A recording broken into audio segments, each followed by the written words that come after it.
I guess while we start, I want to just say the Lord's Prayer before we start.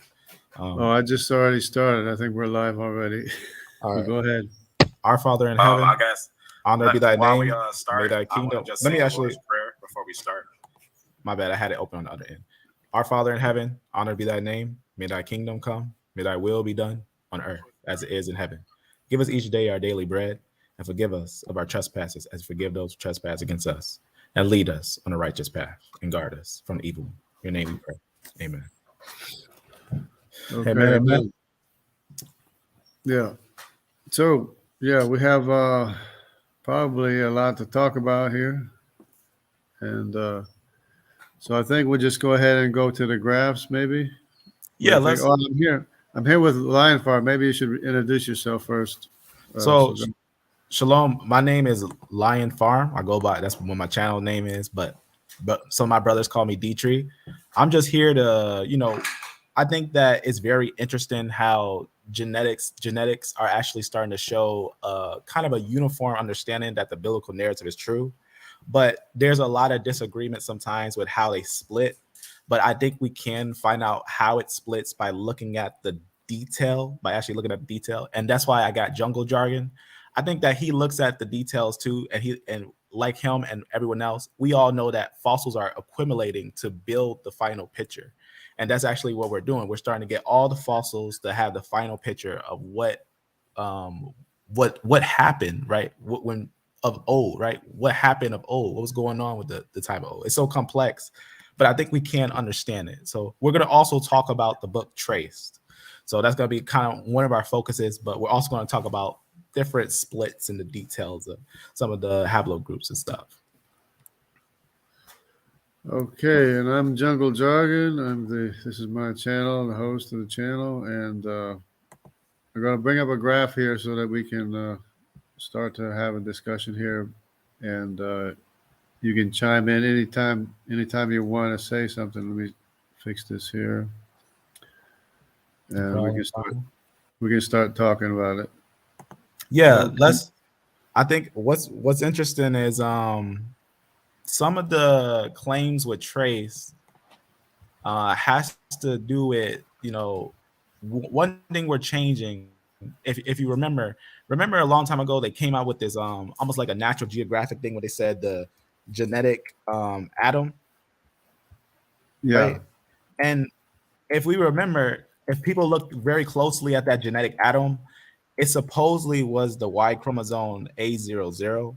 Now, what is interesting is that Jensen changes that whole understanding. He Yeah. changes basically that, and I myself, And I actually go ahead. and the Simmons Genome Project does too. That's right. That's right. And Yeah. and I agree. I actually the reason why I think this is true is because I don't think just because one has the reason why the A00 was declared as a genetic atom is because the A00, the genetic atom, actually showed basically it had SNPs of everyone. Like it had more SNPs than almost pretty much anyone. But the thing is, they end up actually sequencing just recently at the Dirt Cave the Neanderthal DNA. So sometimes when you start to look at now some information with the Y chromosome atom, now you'll Right. start to see that they would link it with some of the chromosomes that they had sequenced autosomally with the Wait. Yeah. Neanderthal mixes. Good point. Good point. Hmm. That's good.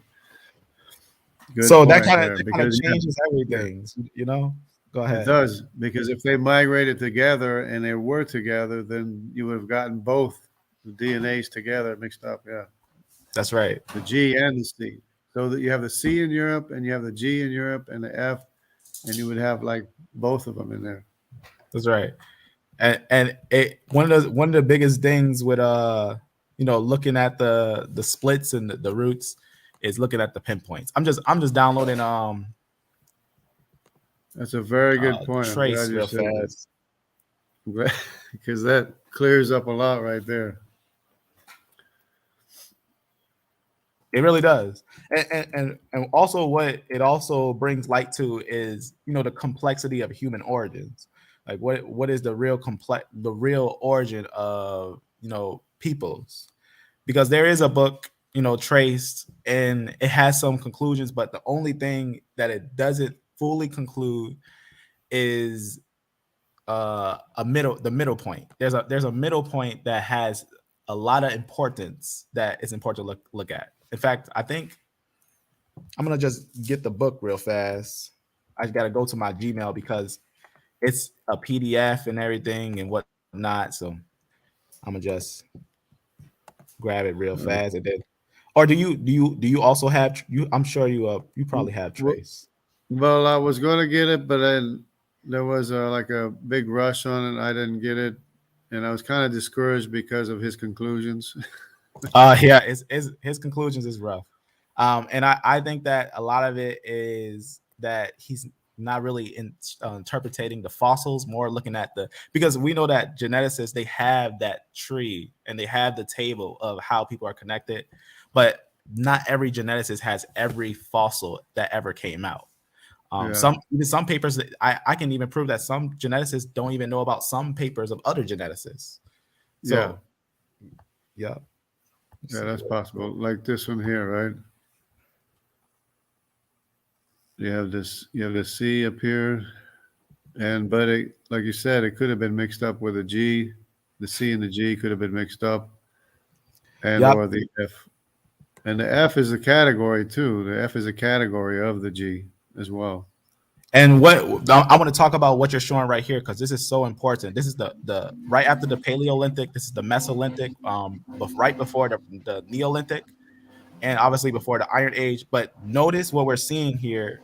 What's interesting is you can see that you will have male chromosomes and female chromosomes, Yeah. and notice that C there and the the Y DNA. They usually have mtDNA under N. I find that interesting because that C there is also one of the groups that had mingled with a group called the Natufian. And the Natufian mtDNA is all these mtDNAs. That these Oh, mtDNAs that is inside a group that we see in a E and a C group that basically settle in the Levant a little early. yeah. The U's. You're talking about the U's. Yeah, MTD. the U's, the J's, the H's, the Oh, V's. okay. Yeah, yeah. Okay. Because I have an H mtDNA, but it's an Nice. H3G, something like that.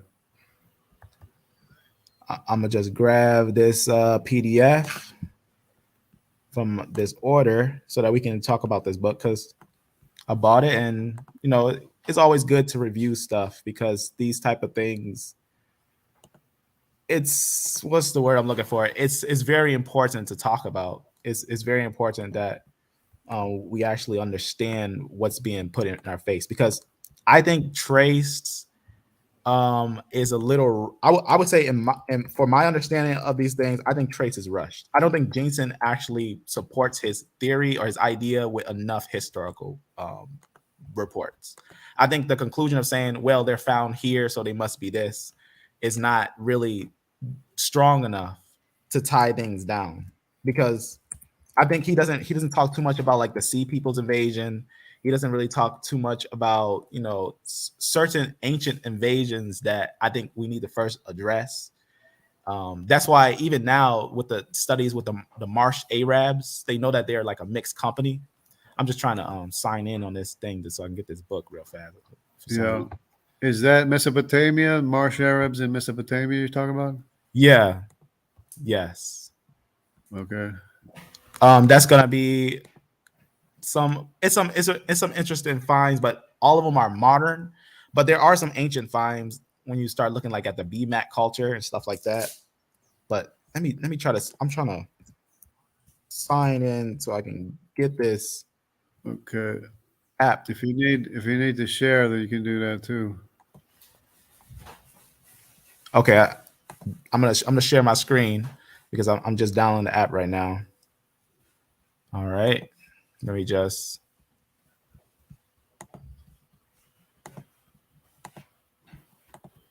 All right, since I'm doing this from two sides.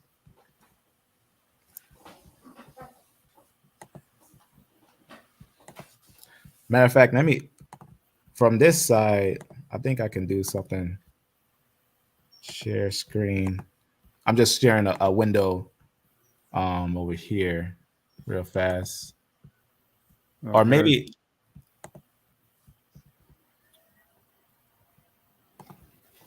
I'm gonna share a tab here. All right, this one. All right. I just wanted to do something on another end so that I can make sure it was being shared from one end, just to see it online. Okay, so I got Trace now. I have Trace right now. I'm gonna show my screen. Okay. Go ahead. All right. So this is where it gets interesting, I think. So I just downloaded Trace. I'm going to go to the downloads and just open the file real fast. All right, so just let it load up.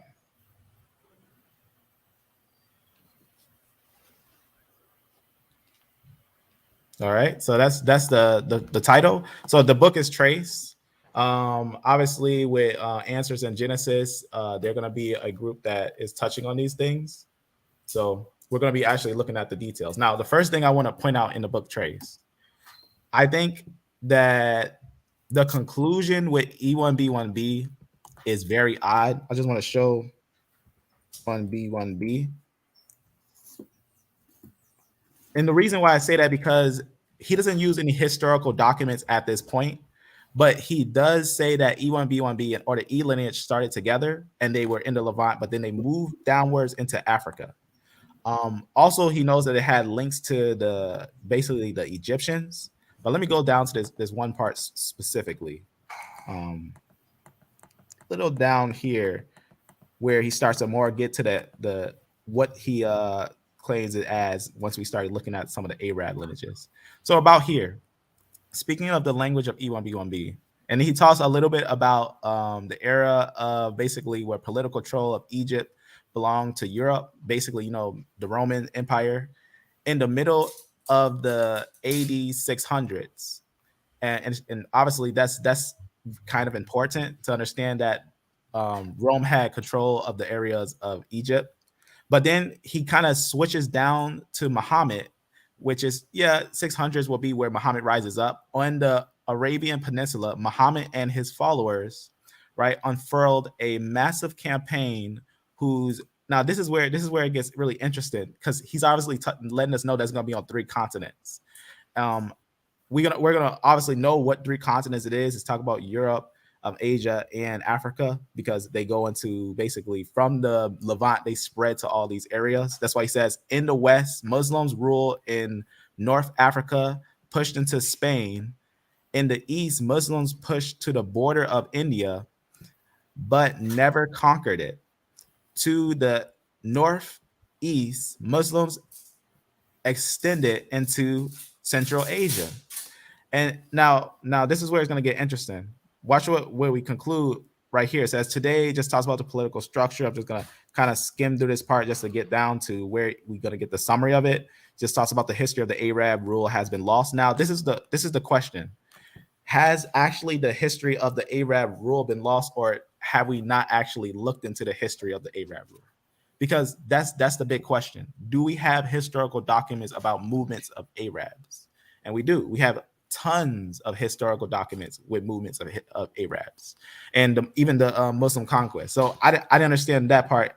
That the reason why that's important is because if you look closer, we're going to see some close ties with these lineages. But here's the summary right here. In another case, the history remains if you know where to look. And if you learn to see the signature of this history, which this is what's important, the signature, who is it, what do they look like, the idea of what most of the Muslims look like, they started calling Moors, what do the Moors look like, different things like that, you'll discover a profound clue to the origin of E1B1B. So that's what it's kind of like introducing this E1B1B lineage that is kind of a lineage that has ties to the Arabian areas, to Spain. Some reason he also ties it with the Romans. He does a video in another place where he talks about E1B having ties with the Romans. I just want to jump down when he goes more into it. He connects it with the Afro-Asiatic language. He says these conquests from Central Asia down through the Middle East are the reason Afro-Asiatic languages don't reach as far as the Arab Empire once did. Now, he ties the Afro-Asiatic language with the movement of the Arabs. So that means that the Arabs were speaking Arabian, which is an Afro-Asiatic language, which is Semitic. And that's what's also important to understand, that he's connecting linguistics and saying that the border of the linguistics also meets the same border of the history of the Arabian conquest, and to the language spreading of the Afro-Asiatic language. And then it goes on, and obviously he also talks about, if you've seen, Jensen talks about basically the conquest of the Turks when the Gog Turks split and became some of the Khazars and some of the Seljuk Turks. And some of the Seljuk Turks came downwards and invaded the Middle East. He'll talk about that right here, where he just talk about the Turkish and other language displaced them. And it says genetics seem to reflect this history. Now, this is where it gets interesting.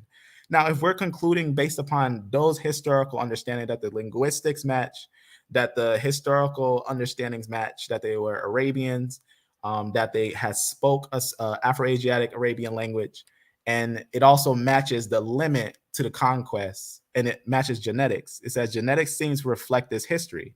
The first branch splits in E1B1B occurred around the time of the early Muslim conquest.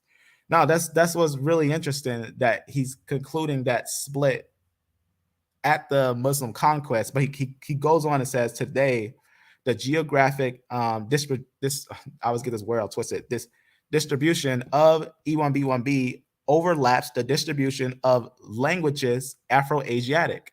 Now, that's what's really interesting, is that that's what we want.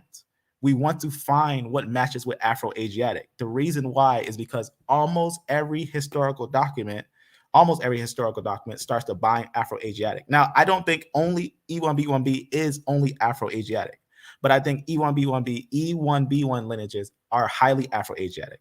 But there's other lineages that take in the Afro-Asiatic, because Arabian, Hebrew, that's Afro-Asiatic, and other lines will talk Afro-Asiatic. We'll talk about that too.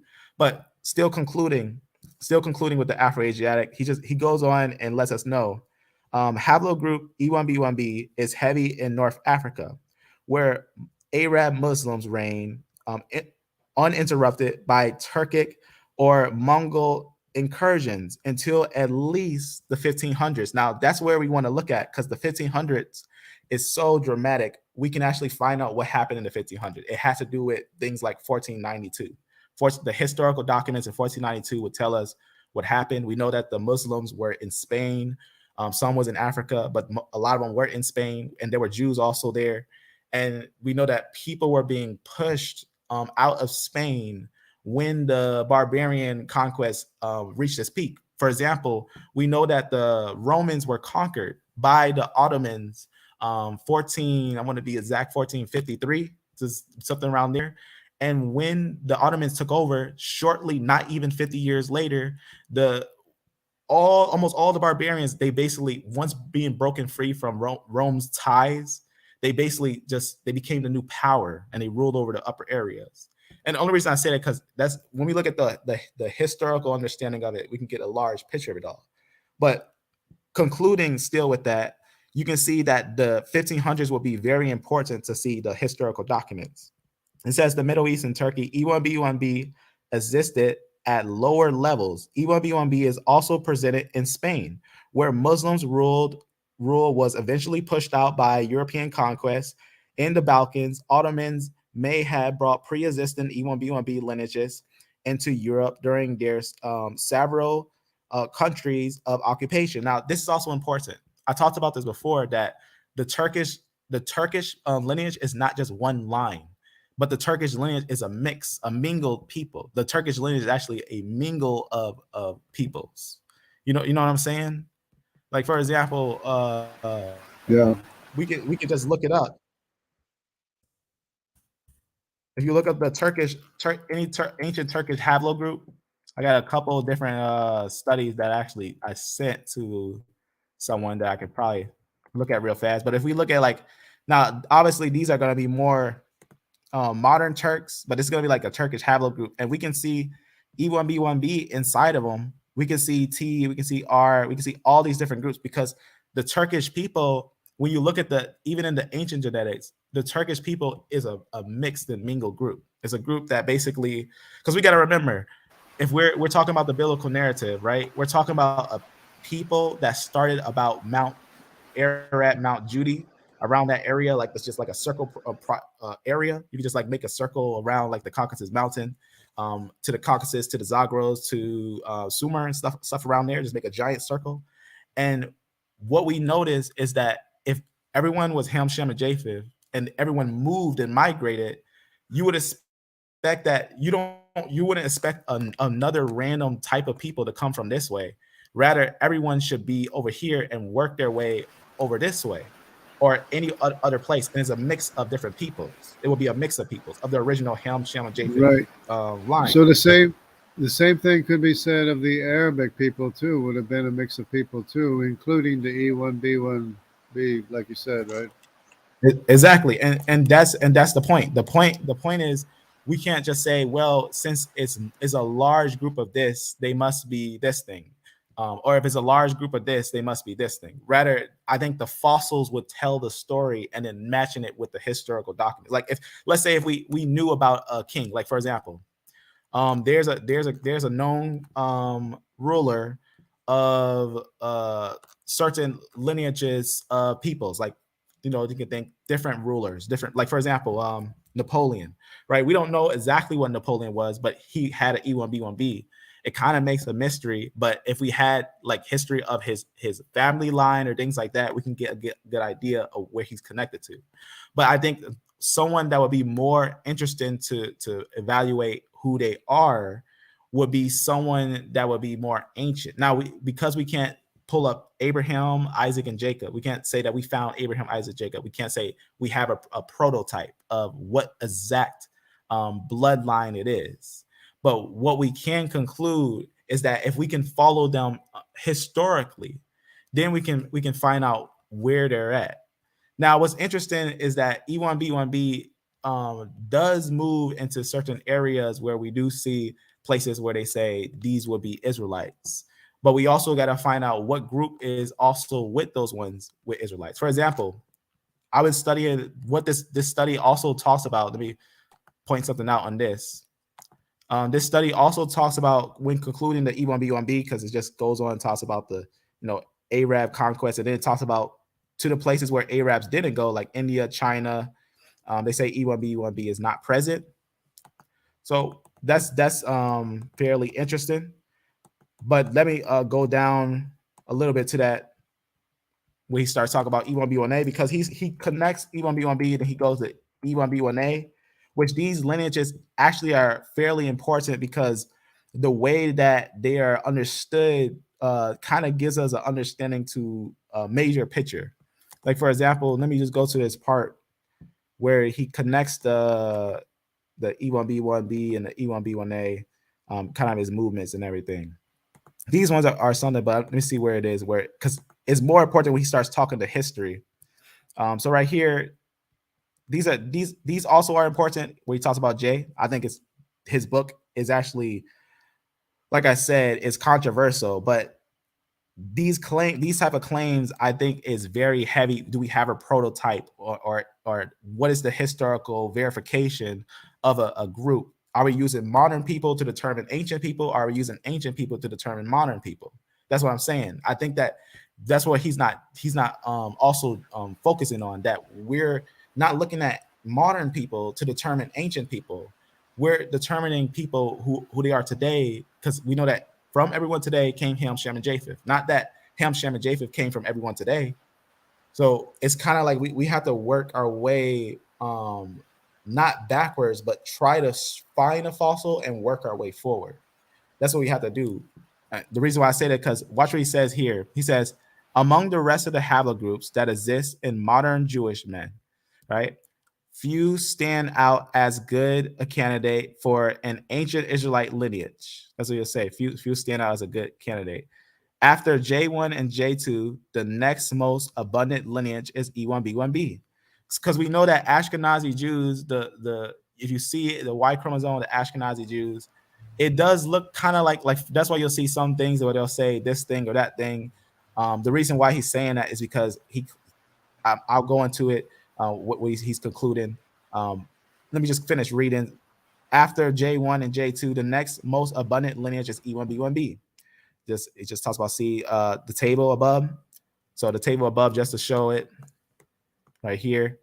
So this just saying like the Kohim, and then they'll say like Israelites are in the sense of individuals who would be in the modern, they'll say Ashkenazi community, which is interesting. The reason why is interesting because the group that he chose is one of the smallest groups, L and T, which is one of the smallest groups, making almost 97% of the Ashkenazim not technically Jews, based upon his model. But you can see right there, he says after the second largest is E1B1B, which is fairly large. You can see it, he'll say it's large Israelites and things like that. Also, then you can see, following some R lineages, and then you get some what's even after that, G lineages, and then we get some basically it's one of those. It's not the lowest, but it's one of the lowest, right? T is not the lowest, but it's one of the lowest. It's like 3% to 5% that's in them. But let me go back down to what we were just looking at. The reason why, just summarizing this. Watch what it says here. It says this. It says, so obviously after that one's the largest one is E1B1B. Like J1, E1B1B seems to reflect the history of Arab activity. After that, it seems to have been in Northeast Africa at the beginning of their history as a nation. It says the Israelites were both in Northeast Africa and Egypt. Their sojourn ended at the Exodus, right? Centuries before E1B1B split from E1B1A. Now, here's the point. If Israelites left the Exodus and E1B1B didn't split from E1B1A, who is Ramses? Who would be Ramses the third? You know what I'm saying? Yeah. Ramses, do you think that he wasn't Joseph, or do you think he was? No, I think Ramses. Obviously, he wasn't the Exodus Pharaoh, but he's right after the Exodus Pharaoh. Now, if you've seen some like what Egyptologists are talking about, and other people are talking about, they say that Ramses II would be close or is the Pharaoh of the Exodus, but there's another Pharaoh that gets on the throne right after him, which is Ramses III. He has no relation. He might be Syrian, because there's some documents that talk about he might be Syrian, but he's not related to Ramses II nor any other previous pharaoh. He's not related to them. But what is interesting is that he has that E1B1 lineage. Some people say it's either E1B1B or it might be E1B1A, but they know that he's an E1B1 lineage. So the question is, because we know Ramses, we have him established in time. Is he claiming that E1B1B splits at the time of Ramses? And that's what makes it really interesting. Like he's concluding a conclusion that doesn't seem to fit logically. Like when I say logically, because we can't say, like, have you seen it? The study on Ramses the third? Well, the problem that I have with Dr. Jensen's conclusions about the mixing of Israel is that it wasn't the male lineages that were mixed. It was more the female lineages that were mixed, and all the sons of Jacob came out of Israel, which would have had the lineage of the J1, the J2. Well, I mean, do you believe it was the E1B1 or the J1, J2? Wait, say that one more time. It's the lineage of Judah and Israel. Would that include the J1, the J2, or do you think it was an E1B1? I think that Israel was a mixed company of different individuals that were mixed together with E lineages. I think you always find the E lineage in them, but I do find other lineages, other haplogroups. That's And also what would you say about the Cohen modal haplotype of so. Aaron? Would that So are you talking about like the the co JP58, the the CMH? the Kohanim, the priest of Israel, sons descendants of Aaron, Moses' brother? Yeah. So we also notice, like for example, even on his paper, let me go back to that PDF right over here. Even on his paper, right above it, he's actually showing the modern Cohen model.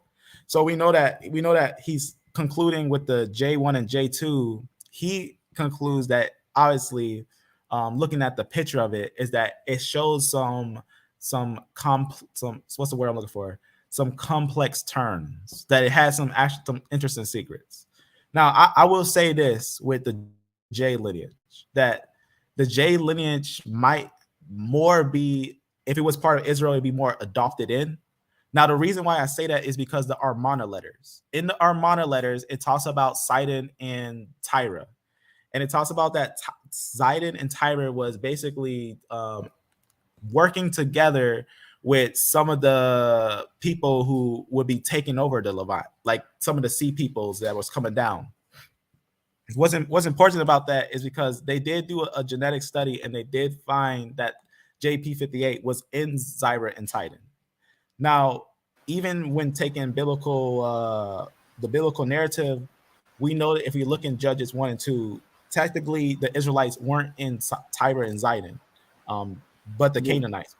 except for the fact that they, in the days of King Solomon, they were at peace with the Phoenicians, which were basically the sea people, which included the G, the T, the R1B, and the E.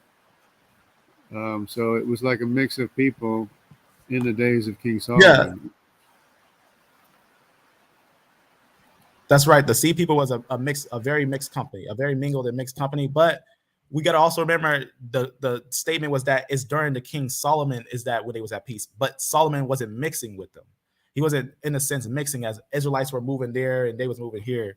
But that's during the time of Solomon. We're talking about, like, for example, the Armana letters are going to be before Ramses the Third. Like the history before Ramses the Third, Israel wasn't in the Levant, right?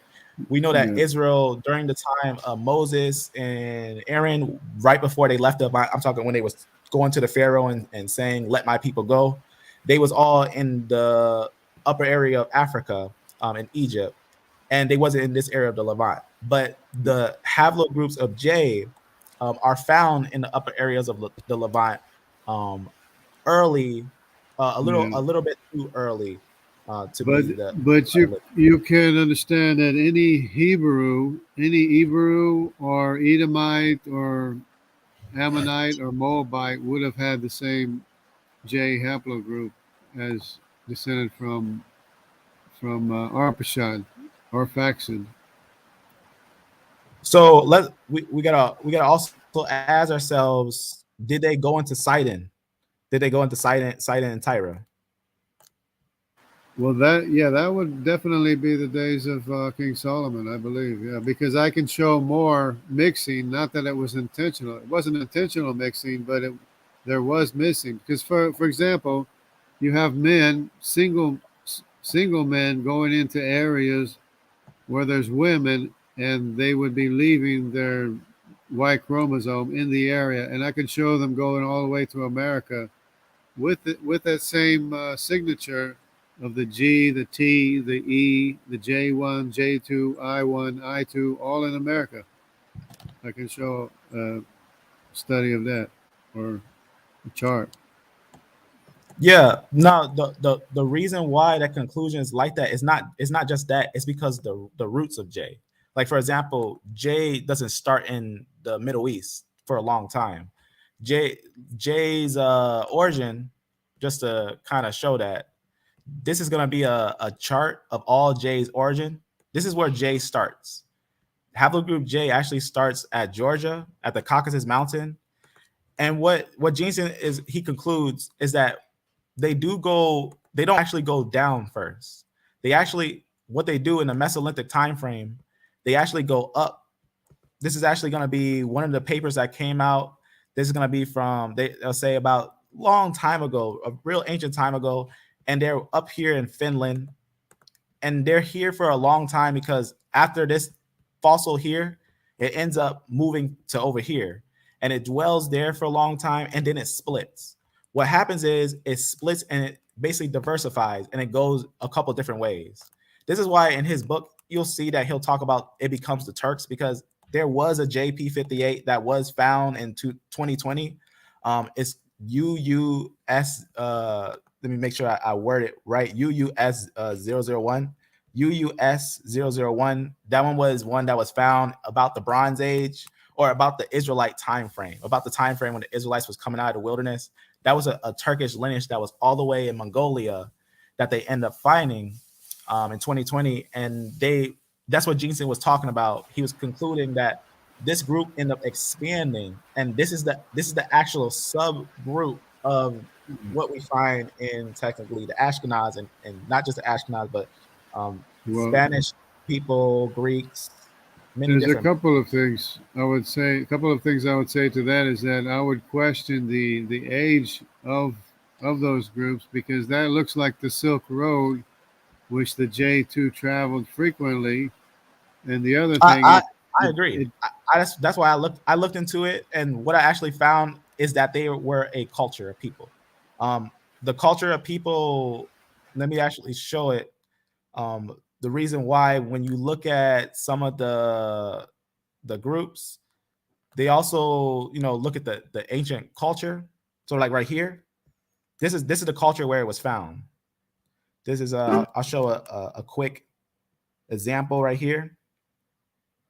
This is the culture where that J was found. It's impossible. I'm just Most, gonna mute the real mostly fast. you can see. But in central Mongolia, you can see the thousands of the horse mounts next to the Hirksur and their stones. Hirksur is, which is it's a big burial mound, very high mound with circle or the square fence around it, enclosure, and then two types of the ritual structure I mentioned in with their stone. It's same ritual activity they made the near the Hirksur site in burial mounds. But in central Mongolia, Hirksur, their stones are located usually separate in each other. They're not closely related like in Altai area. They different location they have, but where it's not too close each other. Maybe you can see this big burial mound, and maybe after 2 kilometers you can see a bunch of their stones in different locations. And so the bunch of also the horse sacrifice and the stone rings. So basically, it was a community that was doing horse sacrifices in the Bronze Age, and it goes by the name UUS 001. So that'd be like middle, late Bronze Age. This would be the area, and here's it is on the map right here. So it was found in 2020, and the culture, that's what makes it important. It's not that it doesn't show signs that is from the time of the Silk Road opening. It shows signs that it's way older than that. That the culture is a culture that was doing sacrifices to horses. okay, and it still could have been any one of our Faxid's descendants, not necessarily the Judaic lineage. It depends. Because remember, the conclusion with the CMH was that Aaron's family was specifically J-P 267, right? And Yeah. from 267 came the split all the way to P58. But what you're seeing here, this is a total tree. This will be a total tree of the fossils of P58. What basically is found is that they don't just split and go that way. They also become apparently like parts of ancient Greeks. Like they apparently come over here. They become some of the ancient Greeks. But this report doesn't have those fossils. But you got to look at Neolithic Greece studies. They talk about J being in Greece, but they also end up coming to Anatolia. Now, this is the one that Jensen kind of talks about. This is the only thing I can give credit for Jensen, because I think a lot of geneticists don't talk about ancient civilizations like the Hittites, the Mitanni, the Kassites, stuff like that. But Jensen, he does talk a little bit on that when he talks about the Hittites. This is what he says when he talks about the Hittites. He says basically, this is what he just talks about when he talks about the Hittites. Centuries before the Persians ruled the Middle East, another Indo-European people dominated. The Hittite Empire lasted until a major Near East downturn affected the region. Now, that's also important because before the Sea people came in, the Hittites actually destroyed parts of areas where we see like close by Babylon, and then they drawed back. So they basically they came out of the area and they attacked some of these areas. They drawed back, and then some different people came down, like some of the Kassites and stuff like that that came down. They came and they settled. Well, Kassite, Amorites, my bad. They came down and they settled and they took over these little areas because they took it from the Kassites. They came and they took the area and they drawed back, and then that's when the Sea people came there and started invading. But the Hittites were a very powerful nation that stayed there for a long time. And the Amorites were descended from the same lineage as Israel. The Amorites was a mixed company. The Amorites, because remember, the Amorite would be a son of Ham. The Amorite was a son of Ham. No, not the. I'm thinking. Yeah, I get it mixed up sometimes. The Ammonites. You say Amorites are for Canaanite, right? You're right. Yeah, I get that mixed up too. The Ammonites, because there's so many ites. The Ammonites are son of Lot of Ammon of Israel, being connected. They'll be related. But the Amorites would be a different. Amorites and Hittites are Canaanites. Yeah, that's right. Amorites, Hittites, Canaanites. That's a different families. And they would be mingled companies. Apparently, they became Indo-European. So this would be a fossil. They would be the E lineage, right? They would be one of the E3 lineages, or the Hittites. And well, see, this is where it gets interesting. Let me actually show something. Apparently, the A lineage was actually the Indo-European Hamitic lineage. The A lineage. Well, that's everything.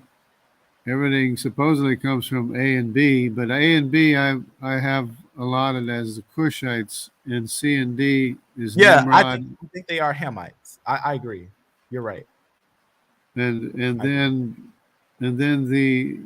the other three lineages of Put, Canaan, and Mitzrayim would be the three branches of E3, or E3. Now for that one.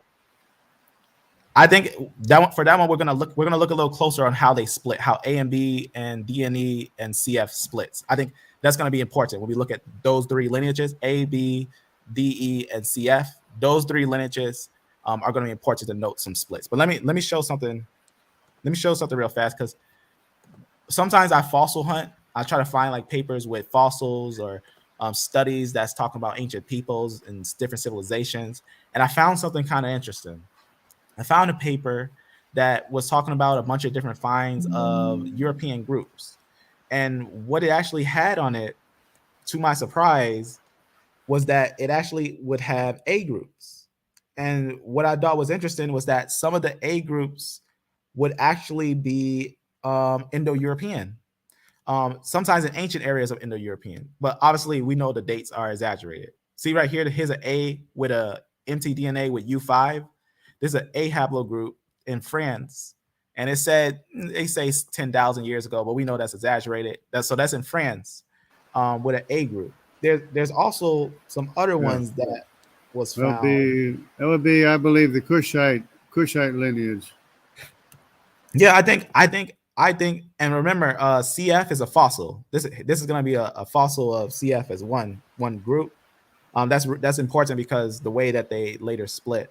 This is one that was found in Spain a long time ago, about early time of splits and Yeah, early. and like you said, I think that they're getting DNA mixed up in that CF thing because C would be Nimrod, almost almost without a doubt. C is Nimrod, What and makes you think C is Nimrod? because it can't be anybody else. He was king of the whole world, but he was the only one in Mesopotamia that was king of the whole world. But remember, C. We also got to remember that there's a lot of different lineages. But what makes you conclude that C is Because Nimrod? because the rest of his family went to Africa, including the other families of Mitzrayim, Put, and Canaan. Of course, Canaan never went to Africa either, but the Put and Mitzrayim went to Africa, and Cush, the rest of the Cushites went to Africa, except for the D, which I believe is Havilah. I mean, I labeled him Havilah, whether he is or not, but Now, do you have any like? See that this is the thing about sometimes when we go about it.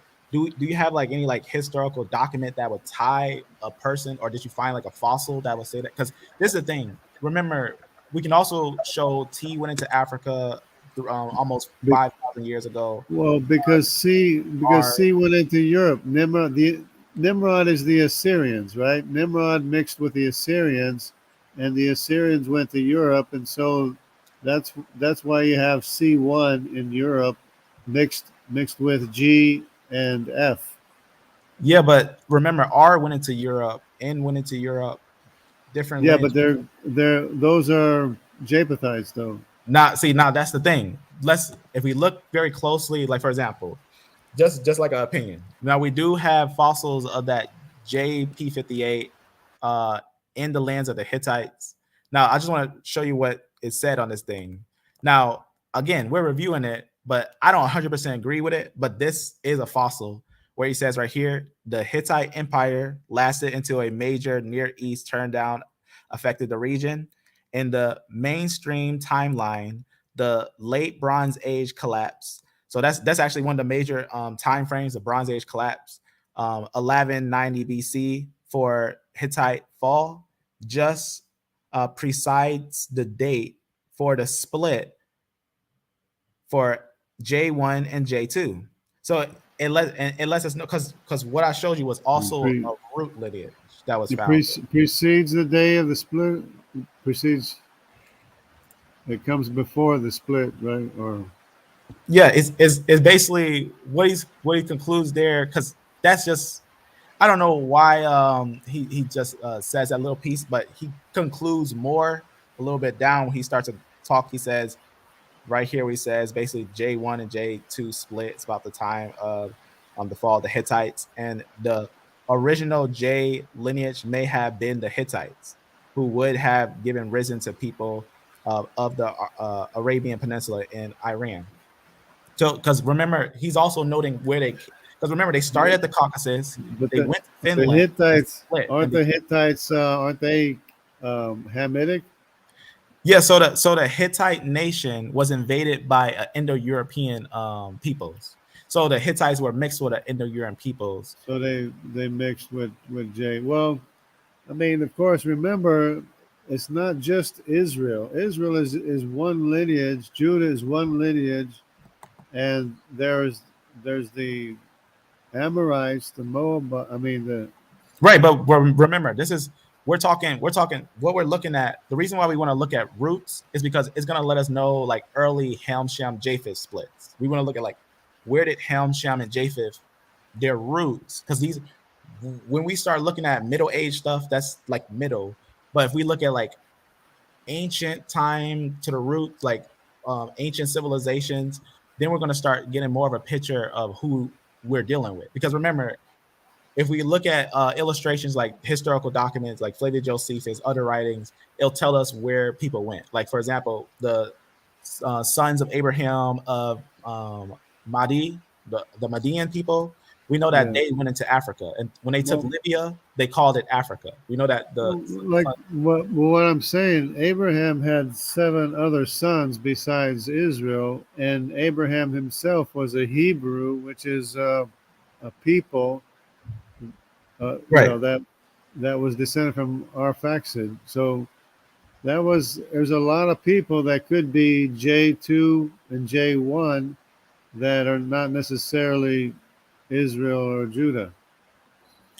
Yeah, and that's what's important is that if we conclude, like for example, where did Japheth go? Where did Shemites go? Where did Ham go? We know that most of the Shemites and most of the Shemites were in the areas of the Levant over here. Yeah. Some of them went over here, and some of them went over here. Later on, yeah. Yeah, and then the Hamites, apparently the Hamites dwelled over here and over here. They had a large portion over here, and they called people to come down. They called them to come down to Seir. So they were over here. That's why we see Hittites here. They would say that, remember the Philistines, they came from Captor and stuff like that. So they had areas over here. Captain, yeah. Yep. And they had areas over here. So they would bring people, over here. I also have a genetic paper that shows us A and B were over here and here and here. They were basically settled in these little areas long time ago. And they would say Paleolithic. The reason, and this is the thing, they'll say Paleolithic like it's super ancient times, but we know the biblical narrative is true. Because originally everybody was in Mesopotamia to begin with, anyways. Originally, that's right. And then yeah, you're right. Absolutely. Everyone would start off right here, and that's why that J starts off.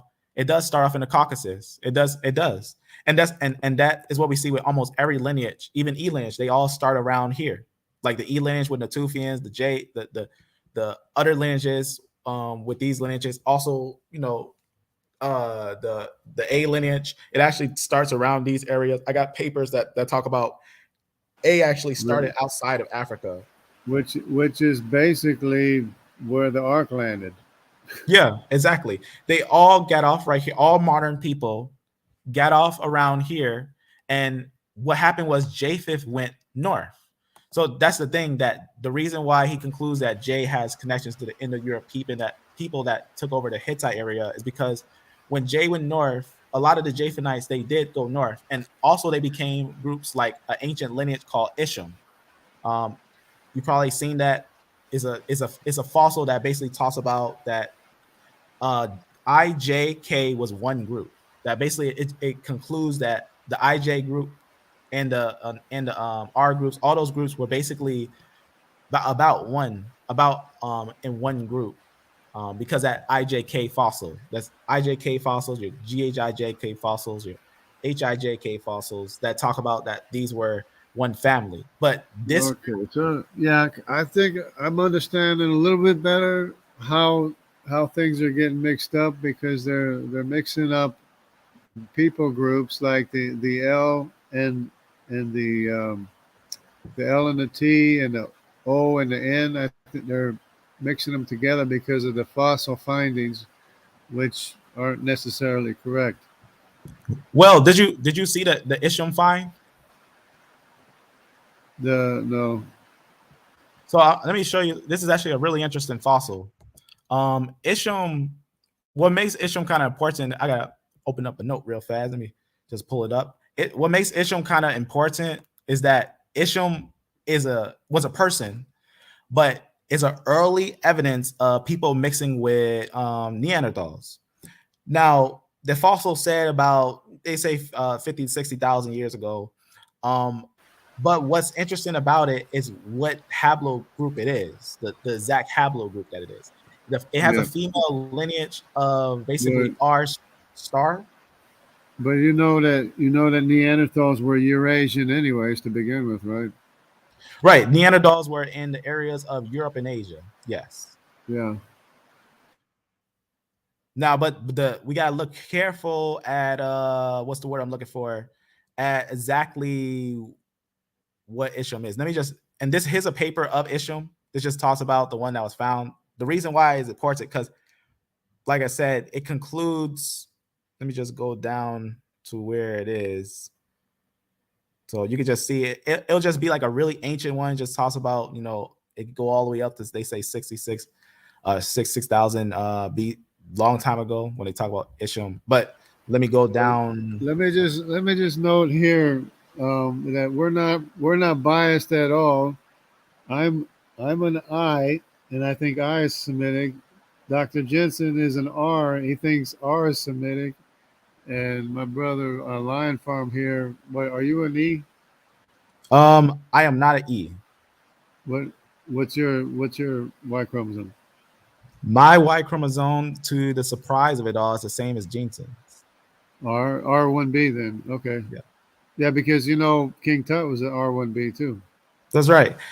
King Tut, a couple different Scythians, Gomerites. I know Magog was. I know a Yeah. couple different lineage. Yeah, And I believe that R is Gomer. That's the thing, But Magog.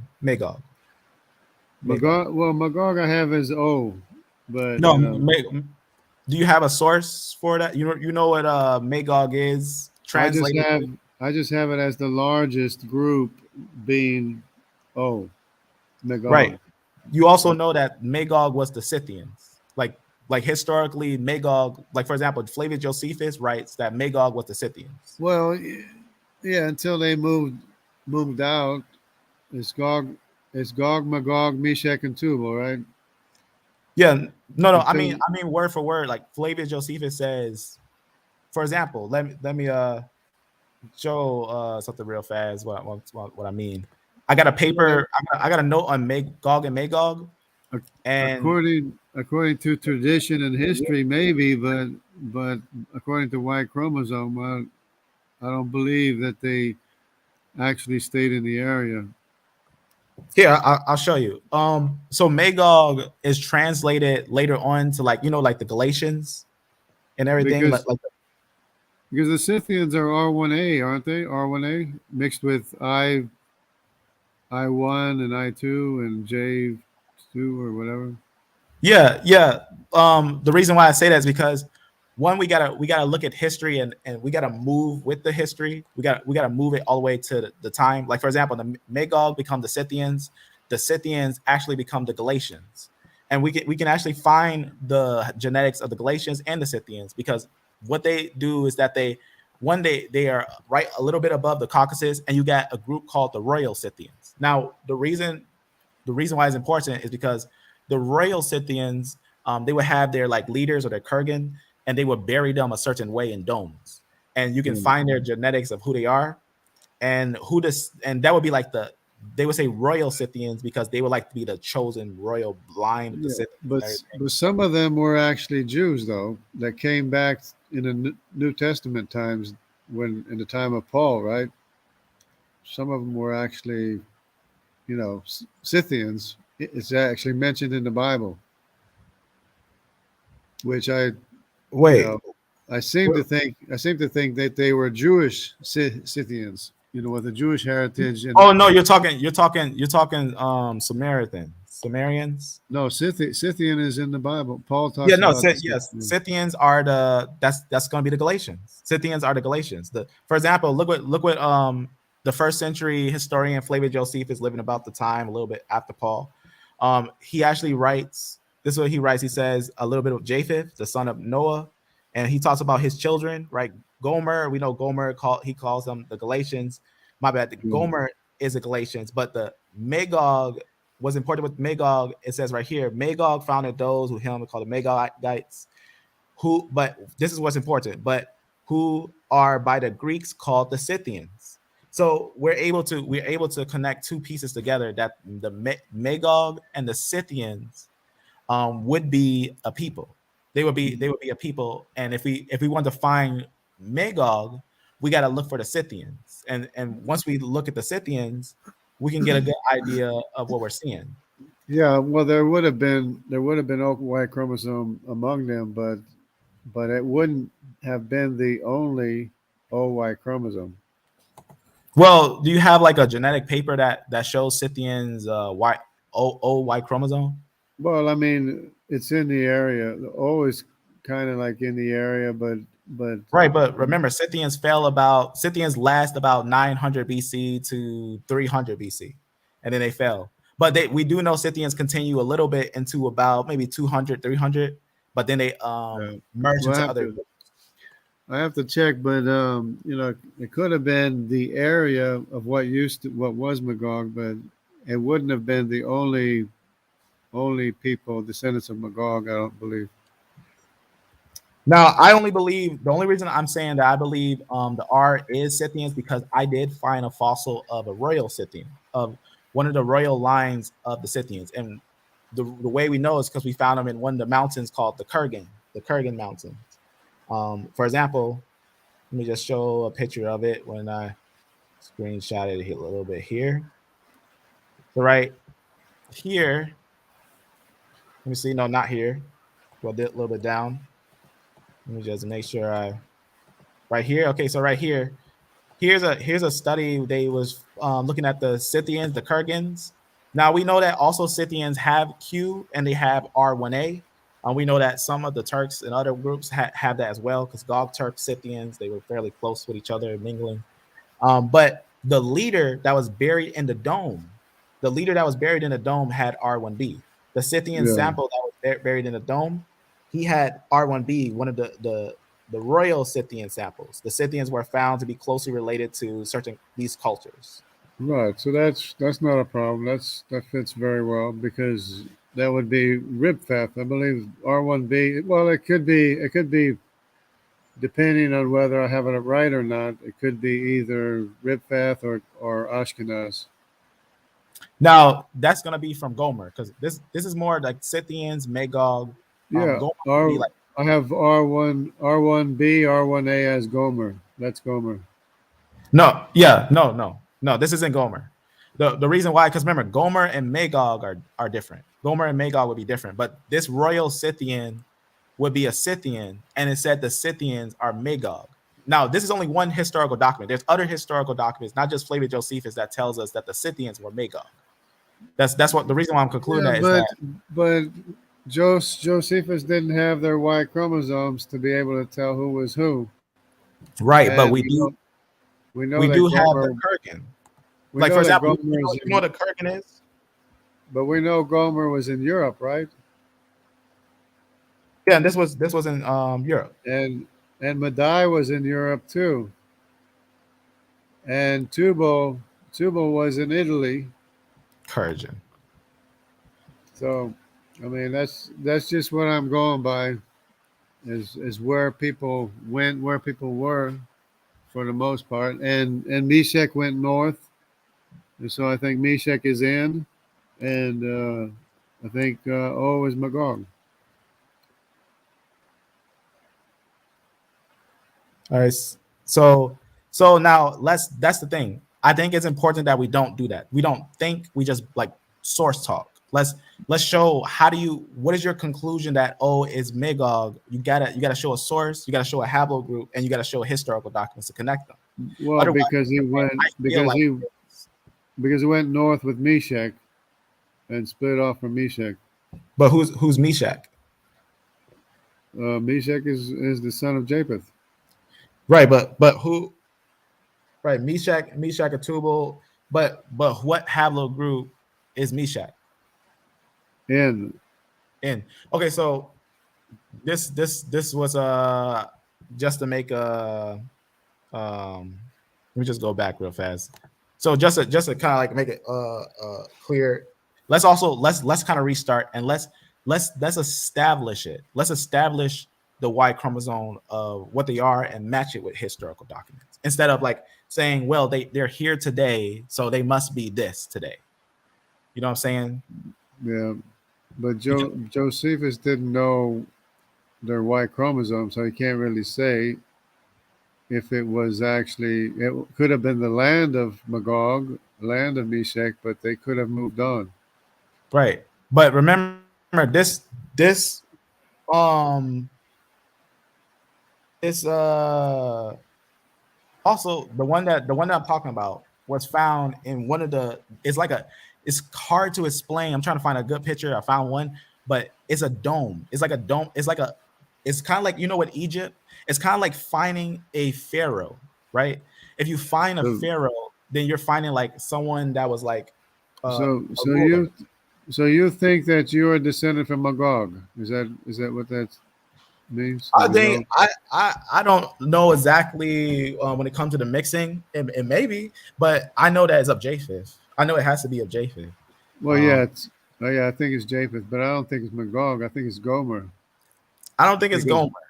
I don't think it's Gomer settled in Europe, Riphath settled in Europe, Ashkenaz settled in Europe, and the place of Ashkenaz is the R1A, and the place of Riphath is the R1B.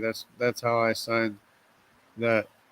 right. And remember, Gomer did settle in Europe because Gomer was the Galatians. We know that because historical documents. For example, if we go back up and look at something, remember how we also seen Josephus talk about that the Gomerites, they called them the Galatians. But if we also look at maps of the Galatians, right, the movements of the Galatians, we know that they settled in Britain. We know that they settled in areas of Spain. That's Gomer. That's Gomer. Yeah, that's gonna be Gomer. Yes, this is Galatians. This is gonna be the Gomerites. Yes, Yeah, this is gonna be Gomer. and that's where the R1B and R1A are found today. Right, but remember, R1B and R1A, the movements of R1B and R1A is a mix of Gomer and Magog. Because Magog was the Scythians. Originally, it could have been the area of Magog, but I think Magog moved on, and then the R1A and R1B backtracked a little bit too, to India, all the way to India, as a matter of fact. Okay, so let me let's talk about some a little bit. Let's talk a little more. Let's talk a little bit more on the history of it all, because there's other places that talk about it as well. But I think first we got to understand the difference between Gomer and Magog. That you would agree that Gomer is a brother of Magog, right? Yeah. So yeah. They're brothers. They're gonna be related. Right. Gomer and Magog are gonna be related. Gomer has 3 sons. It has Ashkenaz, Togarmah, and what was it? I keep saying Riphath and Togarmah. Yeah. And then from Gomer is those ones, but Magog has more connections to other historical documents talking about that there would be the Scythian group. But also, what's important about the Scythian group? Yes, we do know that the Scythians in ancient time did move almost all around the upper area throughout the steppe. See, that's another thing to define a Scythian. That's the steppe region, the entire steppe region, all the way to Asia. Right, but this is what makes this find different, because this find is a royal Scythian. This is going to be, now if you know about the royal Scythians, right? Like there's Scythians, and then there's the royal Scythians that seen other Scythians as slaves. They seen any other group that was part of the Scythian empire. They were seen as slaves, but the royal Scythian was a family line, a bloodline of royal Scythians, and they had one person that would be the leader. That's why I'm saying that what they found in the dome is that they found one of the leaders, one of the leaders from the dome, like just to show what it looks like a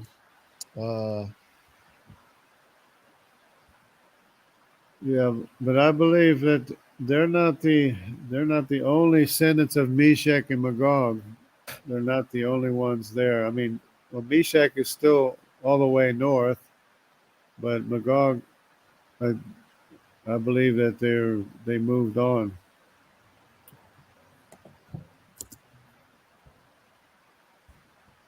Yeah, that's why I'm saying that. That's why looking at the ancient finds kind of gives the picture, the understanding for that, for those things. But that's what they found, is that they found the mound. They found a mound that was the leader. Yeah, if the Scythians is Magog, I mean, it has to. If that leader, if that royalty was descended from Magog, but we don't know that. Yes. So okay. So just to clarify it, just to kind of make it more clear, because the group, like for example, let me kind of make it a little more clear. We did a video on it. We did a video. The reason why we did a video, because it's to express the movement of this R lineage. Like for example, you're right, but the R lineage doesn't get to that area of Galatians until later. Okay, it doesn't get this area to the Middle Age. So but who notice do you think this area? So who do you think is Gomer then? If Gomer went to Europe, you think Gomer is Madai? I mean Q, or who do you think Gomer is? I think that Gomer, Togarmah, those will have connections to I and J. I think that they would have more connection to I and J. The reason why is because they move in the exact same places. For example, I remember how it's showing J went to Finland. I also goes into the same areas of those areas, but they go in there early. They go there. I and J is Semitic though. It's not Japhethite. Do you have a fossil of a Semitic I? Yeah, well, we have the Danites. Yeah, the Danites. Do you have a fossil of a Danite? In Sardinia.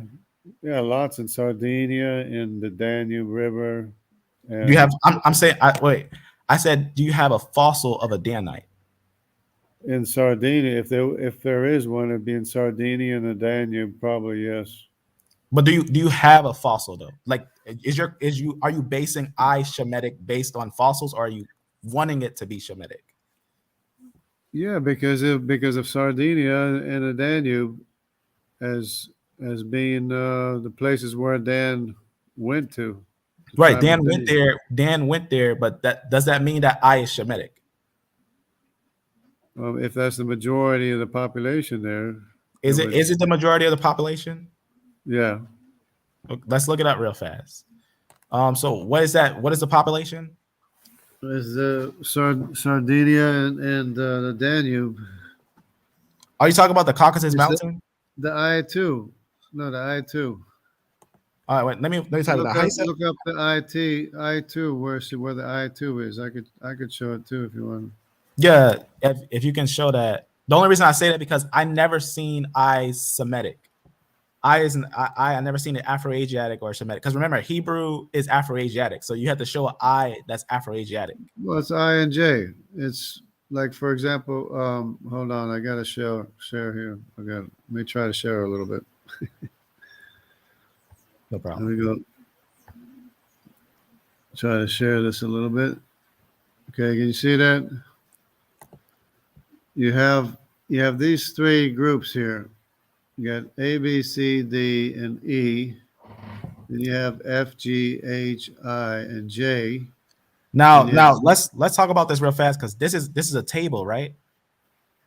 They think the Semites evolved from the Africans, and they think that the Asian Japhethites evolved from the Semites, the Semitic people. And we don't even on that tree, we don't believe that A actually made the BT lineages, because where you can see that, you see where your fingers, I mean that mouse is at, right? That the front split, that split right there.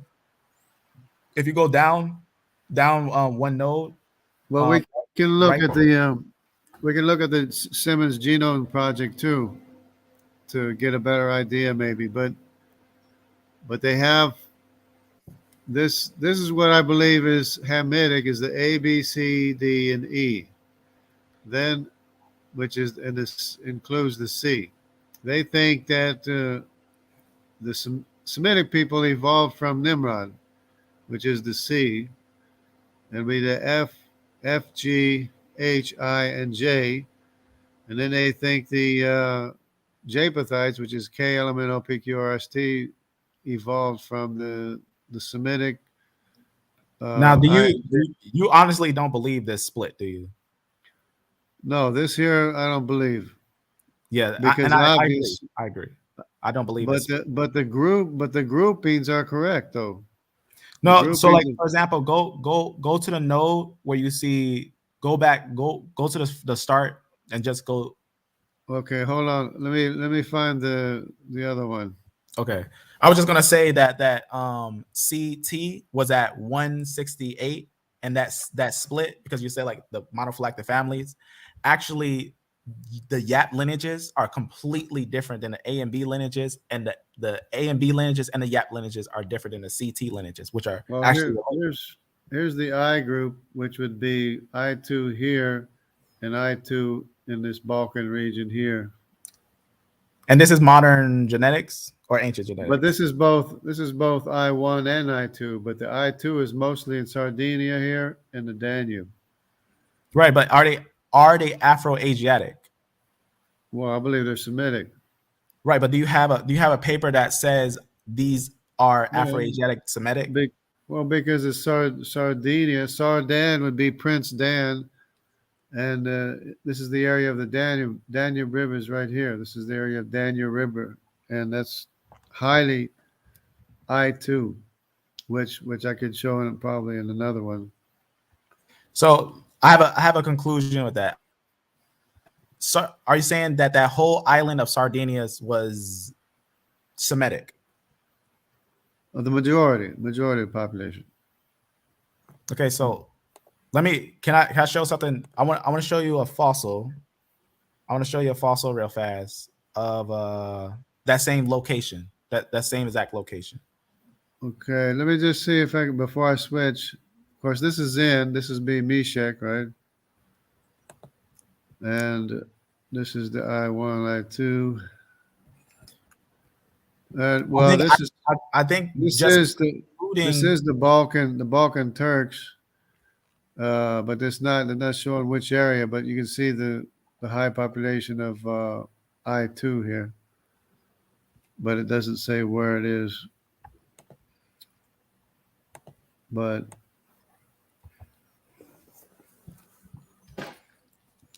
okay, so I think concluding what they are without a source might not be great. Here's something interesting. You got the I1, I2 right here.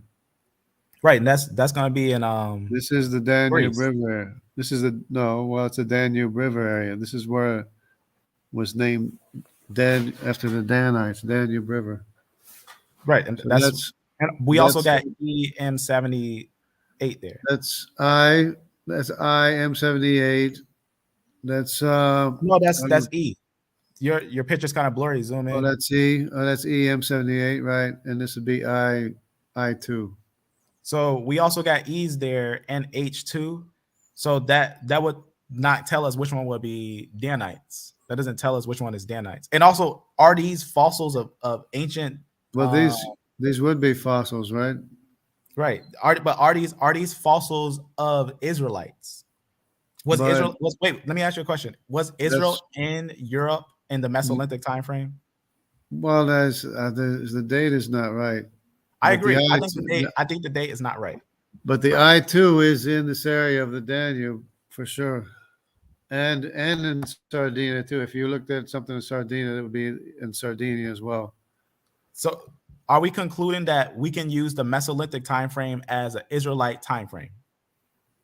Well, they were the first ones to go off into these areas where the tribe of Dan. The reason why I conclude that is because we can what we also have to remember is that we're not just looking for Abraham's lineages. We have to look for the ancient Shemitic, like Jotanites, Eberites, things like that. But if we're concluding that we can use a Mesolithic time frame as that would be acceptable for an Iron Age or Bronze Age time frame, because we do have Iron Age. Well, I don't trust the time frames at all. But this would be the Magog OY chromosome. Right, but let's use that method. Let's say we don't trust the time frames. That's great.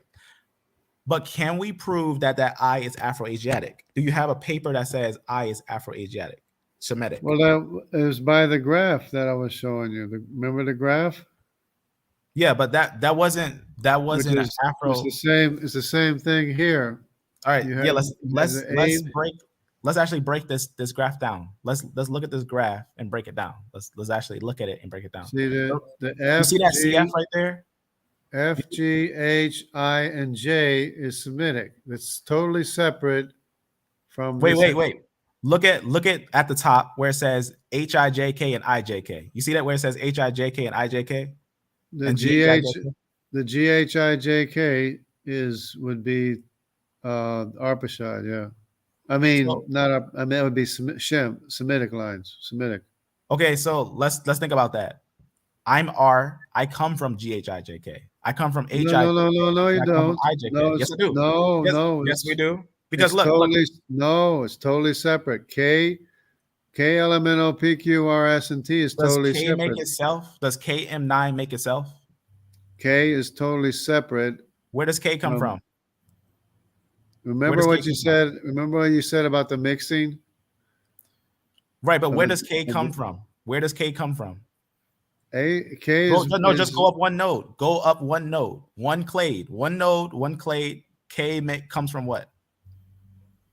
Oh, K is by itself. No. Go up one clade. Go up one clade. One clade. It's not a clade. It's not connected because It is connected right there. IJK. Japheth is not the son of Shem. Wait. This would be IJK. Shem. FGHIJ is Shem, and Japheth is his brother, which is KLMNOPQRS&T. Okay, so IJK is whom? No. The look. F, G, H, I, and J are right. Shem. But let's focus on the fossil IJK. There's IJK, a fossil. There's a fossil. That's a mixture. No, that's a Y chromosome. Yeah, it's a Y chromosome mixture. If it's ancient DNA, it's a mixture, and it can't be relied on. Wait. Do you have a paper that says that? Because it's both. Because if you're taking DNA here and you have both of these here, you're getting a mixture of both these things here. Does Y chromosomes ever mix? Be honest. No, they don't. In reality, they don't. But in fossils, if you're digging up fossils, because that's a clade. That's an ancestral clade. That means that IJK makes every SNP under it. IJK is the father of IJK. You don't believe that Japheth is Shem's son. Wait. Let's establish something for everyone. All these under K. Yes, they're all related. Japheth. And that's Isham. Do you see that K right there? That K that you just pointed at? That's what Isham is. That K, well, actually a little bit under it. A little bit under it. That Isham is going to be a K right underneath that KM. Which is Japheth, which would be Japheth, right? Yes. These are all sons of Japheth, and they're not.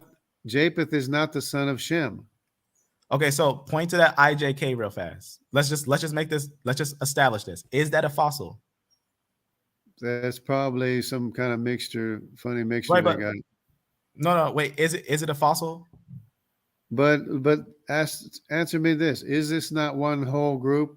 K. Yes, it is one group. It's all one family. Okay, that's from one IJK. Group From IJK. This GHIJ, that's another group.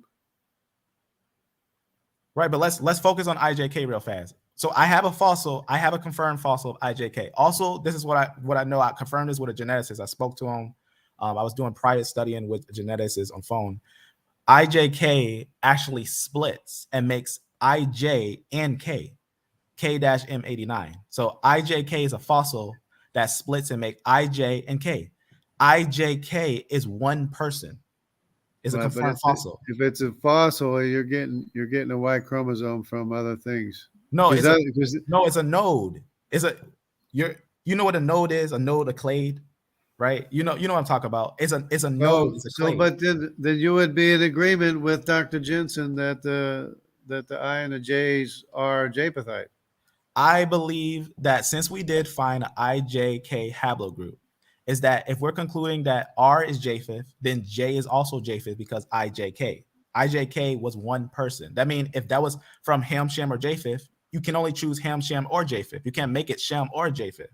You can only make it either one and make everyone else that. For example, if IJK is Shem, then everything underneath it is Shem. But if IJK is Japheth, then everything underneath it is Japheth. What I'm concluding is this. There's a split. What I'm concluding is this. You see where the CT is all the way on the far left at the top? There's a split at CT and you make DE and CF. You can see one on the left side, one on the right side, the DE and a CF.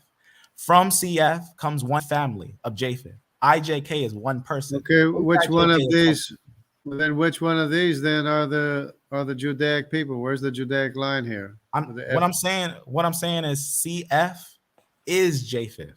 CF. In fact, I found a fossil CFP143 in Spain.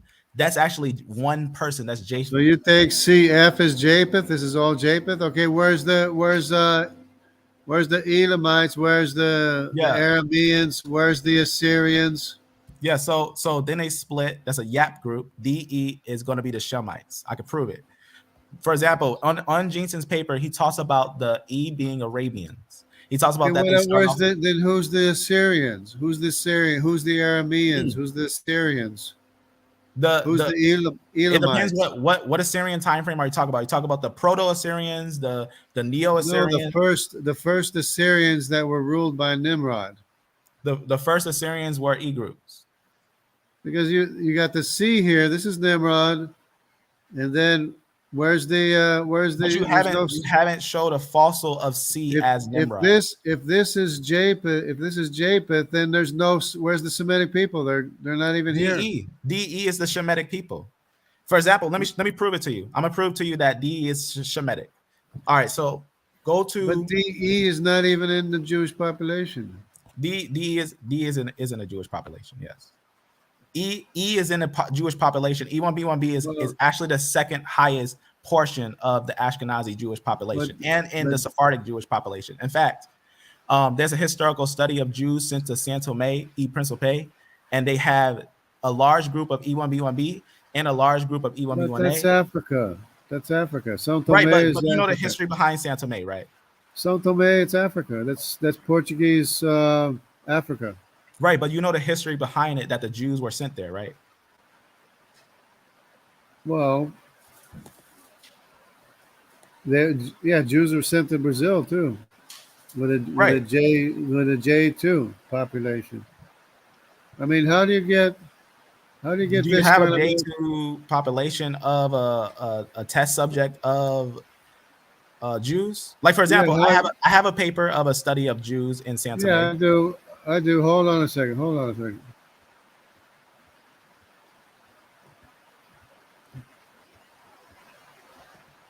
We also know that E1B1A was in some of the what's you say the I keep getting a word weird languish. I keep getting that word.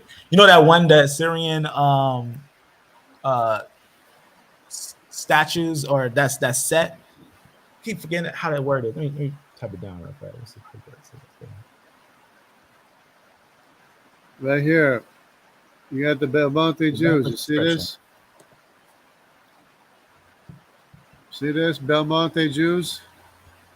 Yeah, that's modern genetics. They're Jews. Here's the Braganza Jews. Right, but they also have E there as well. What I'm saying is that's modern. That's a modern mix. That's modern peoples.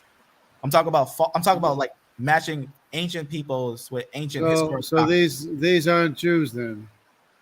What I'm saying is that modern people mixed in with groups and started to call themselves Jewish because of the religion.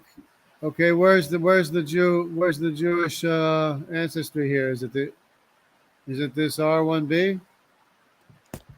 If you go back to, remember how you said how things split?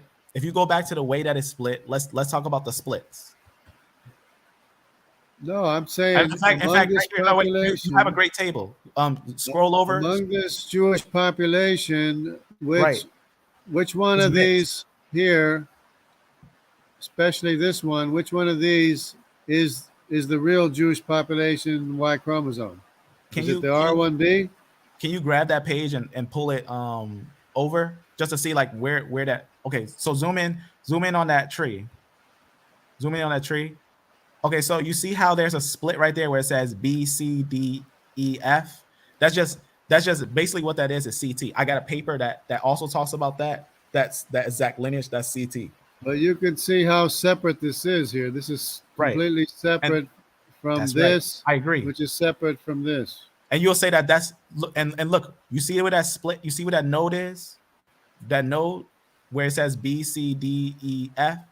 Can you point to that real fast? That node. The reason why this is important, because there's a split. There's a split of E lineages and F lineages. Underneath F, under F-M89 comes GHIJK, HIJK, IJK, and all these lineages are one family. You see how they're all under F? F-M89. Yeah, but I can't trust these things because there's fossils. This is a Jewish population going way back. Right. And this is a Jewish population with a mixture. So now, which one of these is the real Jews? We got to note the split. For example, look, remember how I was pointing out IJK? IJK is a fossil. Do You think? Why do you think it's the E1B1? This red sliver here, is that the real Jewish population? I think we need to focus on the nodes. Remember, IJK is a person. Let's address who is IJK? What is IJK?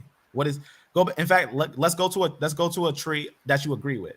But I can't trust this. I can't trust this Y-DNA up here back here. Do you have a tree that you can trust? I have a tree that I can trust. Do you have a tree that you can trust? The ancient DNA I can't trust. No, I'm talking about a tree. I'm talking about the way that they split. Do you have for example, do you have a star graph? Do you have a unrooted chart? Do you have any chart, any graph? Well, I was looking for the other one. Let me find the Simmons Genome Project. Where's the Simmons Genome Project? Let's try this one here. This might have it here. Because what I want to do is establish the understanding of the splits. What is IJK? IJK is one of the most important fossils that is not talked about. IJK, and that's what we're going to talk about. There's the C in Europe. Yep. CF is going to be one person's. Oh, here we go. That was empty. Okay, right here.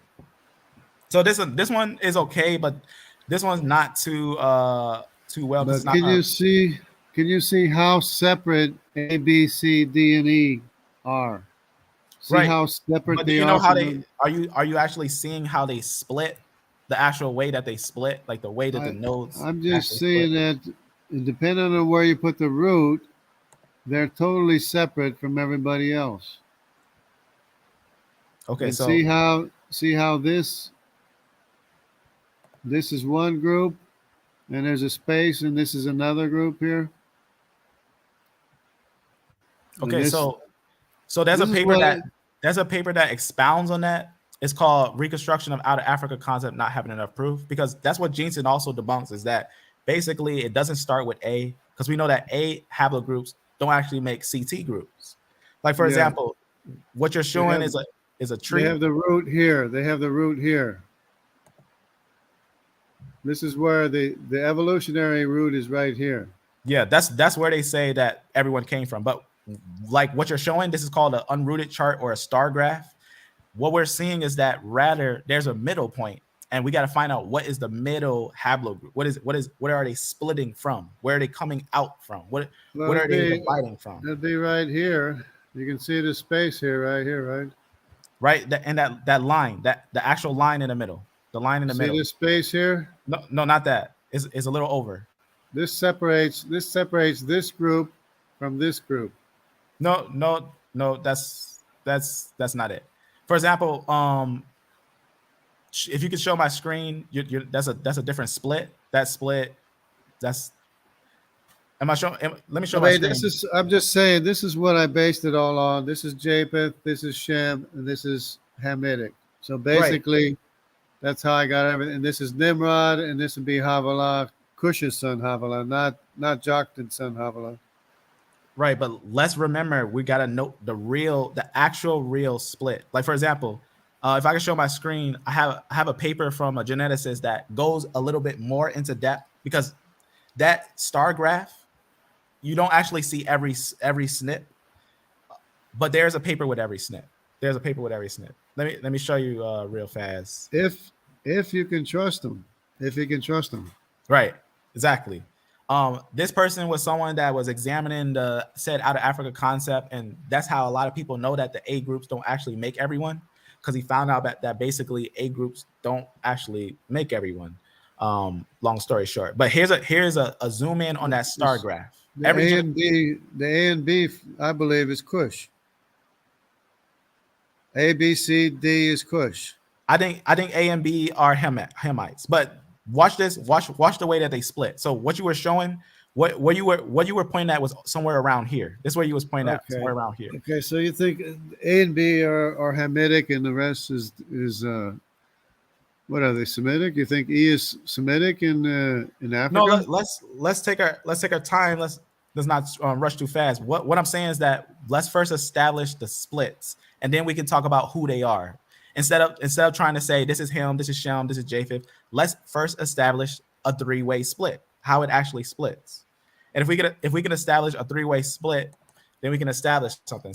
So the chart that you were showing is called an unrooted chart. Just to like kind of inform everyone, there's 3 different charts. There's a normal mode chart, there's a circular mode chart, and then there's an unrooted chart.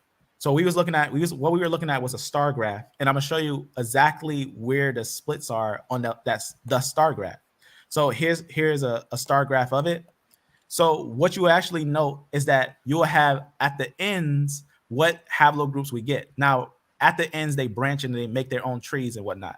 But this is just showing you the ultimate root of all modern peoples. Now you can see the F and the R, right? Or the N? Yes. That's mitochondria.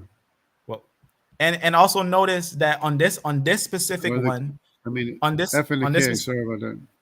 Go ahead. On this specific one, they actually, if you see this line right here, they actually put a line around what is monophyletic. Monophyletic means one node or one clade that makes all the families underneath it. F actually makes all of these. And C, well, and remember how you was playing that K, and you said that K actually makes your R, your N's and your O's. That's true. But according, if F is all of them, then the other one is the odd one out with a mutation. No, it makes perfect sense. Let me show you what I mean.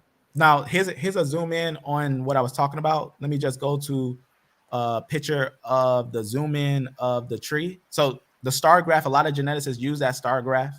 If you zoom in on that star graph, what you'll notice is that A and B groups are different than CT groups. What's under CT is DE and CF groups. That CF includes basically. Well, I'm gonna show you. Remember with the mixing of the Y chromosome DNA in Europe between the C and the G and the stuff like that. Right, but let's also address the understanding that Y chromosome don't change. That Y chromosome stays the same from father to son, father to son. So unless it's mixed with in the ancient DNA. Right, but it doesn't. You can't mix a Y chromosome. Like you can't mix 2 males and get 2 males one. It can be contaminated though. Contamination is. They will tell you if it's contamination. Contamination is different than having a totally different Y chromosome. But you can see right here, like we all agree, A and B doesn't make everybody, but A and B doesn't make CT. And what's under CT? Here's a zoom in of what's under CT. So this is just a tree. It takes the tree, and it's going to show you a zoom in of what's under CT. And this is why we saw the star graph, because on the star graph, what you can notice here is that A and B is different. They're connected with this node. This is actually CT. So it's actually connecting this A and this B. That's what actually is being connected. The A and B are connected. But I know C is the son of Cush because there's nobody else in the area could be. Right, but before, so that we don't let's avoid using Ham, Shem, and Japheth for a little bit. Let's just talk about Son. Let's talk about Son 1, Group 1, Group 2, and Group 3. We're gonna make 3 groups: Group 1, Group 2, and Group 3. So we already know A and B are different lineages, and if you haven't seen this paper, it talks about basically how A and B doesn't make all other lineages. I'll just read some quick highlights. It just talks about the tree. It starts, rather continues the evolution trunk of the human Y chromosome tree at the upper left side of the tree, and just talks about basically the first haplogroup that they say makes everyone is A0T. But this is what it says about A0T. The name of the haplogroup is just says, we see a split of A0T into haplogroups A1B. It is now A0 according to the basically new design. So A0T and A0 are going to be, they say your earliest lineages, but it says this, what it says. Watch what it says here. In other words, we see a departure of a first African branch A0 from the main tree. And watch what it says. None of the non-African groups, CT among them, this is from that same paper. This is from a geneticist. He says CT among them, right, descend. It says, so none of the non-African groups, CT among them, descend from that departed haplogroup A0. So that what is actually concluding is that A0 doesn't actually make everyone. So we have to understand that split, that A0 doesn't actually make everyone. So when you see trees that have a branch that descends. Like, for example, I'll just show an example of what they're concluding. Is that this design that you may have, that many people have seen? Let me just show what it looks like on a tree. Looks like this. And let me actually go to one that's more detailed on it. In fact, I got one already on here. I'll go to. Let me just show you what I mean. So you probably seen a tree like this. What they're saying is that this A0, it doesn't branch and make everyone like this. Like it doesn't, a Helmite doesn't make a Japhanite or a Shemite. A Helmite doesn't make Japhanite or Shemite, is what it's saying, because this is actually him. That A0 is actually a lineage that we see today, of peoples that we see today. So A0 and A1 are Helmites. But there's a CT lineage. That CT there has a split. So that's what we're going to talk about real fast at CT. So can you, let me do a quick question. Can you get put Mitzrayim, Canaan, and Cush from A and B? Yes, you got. In fact, you got 4 sons. You got A1A, A1B, because another A1B and a B. You can make 4. No, I'm saying what I'm saying is outside. I'm trying to tell you, at its root lineages, you can get 4 sons. You can get 4 sons. Canaan is outside of Africa, though. Canaan is an E outside of Africa. B and A and B are outside of Africa. That's why I was showing you on those papers. On those papers, on those papers I was showing you. Well, that's a little bit of stretch to get put Mitzrayim, Cush, and Canaan from A and B. That's a little bit of stretch. So go ahead. No, look, for example, here's an A group with an mtDNA of U, because remember the Hittites were said Indo-European, but these A groups mixed with said European females. And this would be a long time ago in Chat's Republic. There's also other ones in different areas. I showed you one in France. There's other ones in different areas. Kush was everywhere. Georgia. Kush went everywhere though. Right. And that's what I'm concluding, is that based on the splits, we can get A and B and get 4 sons. We can get 4 sons from A and B. Okay, go ahead. Go ahead. So I just want to put that in there. No problem. So now that we see that A and B groups are one family, so A and B is one family, but they don't make CT groups. So 19 lineages are under CT. So remember, A and B doesn't make CT. Now, if we look at under CT, we can note an interesting split. This thing will actually tell you that pretty much what you're seeing right here, this little fancy B right here, that's actually CT. This is actually BT, this is CT, but CT is what we want to look at, because that's going to connect your B and your A, but there's going to be a split, because CT has a lineage underneath it that's going to be different, which is going to be what you see here, which are going to be. Yeah, but the Semitic people didn't evolve from the Hamitic people. No, of course not. Of course not. I'm not. What I'm concluding, just to make it clear, again, let me go back up and point it out. What I'm concluding is that your A and B groups, right? Since their node, since geneticists know that their node is right here, we know that this is a different family. Let me zoom out to kind of show what I'm showing. It's like the odd one out. In other words, the A and the B is the odd one out then. Okay. Yeah, the A and B groups are actually one family that was actually linked together. They was actually, and Jason talks about it too. He says A and B began together and D and E began together, but he never concludes that they were one, because they weren't one, because D and E is under CT. A and B doesn't make D and E, nor does D and E make A and B. You see what I'm saying? But there's a split at a lineage called CT. And let me show you now what I'm showing you. CT, if you zoom in, we can see the split at CT. And that's when you're going to see the actual picture of like what I was showing. Let me go back over here. On here, I'm going to show you how they actually go under what they go under. So at this split right here, I'm going to just zoom in a little bit. This is going to be CT. And at this split, you'll notice that this is actually HIJK. This is going to be IJK. I mean, this is going to be GHIJK, HIJK, and IJK, where you get the split of all these different lineages of these peoples and whatnot, where you get K and J and all those different lineages.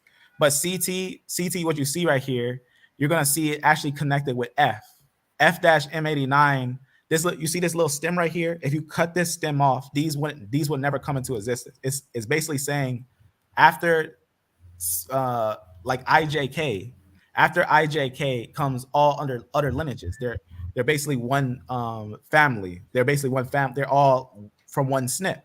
But there's a difference between your D and E lineages. They come from CT. Your D and E lineages will be different, and your F will be different. For example, when you see on this, the reason why that circle is encompassing the GH, I, J, and K groups, because this is K that's encircling these. The reason why it's encircling these, that's K-M89. This is F-M, K-M. This is K-9, K-M9, and this is F-M89. And F-M89 makes these, and K makes these. And if you see on this, it's the same understanding. Is that right? Let me just go down a little bit. Right from CT comes a split. And if we look at F's group right here, there's going to be F, that's stem. F is the start of this whole branch. That this whole branch stems from one stem, and that this whole branch is one family. And that whole family, though there's a bunch of different ones, right? The reason why you have so many different branches of this family is because this is going to be basically one family. The GHIJK, the HIJK, the IJK, these will be, because the fossils that we found of those, there's only one HIJK, there's only one GHIJK, there's only one IJK. That would be more of Japheth's sons. Those will be Japheth's sons to the root of them. Because remember, he has 7 sons. Japheth's line is the largest line, larger than Helm's line and Shem's line combined. Japheth's line is the largest line. And that's what we noticed with IJK, the fossil IJK, which, like I said, you can see that if we type down IJK DNA or haplogroup or whatnot, and it's not a hard find, but we can find that we do have fossils of it, of IJK and HIJK. So right here it says basal paragroup HIJK has been found in Mesolithic Europe, and you said we can use the Mesolithic. And right here also you see IJK was found in the Upper Paleolithic European. You asked me for a fossil. I just showed you a fossil. That's all. Nice. And that's what I'm concluding is that IJK is one family. That from CF you get one family. In fact, on this thing, they also they conclude when looking at that understanding, they also write it out word for word. You can see right here. But you have C and D separated from each other, and that's not right either. Well, look, watch what it says here. It says haplogroups F through R, right? So again, F, let's count in these through R. So F through R, haplogroups F through R, which include T, represents Europeoids or Caucasoids that arose at the same time, pretty much. They arose all together, but there was a split of You're Asians. It'll be Eurasians, right? Except that Europeoids, basically European. Like Europeoids or Caucasoids means that they was right above the Caucasus Mountain. There was a group like where Japheth was, right above the Caucasus Mountain that went to the north.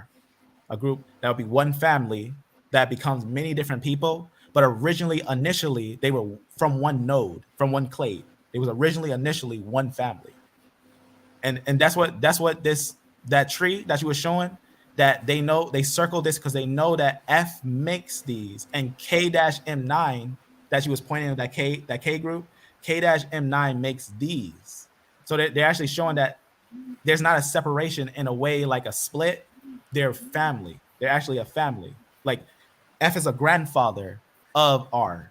That's what it's saying. Like F-M89 wouldn't be it wouldn't be. Yeah, but so you think that the Semitic people are in the East? No, what we're doing is establishing 3 splits. That's all that we're doing. I didn't say what these are yet. I didn't say if this was Ham, Shem, or Japheth. My only conclusion of understanding here is that we can verify these 3 splits, these 3 families. That F.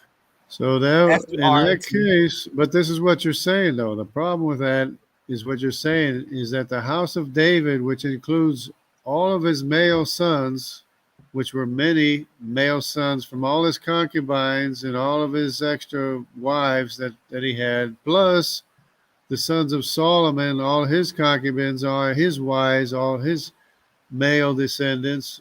You're saying that is not seen in the Judaic population today, is what you're saying. No, that's not what I'm saying. I'm not saying that. That's yeah, not. yeah. No, that's not what I'm saying. Because I so already. the Judaic population today doesn't have any trace. That's not what I'm saying. Of King David or King Solomon in their lineages. So that's not what I'm saying. What I'm saying is that if you look at the whole haplogroup tree, like the whole tree as a whole, right? There's a lot of different families, and even in if I type down the Ashkenazi Jewish tree, right? Like for example, just to show what I'm talking about, if I show what the haplogroup of the classic Jewish haplogroup is, it matches exactly of almost anyone who would be like a Japhetic nation, like some of the Turkish nations, the Greek nations, and some of those nations. What I'm saying is that they're a mixed company. I'm saying that they got Shemites in them, they got Japhanites in them, and they got Hamites. I'm talking about the majority population. The majority of the people you're saying are not direct descendants of King David or King Solomon. You know what I'm saying? The majority of modern Jews. You're saying the majority of modern Jews are not direct descendants from King David or King Solomon. Okay, so this is what I'll conclude. Because you know what a Jew is. A Jew is from the tribe of Judah, right? And specifically descendant of the house, Levi. And specifically of the house of David and Solomon. Right, but remember, we know Judah. Obviously, we know it's from Abraham. We know that. So that would be the majority of the Y chromosome would be Judaic. So let me just make it clear. I believe that the second majority of the Ashkenazi lineage is going to be Shemitic. I think that some part of the Ashkenazi lineage is Semitic. I think the E lineage is that Semitic. But it's not the majority of the Jewish population is not directly descended from King David. Unfortunately, I would say no. The reason why is because J actually shows his origins in Europe. J's origins actually is from Caucasus to Finland, going to places with the Hittites, going to areas with the Caucasus, going to areas with the Greeks, and all those are fossil. That's what I said was an actual order of the split of the fossils. That's where the fossils are found, and they are found in the Phoenician area of the Sea Peoples. So you think Einstein is the original descendant of Abraham? Jews? I think Einstein is a real Jew. I think he was a mix. I think the E, especially like E1B1B, I think E1B1B is easily a lineage that mixed with the original Israelites. The reason why I say that, because I have a paper, like I was saying, I have a paper with Santomé Principe's genetic finds, as you can see right here. I think that sometimes the actual fossil results people may not like. This is actual information of Jews from Santomé Principe. That's Africa, though. But that's Santomé. Right, but you gotta know the history behind it. Right, but here's what the genetic study says. The history, we all know the history. Santomé Islands were probably uninhabited at the time of the Portuguese discovery because it's an island. When they discovered it, it was no one there, but they settled people there. Well, that's an assumption there. No, it's true because there's other historical document. There's other historical documents that talk about it as well. Like for example, King Joan II in 1492, he expelled all the Jews to an island that they took in 1471. That's what this study is talking about right here, saying it banished all the Jews to an island of Santomé in 1471. And remember, in 1471. Wait a minute, from where? From Portugal? From Portugal. Yeah, yes. Well, they sent them to Brazil too. Right, and we do find them in Brazil as well. And that's why there's Jews in Brazil with a J2Y chromosome. Right, but that's the thing. I don't think that is J. The reason why I don't think that is J is because J doesn't show itself to be Jewish or ancient Israelites. Like for example, the ones that we found in the Levant, based upon the Armana letters, show that they were the Canaanite people. That everyone that was in the Levant area at that time, especially in Sidon, was a people that was connected with some of the Canaanite groups there in the land of Levant. For example, have you? I don't know if you've seen the Armana letters. Canaanite is not Turkish, though, right? Canaanite. Remember, I'm sure you know about the Sea Peoples of Asian. It's talking about like the Sea Peoples of Asian. Like that would be the TY chromosome and the R1b. And the some of the C people are R and T and J, but majority and E and E and G. Well, yeah, but that E is from the Natufian. That E is from the Natufian, the Gasulian culture. That's going to be from the culture that was already in the Levant. That's going to be from the Natufian, the Gasulian culture, which also T had entered into the Gasulian culture, worked with metal very early on. But that group, it's important to understand that T group, that T group would be more of the group from dwelling with Isham that came down. So, but your Hamitic group is very, very small lineage. No, it's not. It's four sons. In fact, the A group was very large. It dominated Africa. It was replaced by now the reason why it's small because it's replacing. It's actually recorded that the E1B1A lineage actually basically replaced the A and B groups that were in Africa. That happened a little later on because we know that even with Vincent's papers, we know that E1B1B and E1B1A, they say that it didn't split into after the Exodus. So that's going to give us a little understanding of that. Even the Natufian finds, if we consider that they didn't split after the Exodus, yet Natufians have E1B1B. That would mean Are you familiar with the E Z830 lineage? EZ8 say easy. What was it? 830? Yeah. EZ830. It's like an E3 lineage, but it's Z830.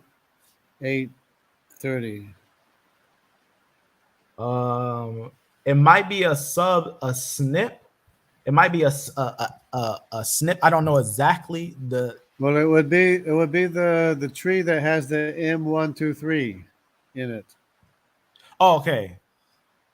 Okay, so M123. Yeah, that's the one that was in the Ashkenazim. But the M123 is a larger family tree, which goes all the way back to the Z830, which is a tree that's all in Saudi Arabia, in the Levant, and it's in, of course, Greece and the Mediterranean. But it's not really in Africa. I believe that's the Canaanites. I know there's a EZ827 that I know that was one group, but I may have not seen that 830. But the reason why I went here is because according to a couple of different studies, we know that Africa had a high replacing that happened. Right here it says replacing the previous haplogroup frequencies in Africa with the now dominant E1B1A lineages. But I could see 3 family trees, 2 of which are in Africa. The one that has the M81s, that's a bigger tree too. That's like a L19 or something. And then there's the V78, which is Mitzrayim, which has the V13, V12, V32. Yeah, those are going to be E1B1B, but again, those are 3 distinct trees inside, or 2 of them inside Africa, plus the Cushite, which is the A, B, C, and D, and the other one, which is Canaanite, which is outside of Africa. But remember, all those lineages started in Damascus. All those lineages started in the Shemite area of Damascus with the Natufian culture. Well, I mean, yeah, you mean it started with in Turkey, basically, right? No. In Damascus, the area of Damascus, like where Syria is. Well, that's where the Natufian culture was. They all came from Mesopotamia. No, I'm saying that the Natufian culture developed in Damascus. It developed in Damascus and in areas of Israel. Damascus. Well, I mean, not everybody came from Damascus, but only the Natufian. But that's a Canaanite area, isn't it? Oh, not. It depends. The Maccabees had a mixed culture. It had Shemites and Israelites, but the Israelite one was the one, well, not Israelites, my bad. Shemites and Hamites. The Hamite one was the A and B groups, but the D But and E groups were the other groups. Those were the different groups that were there. the thing is that you have to deny that the J1 haplogroup, the Moan, the Cohen modal haplotype group of J1 is not. You have to deny that they're the legitimate priests of Israel. Now, look, this is what I'm saying. Again, I'm not concluding when I went to talk about it, I just want to talk about the splits before we start talking about who is Ham, Shem, and Japheth. I think we Well, you can can't find rely Ham, on Shem, this. and You Japheth, can't but we gotta rely. match records. I Go don't ahead. think you can rely on the splits. I can't trust them because it goes contrary to what the known history is. Okay, so let's come to something that we can agree on. So remember how you were showing an unrooted chart? So the reason why I was just showing that because that report that I was showing you matches the historical reports. That's all that was about. But let me show you something real fast with that. Remember you were showing that unrooted chart? That's Yeah. star graph, that unrooted chart. Yeah. What's interesting, we know that this design right here is false. We know that this design, we all agree that this design is false. That A groups, that the root is not from an A group, and A don't make BT and CT groups. We know that Right. that split is false, and we know that A groups are different, right? We know that A groups are much different But than the B doesn't make the CT either. Oh. right, and that's what I'm going to show you. I'm going to show the root because we also got to connect the Neanderthals, which are haplogroups A00, A0000, and A0000 with 4 zeros. 3 zeros, 4 zeros, 2 zeros. Those are going to be the Neanderthals' Y DNA. We'll get into that. But remember, that's going to be Neanderthals before are Ham, not. Shem, and Japheth. Neanderthals are not A. No, yeah, they are. No, Neanderthals are Japhethites. No, I don't think you've They're seen the Neanderthal haplogroups. Eurasians. They're all over Eurasians, and you can show with the Denisovan DNA too. So just to be clear, do you have a paper? Let me show you some. If you go ahead and show what you're showing, but let me show you something real quick if I get a chance, or when you're finished. Okay, so let me first show what scientists have confirmed the haplogroup of the Neanderthals as and Denisovans. Let me just go down real fast and just make that. They don't have their Y chromosome. They haven't determined the Y chromosome as far as I know. They did. Right here. So let me just open up this paper here and just show you how we know. I also have a picture. Should it be here? A picture? I think it's a picture here. I think I put the picture on here. Did I? I did not. And then I'll show you my graph if I can find it. I'll put the picture on here a little later. All right, let me show you what it is. So here's a genetic paper. It's gonna be by these geneticists from Center of the Medical Genetic Human whatnot. It's gonna be basically in some far places in China, pretty much. But let me show you what they found, because remember, Denisovans, Neanderthals, Denisovans, they're gonna be around areas of China, like just to kind of like show that for like for mental sake. You can see right here. Here's a map. Neanderthals were usually over here, but some Neanderthals apparently reached over here, and that's what they found. They found some Neanderthals with Denisovans over here, and this what they found from sequencing them. Remember, I was talking about Dirt Cave. There's a study that came out in 2021. The first time they ever sequenced Neanderthal and Denisovan DNA, and they found out that how humans are actually related to them. So here's I'll show you their Y DNA on here. So here's where they would say it, and there's other places that would say it as well. But let me go down. Okay, here it is right here.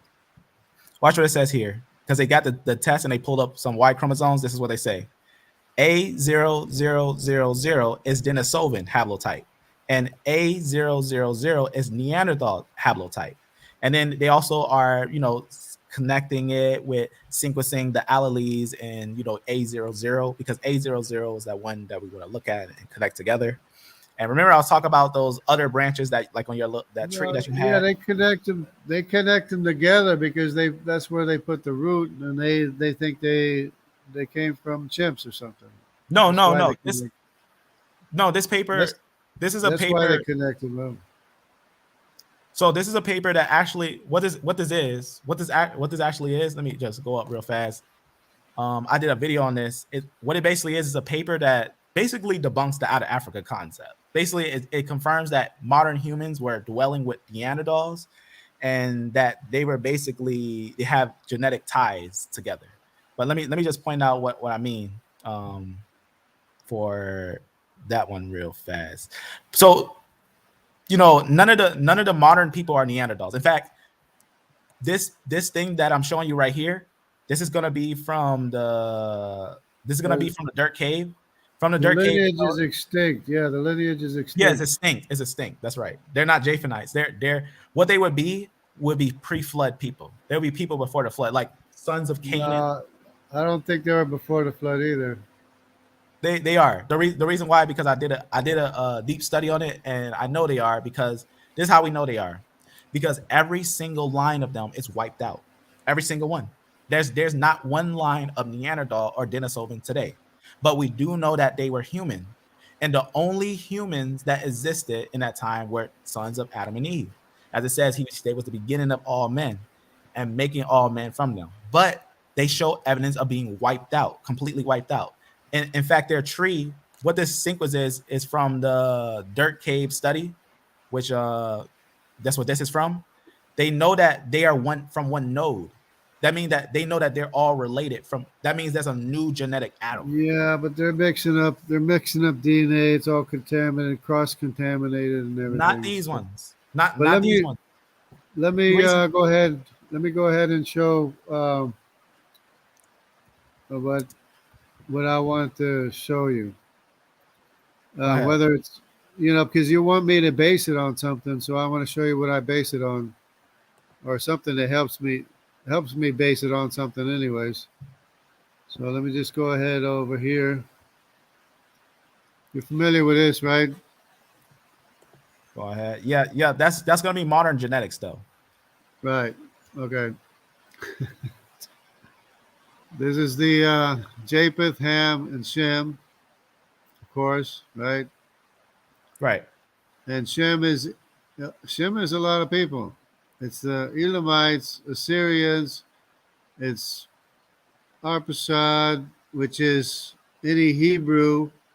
It's all the descendants of Joktan, and these are the ones of Abraham, which includes the Amorites, the Moabites, the Edomites, the Moabites. Right. Yeah, it includes a lot of people under Shem, right? So it's not just Israel. It's all it's of a these. lot. That's right. Elam, Arphaxad, Lud. Yeah. And if you want to know where people, right. In fact, zoom in on that map. You see now, almost a lot of people notice that you see Lud over there. That's a Shemite nation. But what's interesting is if you look in the Levant right there, we can see a spill of the Hamitic lineages and the Shemites kind of dipping over. But notice who's in the top. Japhanites are at the top. That's important because that's where we find most of the F-M89 lineages, is that they're going to be lineages that came from the north, that they're lineages that were dwelling in the north. Like R1b came from IJK. R1b came from, this is R1b's breakdown. R1b came from P, which came from K, which came from IJK, which came from HIJK, which came from GHIJK, which came from CF. Yeah, you're talking a lot. I'm supposed to be talking. Well, the reason why I'm saying that, because if we notice the monophylactic families, it makes perfect sense that Japheth was very large in the north, right? Well, like everybody knows that Japheth went north. That's right. That's the whole point. Gomer is up here with Ashkenaz on the Rhine River, where the Ashkenazi call themselves Ashkenaz. That's not the Rhine River. Yeah, but it is farther on. It is. Up here. This is up here. This is above here. There's the Rhine River up there. The Rhine River is a little bit more over like Germania. That's more Yeah, like which is that's right, Caucasus Mountains. which is right above here. But this is the area of the Scythians right here, which is Gomer, which is Ashkenaz. But anyways, that's not what I want to talk about. That's not what I want to show. But just to keep in mind that this area is the Semitic area, the northern area is the Shaphitic area, and the African and this area here is the Hamitic area. All this green area here is the Hamitic area. So the Middle East, whoever was the first lineage that conquered the Middle East, or was the largest lineage in the Middle East, that would be the Shemitic lineage, which includes Mitzrayim, Put, and Cush. Right, and that would be the Hamitic lineage, the one Canaan. No, I'm not talking about languages. Forget languages right now. It's Canaan, which has his own. Language. He has his own E family tree right here, which includes M1 through 3. Then you got the Mitzrayim, which is the what is it, the M78 or something, which includes V3, V13, V12, V32. No, wait, let's hold on. And then it includes the M81 tree. We got to show the source. We got to show us. We can't just say the M81 tree. Well, I'm not looking at the source right now, but it's the M81. I'm telling you what it is. M81, which includes another tree, which is a separate tree from Mitzrayim, a separate tree from Canaan, separate tree, and a separate tree from Cush. But anyways, can I ask you a question? Where does E begin? Where does the E haplogroup start? The E, where does it start? Yeah, they have it backwards. It started with the E is the main trees. E's are the main trees. The M81 is the main tree. The M78 is the main tree. And well, E stems from a root from E-215, which E-215 is actually where all those branches that you were talking about come from. Okay, and the Semitic area is the central area, and the Japhethite area is the north. So that's established. That's easily established by looking at the Natufian culture that ruled the Levant, and the Gasulian culture that stayed in the Levant, and all the way to later on where we start to see the Arabian conquest. Well, you're talking about the Canaanites, because this is the Canaanites here, and that is Sidon. That's where we find the J. That's where we find the Levant. Yes, well, Sidon is where we find the sea peoples. Let me get to what I was showing, but you have to understand this area is Shem, this area is Japheth, and this area is Ham. See, yep. Shem, Ham, Japheth. Europe, that's Japheth. This is all Japheth. Asia, Japheth, and this area is Shem. Originally this is Shem. Originally this is Ham. Okay, so that would make the Natufian E Shemites, because the E group covers all of the Levant in ancient times. The E groups dominate the Levant. And the other thing is that the mitochondrial DNA, the L is exclusively in Africa. No, it's not. So L3 actually began in Syria. Later. The oldest L3 fossil is in Syria. Well, Canaan, yeah.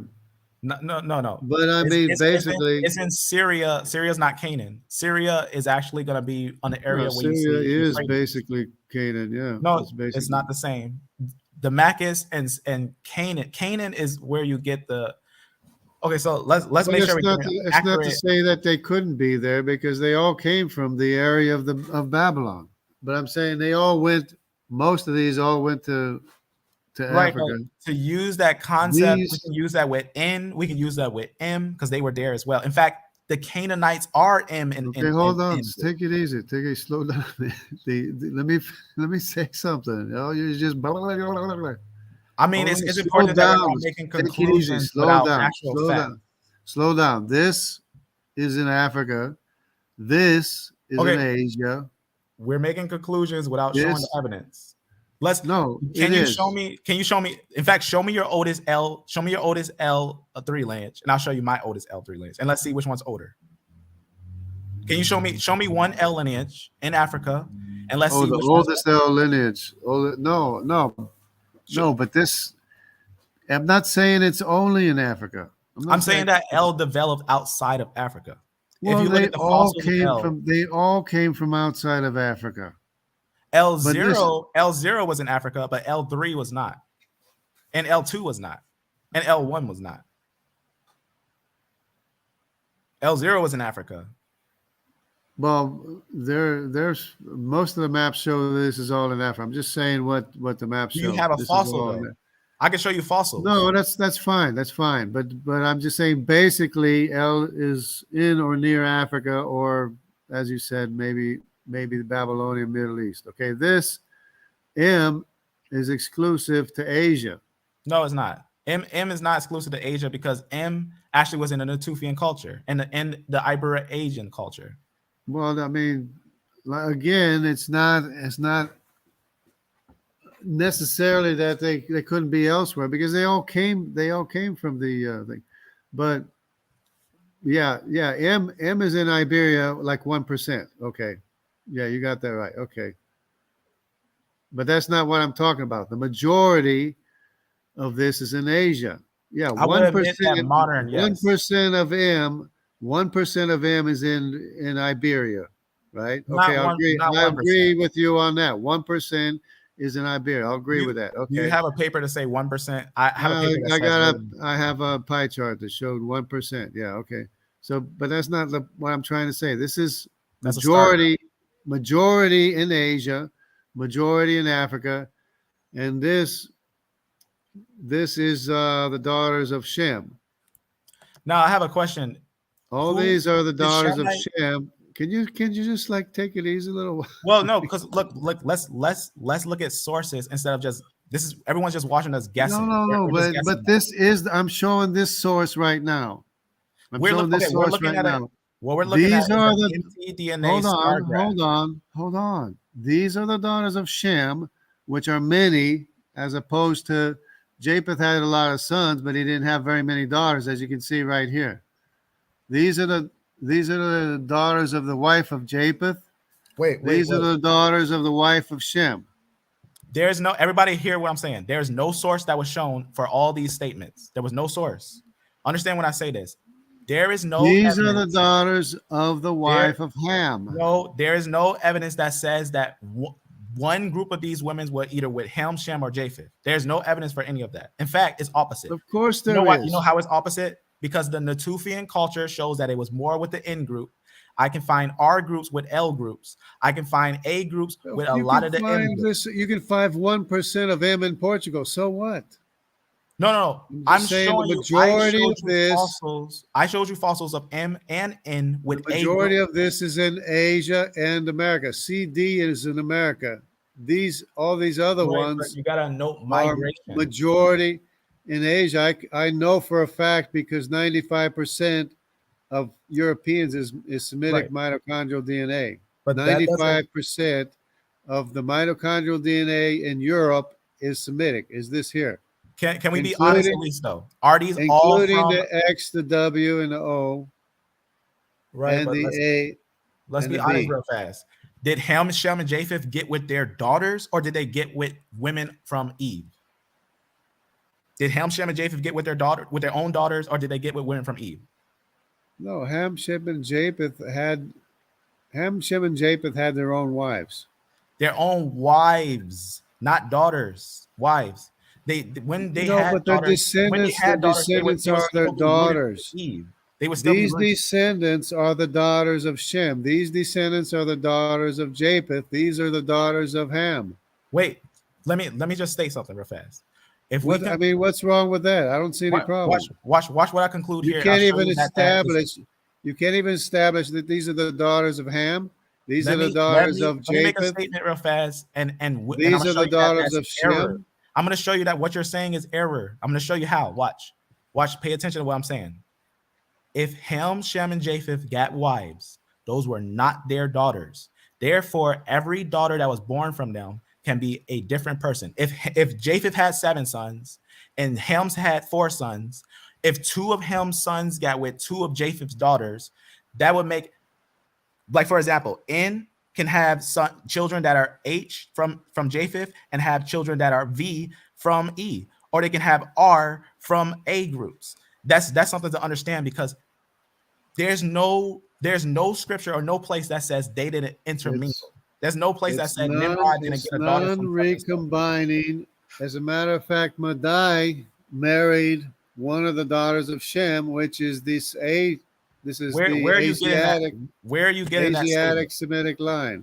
Where did you It's where did you basically read common. Madai had a daughter with Shem? It's basically common knowledge, because all you have to do is look at this lineage. It's in Asia. Wait, This you're lineage saying here. common knowledge, but where's your source? This for your lineage is in Asia.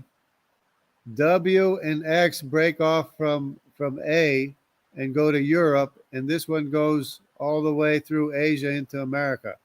But how does that tell us that Mahdi got with Shem? This one comes from the Middle Eastern branch. Wait, let's focus on and goes to the Pacific. Because you're moving forward like you said something that's actually stable and right. It's not right, because it's actually false. To conclude that Shem never got with a daughter of Ham or never got with a daughter of Japheth, that's false, because we know that they all had one language. They was all in one place. I'm saying that the Japhethites married the A. The Japhethites. Look, let me make it clear. I do believe the you can have CF with A, you can have A and B with A, you can have the Japhethites married the B. You can have different groups from those, but you can also find other Y haplogroups. Find a lot of stuff, but I'm still not where I wanted to go. In fact, can you do something? You can't even agree that these are the daughters of Shem, because that makes no sense. That makes no sense. It makes all the sense. These are the daughters of Japheth. One, you're saying that they never mixed. I didn't say they never mixed. Then how can they only be daughters from Shem? Daughters is a noun. You're not listening. Now you're not listening. I'm listening, but it makes no sense. mtDNA is a non-recombining line of the maternal line. Wait. The maternal line. We know that there is a part inside the chromosome of the mtDNA that doesn't change. There's an unrecombining zone. Yes, we understand that. But understand what I'm saying here, because that doesn't change.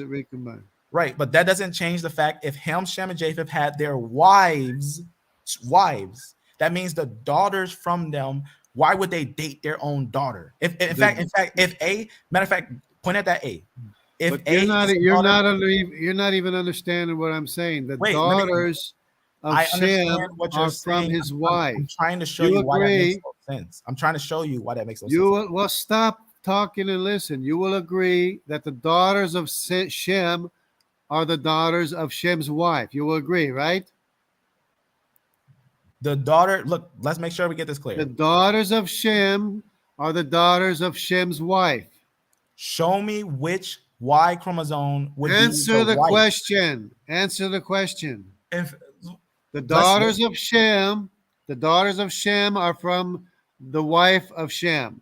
If Shem had daughters, yes, they would be from his wife. Absolutely. That doesn't tell us a Y chromosome. Shem did have daughters, yes, and they were the daughter of his wife with the Semitic mitochondrial DNA of his wife.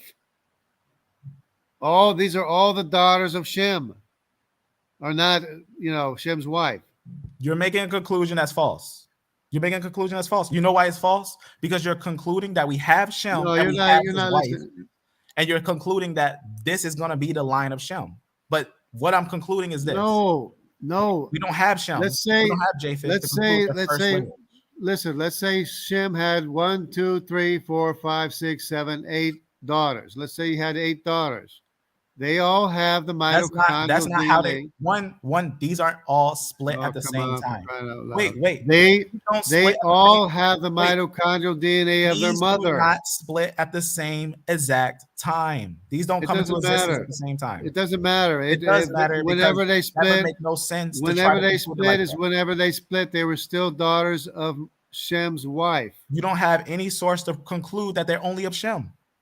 You don't have any source. No, Shem's wife. Shem's wife. Do you have a source that says that? Do you have a source? Mitochondrial DNA does not come from Shem. It comes from his wife. Do you have a comes- source to say that this is from Shem's wife?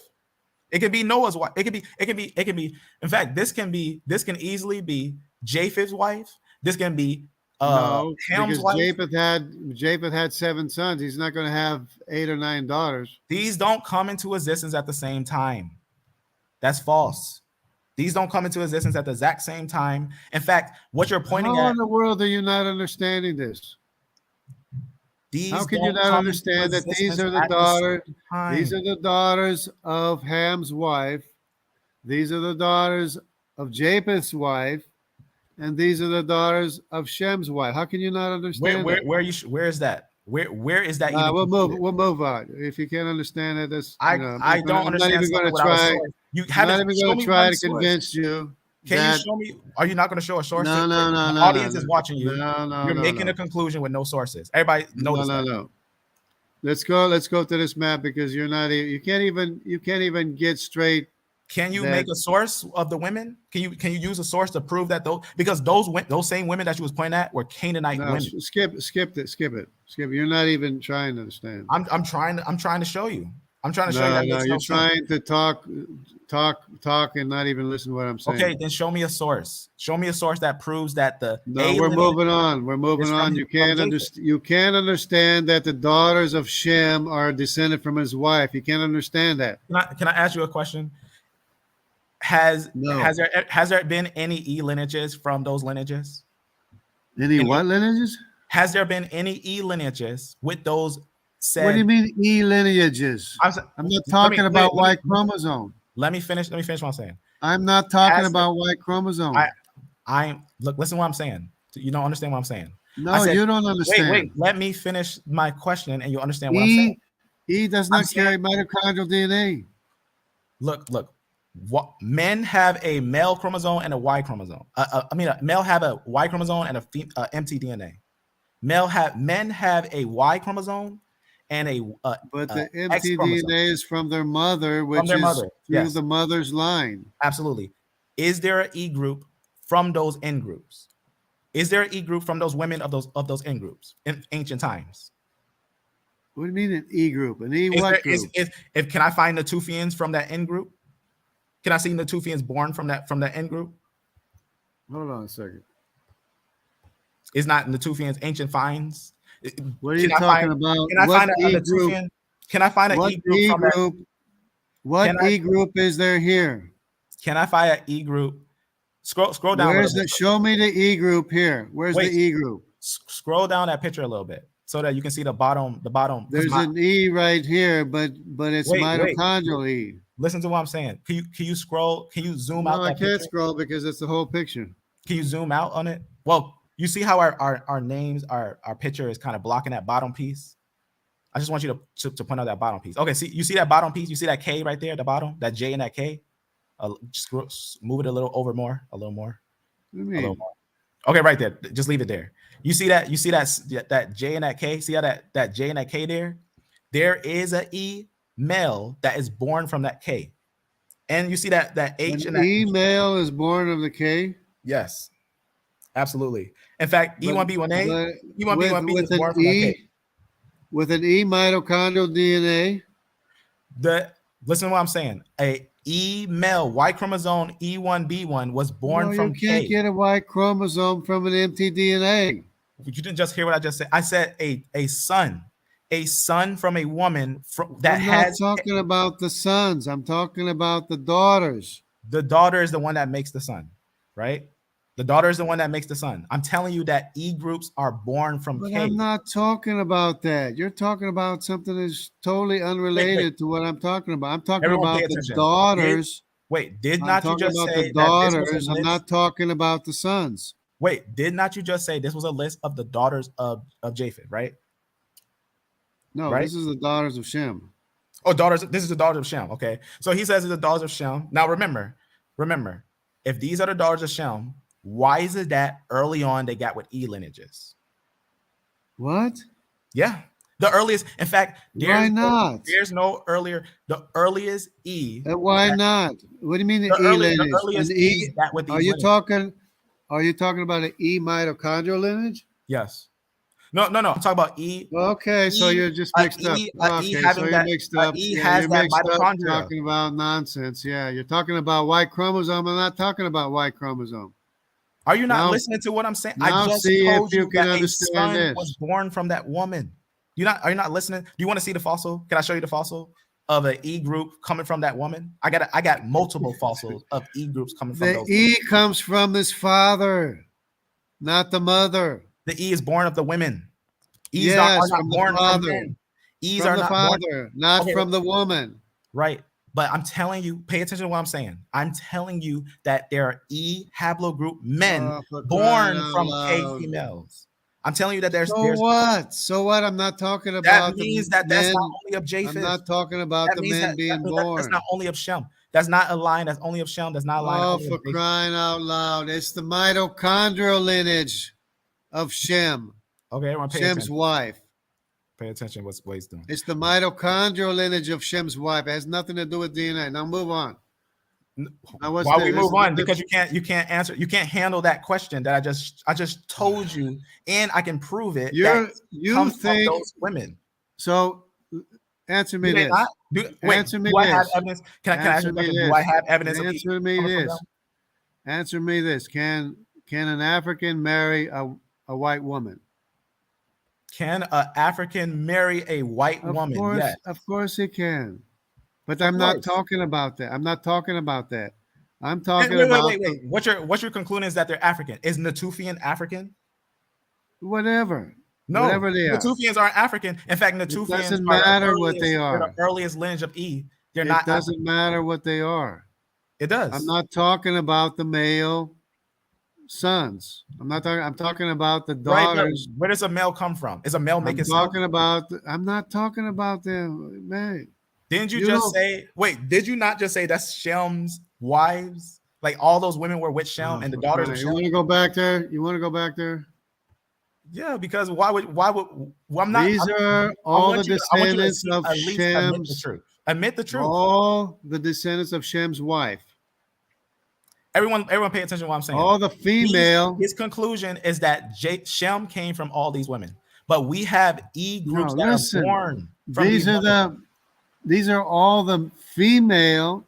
I gotta explain this to you because you're not understanding. They're the female descendants of Shem's wife. The female descendants.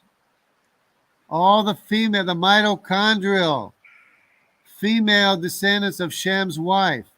Now let's move on. Okay, and what I'm concluding is that is false. I'm concluding that rather what would make more sense if we actually. Now I'm starting to doubt your ability to You're understand making a what this is conclusion about. with no source. You're saying that they are from Shem, but I'm starting to doubt your ability to even understand this stuff.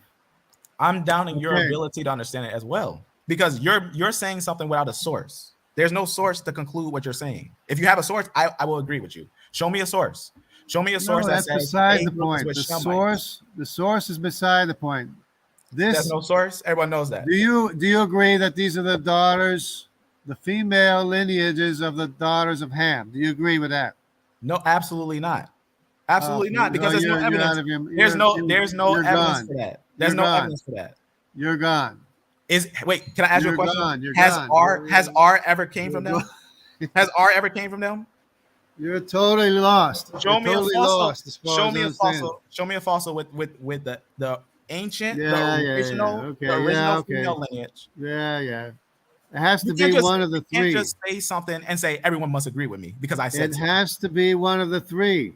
This is what I say, so this is what it is. So which are these the daughters of Shem's wife? There is I myself been studying. Look, wait, let me answer. I've been studying for a long time, and I came to the understanding that every single woman today comes from Eve, and that every single woman today is a mixture of Ham, Shem, and Japheth as they mix with them. There's different. The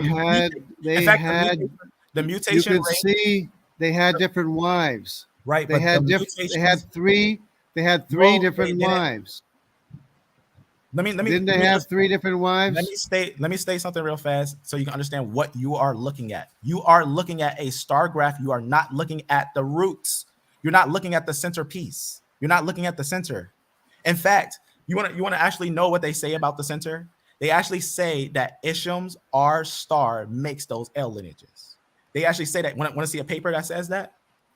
You want to see a paper that says that Isham R star makes those lineages, the L lineages? That L actually comes from R. Did you know that L comes the from L R? lineage doesn't make, because you know what they were concluding before? They were saying a genetic Eve, that L0 makes everyone. That's not true. L0 doesn't make everyone.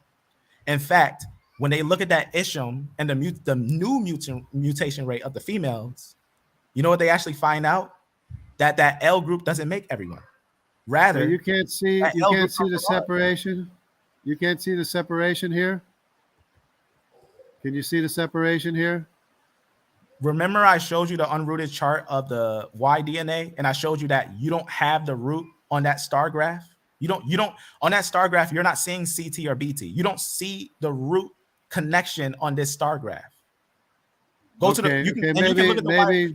Go look at the Y chromosome. Well, you don't I'll got just CT, go ahead. You don't got BT. You don't got say maybe, because it's a star graph. It's showing you the tips, the ends. Okay, maybe you have a point. I'll just go ahead and say maybe you have a point. I'll look into it later or not right now. But it's not what I want to talk about.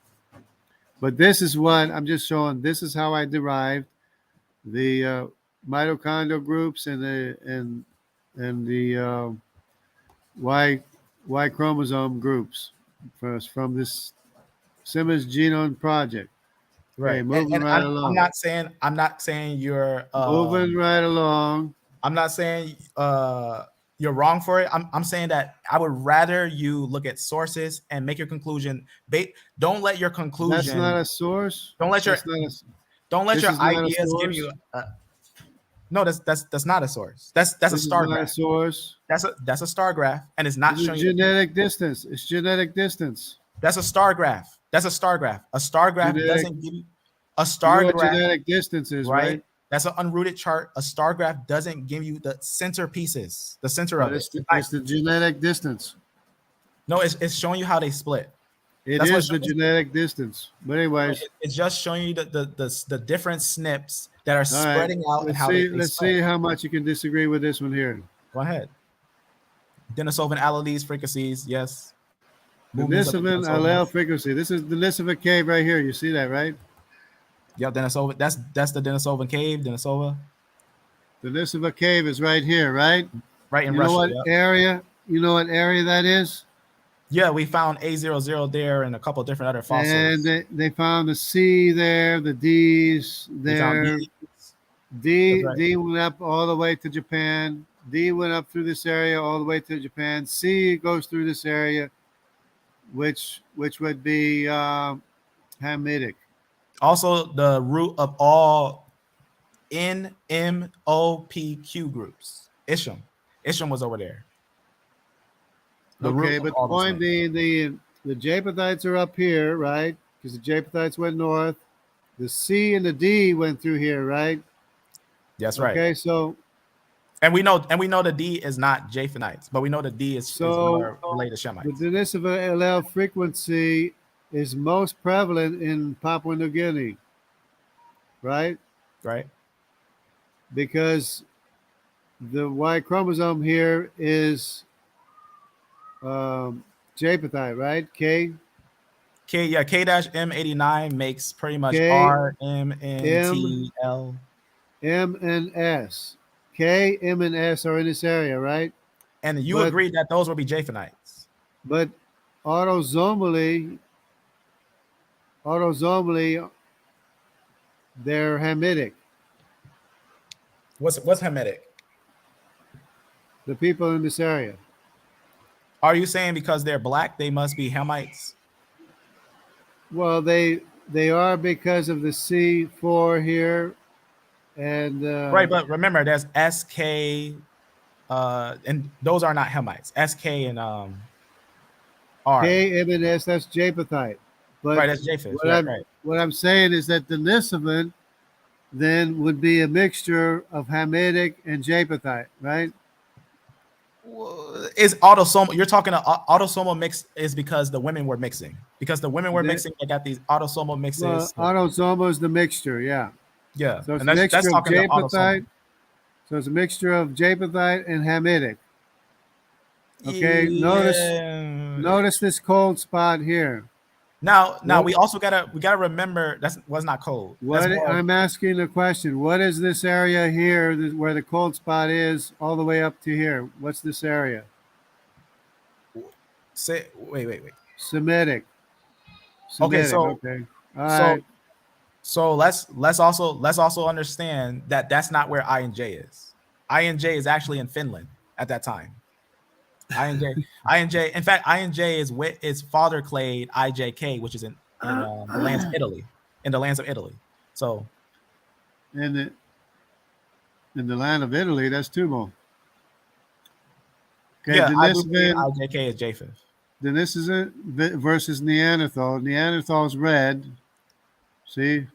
And the Denisovans are purple-ish blue. Okay, so Neanderthal is in which area?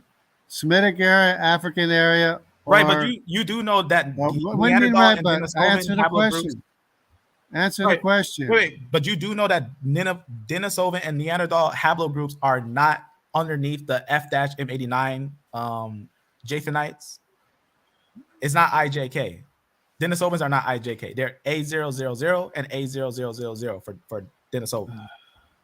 No, in the evolutionary tree. That's the sequence. I'm asking haplogroup you of where those. they are here. I'm asking you. They were where all they over the are. earth. That's why Neanderthals- I'm concluding that Neanderthal and Denisovan are the children of Canaan that filled the whole earth. Those are ancient lines that Neanderthals are in wiped out. what area here? What is this area all here? over the earth. They're This all is the area of Japheth, right? no. At that time, and even on the map that you're using, that uses Neanderthal and Denisovans, we know that at that time, that's not when the spread of the modern groups were spreading at its largest form. But rather, the reason why you got A000 or A00 as human is because they are autosomally connected. That's what you were just showing, autosomal tests, not Y DNA, but autosomal tests that tests how we are the same people. No, Or what but makes one the we're same not going person. by autosome. We're going by Y chromosome. This is not Y chromosome. You're not This showing is Y chromosome. autosomal, but I'm saying it's in what area is this? What area is Yeah, this? all over the world. Japhethite. It's But not all there's over no the world. Japheth on that chart at that Yeah, time. this is Japhethite too. There's South no America, okay, that's look, Japhethite too. You're not showing Y chromosomes on that chart. You're showing This is Neanderthals. autosomal, and I'm Right, asking you what area is this? It's the area of Japheth. Okay, fine. That's the one I want. Right, sure. We can say That's that the these are point I areas of want to Japheth. make. Okay. What Bye. is that? But what does that mean? Because in fact, It's that the actually area of hurts your Japheth. point. Do you know that hurts your point because J is actually Neanderthal? Did you know J is actually the origin of J? That the root of J that was in the Caucasus is Neanderthal. They haven't determined what the I Y have a paper that chromosome says of that it's Neanderthal. Neanderthal. You can't get the Y chromosome of Neanderthal. You can. They do have the. I just showed everyone witness. Didn't I just show the Y? I can show you again that geneticists have already sequenced in 2021 the first time ever. In fact, let me read you something real fast that was done from the it's called the Dirt Cave. The cave is called the Dirt Cave. I'm gonna read. I don't need to show my screen. I'm just gonna read something. It was from 2021. This is May. This is gonna be an article from May 3rd, 2021. DNA from Dirt Cave reveals details of Neanderthals and ancient humans. The Dirt Cave, that's where it was revealed. The first time ever. First time ever. It says this is what they say. Now, new technologies capture DNA preserved in cave settlements are allowing researchers to detect the presence of Neanderthals and other extinct humans because they actually are now able to actually sequence them. The first time ever. In 2021, the first time ever. It's called the Dirt Cave. You can look it up. Dirt Cave, Neanderthal finds. There's a published article in the science of pretty much science.org. I can show. What's the Y chromosome? What's the Y chromosome of Neanderthal? The Y chromosome of Neanderthal is A with 3 zeros, and the Y chromosome with Denisovan is A with 4 zeros. That's assuming they came from a chimp. Assuming they came from a chimp. Okay. No, that's not assuming they came from a chimp. That's assuming that they were connected by Adam. That's assuming that they were connected by a root. Yeah. So In fact, they let me, so let me the show you A. something. I'll show you a tree with A00 on it that they know that No, no, it was A00, then A00. I mean, there was A with 4 zeros, then there was A with 3 zeros, then there was A with 2 zeros, and then there was the other A groups. But they're all gonna be linking to ancient lines, is what I'm saying. Here's A00 right here.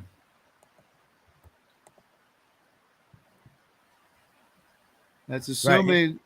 assuming the Y chimps chromosome. No. It's not because assuming are that the they're chimps. ancestors. And in Yeah. fact, the study that I was talking about doesn't even talk about chimps. So I don't know what you're talking about. Well, but that's the evolutionary assumption. When you say Right. A00, that's an evolutionary assumption.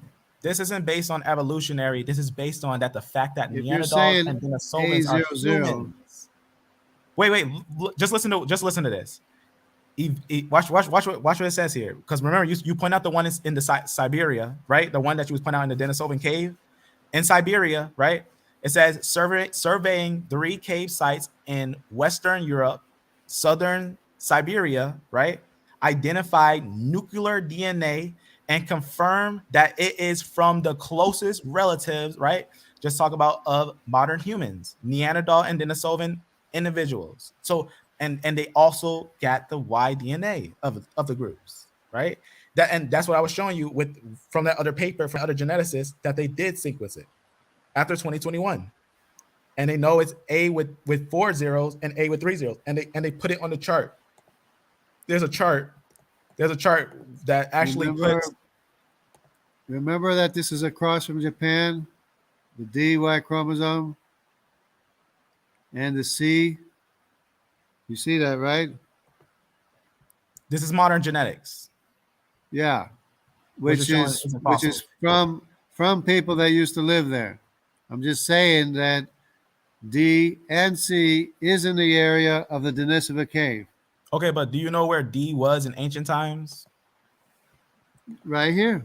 You can No, see they no, were that's here. not a fossil. What you're showing is modern people. That's not fossils. The Denisova cave, the Denisovan, is autosomally Hamitic and Japhetic, which is Wait, where are you reading that? Where are you getting that assumption from? O is Where Magog, N okay, where are you getting that assumption? Meshach. Can you tell me where you're getting the assumption from? It's Japhetic and Hamitic, and there's R here too. See R, that's Japhetic. Q is Japhetic. So it's So it's a J. mixture of Hamitic and Japhetic DNA right here. Can I?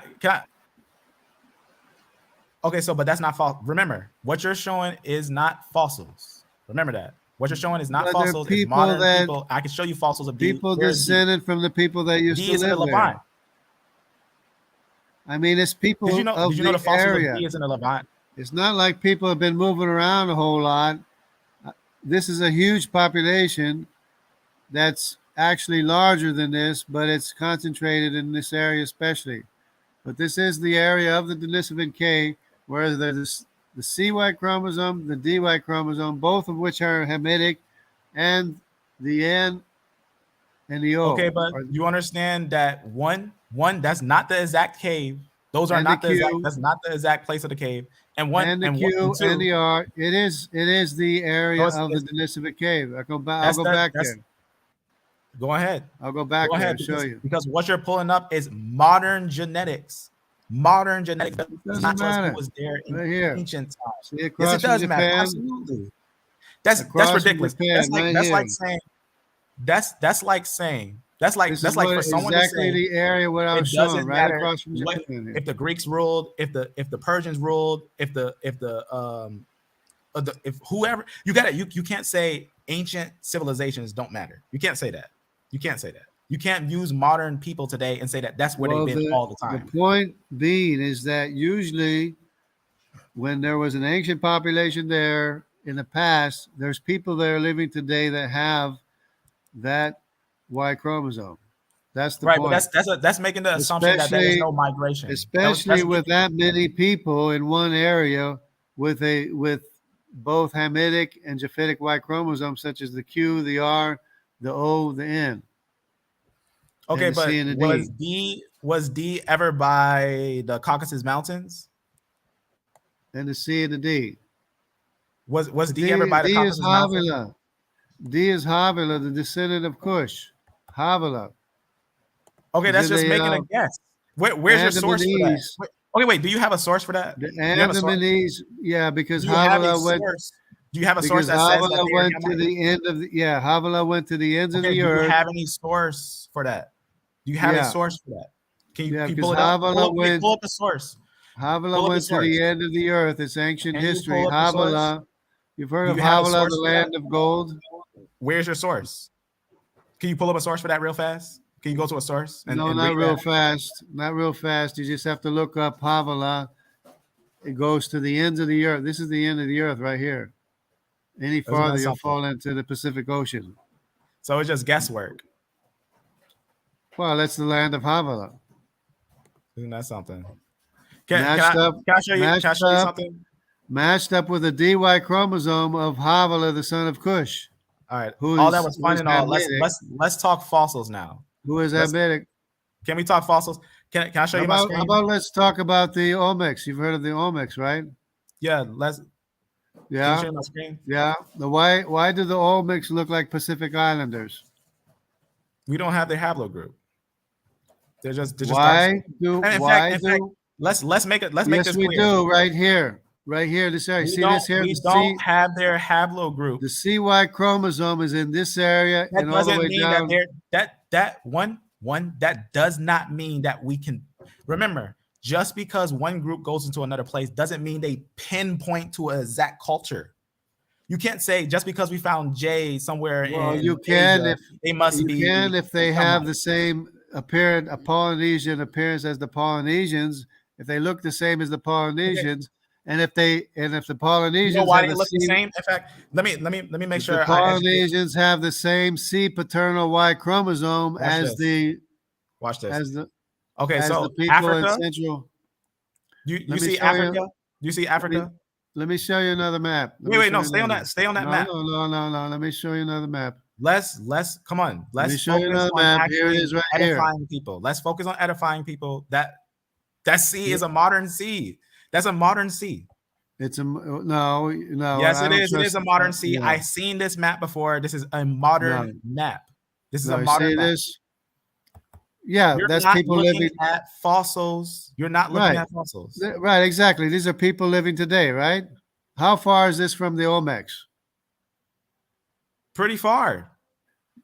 No, well, yeah, in 2, 3, 4,000 years, yeah, pretty far. Not very far for 4,000 years, or 3,000 years. But see this? This is CY chromosome, right? Okay, but let me just say something real fast. But I'm asking a Everywhere question. you're I'm pointing are asking. tropical. Everywhere you're pointing to is tropical area, rainforest zones. You can look it up. I'm asking a specific rainforest zone. question, and it's why do the Olmecs Why they look look black? Polynesian? Why did they look black? Because they was in a rainforest zone. No, the rainforest zone. There's Polynesian. 3 rainforest zones. Wait, there's 3 rainforest zones in the world.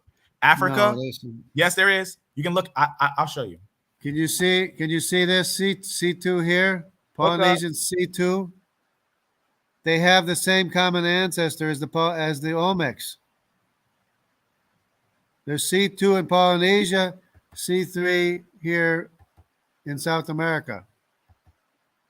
I can't You believe see you're that? actually trying to use modern genetics to try to define who was their It ancient. explains why the Olmecs look Polynesian. Go. Can you type It's something down because real they fast? Type They down have the tropical. same. They have the same common ancestor. They have Right. the same Type common down- ancestor. Can you type down Nimrod, tropical zone? Can you type down Nimrod, tropical zone? Tropic Nimrod, zone? the son of Cush. Nimrod, you the son type- of Cush. Your statements of trying to make C Nimrod is groundless. There's no grounds for you to make C Nimrod. See, You don't even have an here's ancient fossil of D Nimrod. Andamanese. And here's C. And remember, C4. Nimrod is a Cushite. Nimrod was from Cush. Yeah, So you're exactly. saying C, which C Cush was is supposed to be in Hamitic. Africa. The This Cushites is are in Hamitic. Africa. The Cushites are in Africa. This is So how do Hamitic. you make C Nimrod? This is Okay, Hamitic. can you show me that C in Africa, dominating Africa with the Cushites? No, Nimrod never went to Africa. The Nimrod Cushites was the did. Wait, king. the Cushites did. Nimrod If was the king. Wait, you're saying C is Nimrod. The Cushites are Nimrod. Can you prove that C is a Cushite? Yeah, because he's the son of Cush. Nimrod is the Yeah, son show of me. Cush. Show me a C as a In the Cushite. Bible, go read the Bible. No, It's in the show son. me C haplogroup as a Cushite. Show me it. Show me C haplogroup as a Cushite. Go ahead. Because he's the only one. C is the only one in Mesopotamia here. Go ahead. Which Show me is- as a Cushite. Show me C as a Cushite. Nimrod's a Cushite. Show me C as a And- Cushite. And the sea goes into Europe. It goes What does into that mean? Europe What does that mean? Where's the Cushites? Where's the Cushites? because of his descendants were with the Assyrians that went into Europe. Can I read you a historical document where the Cushites went? I'm going to read you a document of how the Cushites went into Punt and went into Abyssinia, into Africa. Yeah, the Cushites went to Africa. Yeah. So where's C in Africa? Where's C? Nimrod didn't go to Africa. The Cushites went into Africa. Nimrod, if Nimrod was a Cushite, a son of Cush, therefore you are concluding that he is from the line of Cush, the children of Cush. From the line of Cush. Then Nimrod in the Bible. Then where is he in Africa? In the Bible is the son of. I could show you right here. I hear you, but where is he in Africa? Show me C in Africa. Right here. Right here. That doesn't mean showing me Cush and Nimrod doesn't show me C in Africa. Okay. Show me C in Africa. Listen to me. Nimrod stayed in Mesopotamia. You understand it? Nimrod stayed in Mesopotamia. Cush's children are Sheba, Havilah, Havilah, Sabteka. They all went to Africa. Went into Africa, and they have the same white Havilah. Except for Havilah, didn't go to Africa either. They did. And some of these others, Cush and some of these others went to Africa. Yes. Not all of them, anyway. Can you show me the C in Africa then? The family of Cush? Can you show me the family of Cush in Africa? Yes or no? Yeah, right here. Show me Cush. Show me C. Show me the C haplogroup. Is that a C haplogroup? That's Cush? No, yeah, Cush. Absolutely. Cush went into Africa. Everybody look. Cush went into Africa. Cush. Show me a C there. Nimrod didn't go to Africa. Nimrod was the king of Mesopotamia. Listen, I don't know what you're trying to pull, but you just said it. You just pointed yourself that Nimrod, right? And there's Havilah right next to Jatan, right there in Arabia. But anyways, Cush. Yeah, they don't know. They don't know where it was. They're just. I can show you a historical document. I can show you a historical document for Havilah. You want to? Yeah, see where but eventually Havilah went into the land of Havilah, which is all the way to the end of the earth. It went into Africa. Went all the way to the end of the earth. It went into Africa because the Jatanites were fighting with the Cushites. I got a historical document that tell you in 1800. Well, some of them, BC, some of them did, maybe. Some of them did, but then other ones went other places. In 1800 BC, Ishmaelite Arabians recorded that Jatanites were fighting with the Cushites and went down through Punt, down from Yemen into Punt and went into Abyssinia. Do you want to see that document? I'm talking historical documents. Some of them did. Yeah, sure. I'm sure some of them did. Okay, so then show me C. Show me C now as a Cushite. Show me C as a Cushite. Go ahead. No, Nimrod is the son of Cush. I showed you that. Yeah, absolutely. He is the son of Cush. Now show me C as a Cushite. Well, show me that Nimrod went to Africa. Let me make sure everybody pay attention to what I'm saying. I don't know how much clearer I can make this. Nimrod is a son of Cush. He did not go to Africa. Cush had multiple sons. Nimrod didn't go to Africa. But Cush did. If Nimrod and Cush had the same Y chromosome, we should see C's in Africa. Now show me. No, it's a separate lineage, just like these are separate. Wait. Are you saying? Are you really trying to say that Cush and Nimrod had two different Y chromosomes? No, the descendants had a different family tree. Do they have different Y chromosomes? The descendants have a different family tree. They have different Y chromosomes, though. Even Havilah is a different fammy tree than. I understand family trees, but are they a different Y chromosome? No, right? Originally, you know by the descendants. If Cush is C, of the ancestors, C is all Cush C. Yeah, it's C. Then show me a Cushite as C.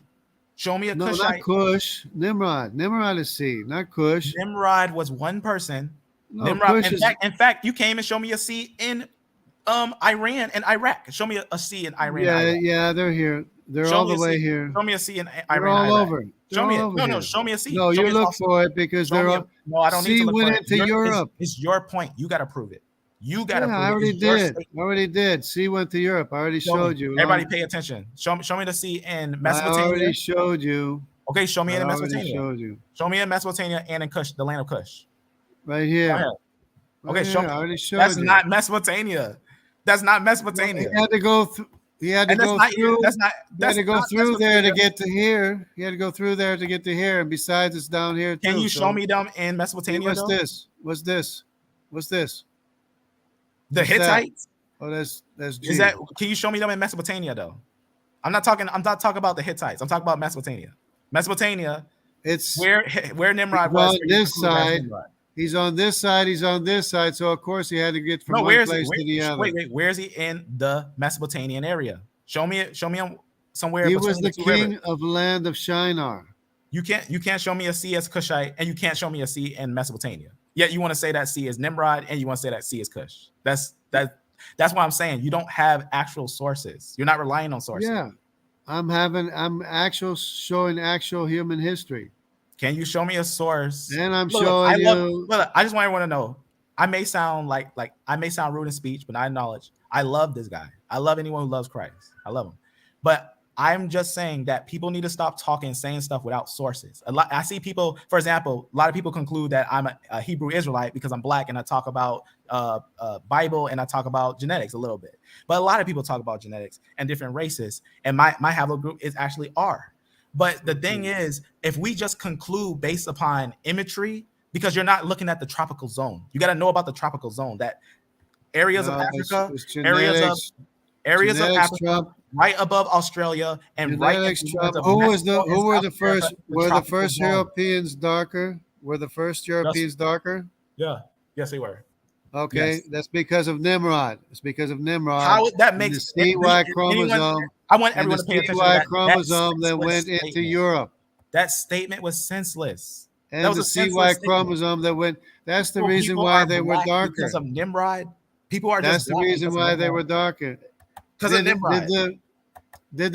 The Assyrians, the Sumerians, did they have curly hair or not? Are you really Did the Sumerians have Are curly you- hair? are you really trying to base genetics on phenotype? Well, he's the son of Cush, for crying out loud. And yet you haven't shown me not one C in Mesopotamia nor in Africa. Right here, Nimrod, right here. Here's What does that Nimrod mean? That right paper there. that says Nimrod, that doesn't show me a haplogroup. Yeah. Well, he's the For son. that- He's the for son that- of Cush. for that, E1B1 is in Israel because I found E1B1 in the Natufians. Therefore, He's the- E1B1 is Israelites. He's the son of Cush. He's gonna have the phenotype of his father. And Okay, his show me descendants it. But can you show me C? and his descendants are gonna look Polynesian. Okay. I don't know how. I'm really trying Okay. to respect you. Can you just show me C? Can you just show me? I'm not saying. Look, I believe Christ with faith. Show you But C. I don't okay. believe any man. I count every man as a I'll show liar. you C right here. Here's C. Okay, but C. that is modern genetics. I can pull up that same exact map and show you that that's modern genetics. Right, but the Babylonians were what? Where's the The C? ruling. In fact, the where ruling is the the C ruling in that class graph? of Babylonian, the Syrians, the ruling class of the Assyrians were the descendants of Nimrod with curly hair. It probably was, but does that tell us a haplogroup? Yes, because Nimrod is the son of Cush. He has Okay. to have a Hamitic. Watch he has to have a this. Hamitic haplogroup, which is C, Watch which this. is Hamitic. Do you know that the C is the highest group in Mongols, and they have straight hair and pale skin? Do you know Well, that's- yeah, because of the mixing. By the time today, but not in the past. No, it's because pigmentation is not a representation of peopling. Pigmentation is based upon location and the development of pigmentation, right? Either the loss of pigmentation or gain of pigmentation. That doesn't change the race. So African Americans aren't black. So African, what does that even mean?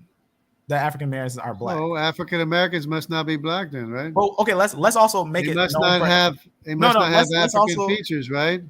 Right. Let's also make it understood what it actually means to say the word black. You're talking about you talk about levels of pigmentation, right? Yeah. Everyone is one shade of brown. Yeah, the right? levels Some high in pigmentation, Europe- low pigmentation. The levels in Europe But that doesn't give us early a on were haplogroup. darker. That doesn't give us They a were haplogroup. darker, right? Why were they darker? It's not because of They were- Nimrod. That makes no sense. Yes, because C is in Europe. C is in Europe, but C Yes. is not in. You know where C? You know where we don't find C? We don't find it in Sumer, and we don't find it in the land of Cush. Of course you do. Show me. C's not supposed to be Wait, in the land of can you? Cush. You have not yet showed me. It's not supposed to be in the land of Cush because he never went to Africa. He was the king of Shinar. His descendant, when Nimrod was killed, his descendants You're dispersed. talking about Nimrod, but you understand Cush has multiple sons, and you said Cush himself would have the same Y chromosome. Can you Okay, show check me this at out. least? Check this out. Can you at You've least heard- show me? Can you at least show me C in Africa? Can you at You've least, heard- at the least, show me C in Africa? Because we know No. Cush is Africa. No, C never went to Africa. Did Cushites go into Africa? Cush went to Africa. Nimrod never went to Africa. Was Nimrod a Cushite? Nimrod is the son of Cush that never went to Africa. His descendants So okay, there we go. Amen. never went to Wait. Africa. The Amen. descendants of Amen. Nimrod never went So- to Africa. So Nimrod's brothers, Cush, went into Africa. So we should find Nimrod's brothers, Cush, with his same Y chromosomes from his father. No, there's going to be a different family tree. Everybody listen to what he just said. Nimrod's family did tree. you just, I kid you not. He just said it Nimrod's out of his mouth that descendants. he just said that Nimrod's family Nimrod's- would have the same Y chromosome. I kid you not. Nimrod's He said that live. descendants are not the descendants of Cush's other sons. Can you be honest? Can you, Nimrod's I ask descendants you a question? Just stay on this answer. Whatever Nimrod's answer you answer on descendants this are not question. the same as the Andamanese Okay, Havilah. let me just ask this question. I have a question. If Nimrod is from Cush, just be honest. His Y chromosome, from your understanding, is C, right? Nimrod is C.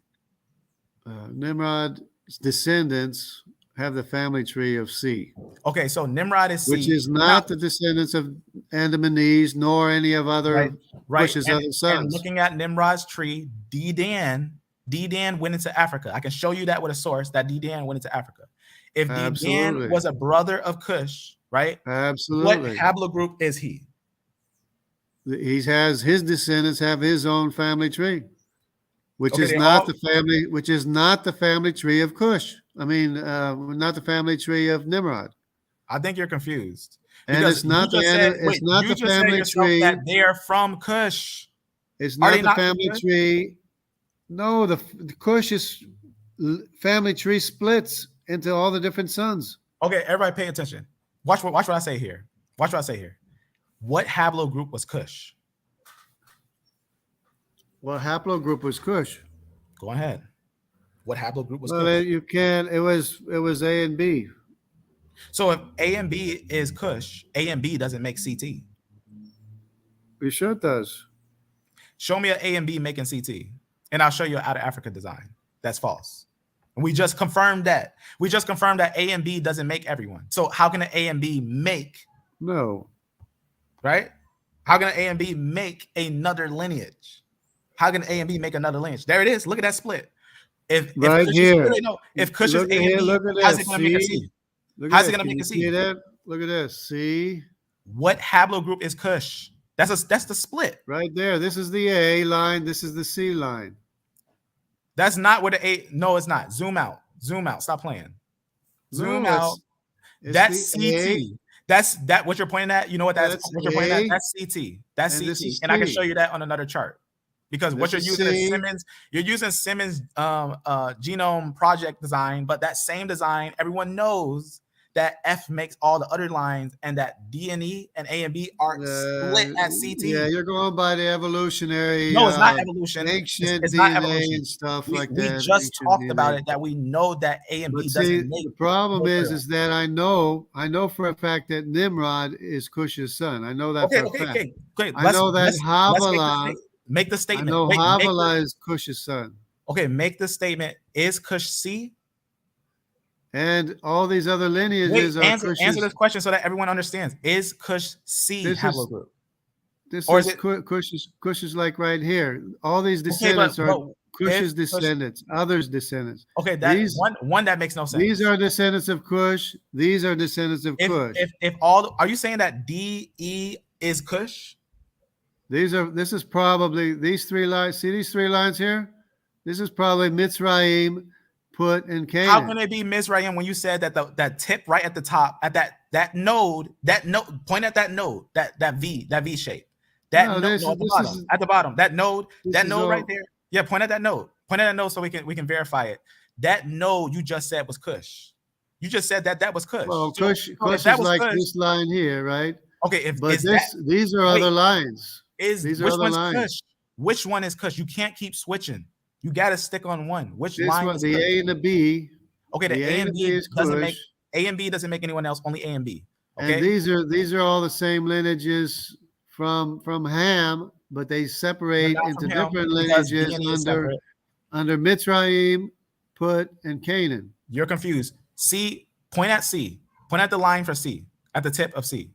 This is at the bottom. That's C. Right, that's C. Yes, that's C. That's C1, C2, C3, which is also important. There's multiple C groups. Multiple. C groups. C in Africa, Nimrod in Africa, Nimrod in Asia, Nimrod in South America, Nimrod in the Pacific Islands, and Nimrod in Australia. Show me a C at the time of Nimrod to conclude that the C would be sons or children or relatives of Nimrod. You can't do that. It's his family tree. You haven't showed me that. You can't. This is Nimrod's family tree. This is Havilah's family tree. One source. You don't have not one source besides your own mind saying that must be Nimrod. Because there's nobody else that was king of Mesopotamia. That's not even king of Mesopotamia. Okay, listen to what I'm saying. Listen for a second. You know of the house of David, right? You understand the house of David was like not just a family, right, of 5 kids, right? The house of David was hundreds of sons. Okay, but hundreds. See, why are we talking about C? Is okay, wait. Hold on. I'm not finished yet. Let me finish. The house of David was hundreds of sons, and then you have the house of Solomon, which was hundreds of more sons. Okay, you got that straight, right? There was what's called the house of David, which is a very significant population. C.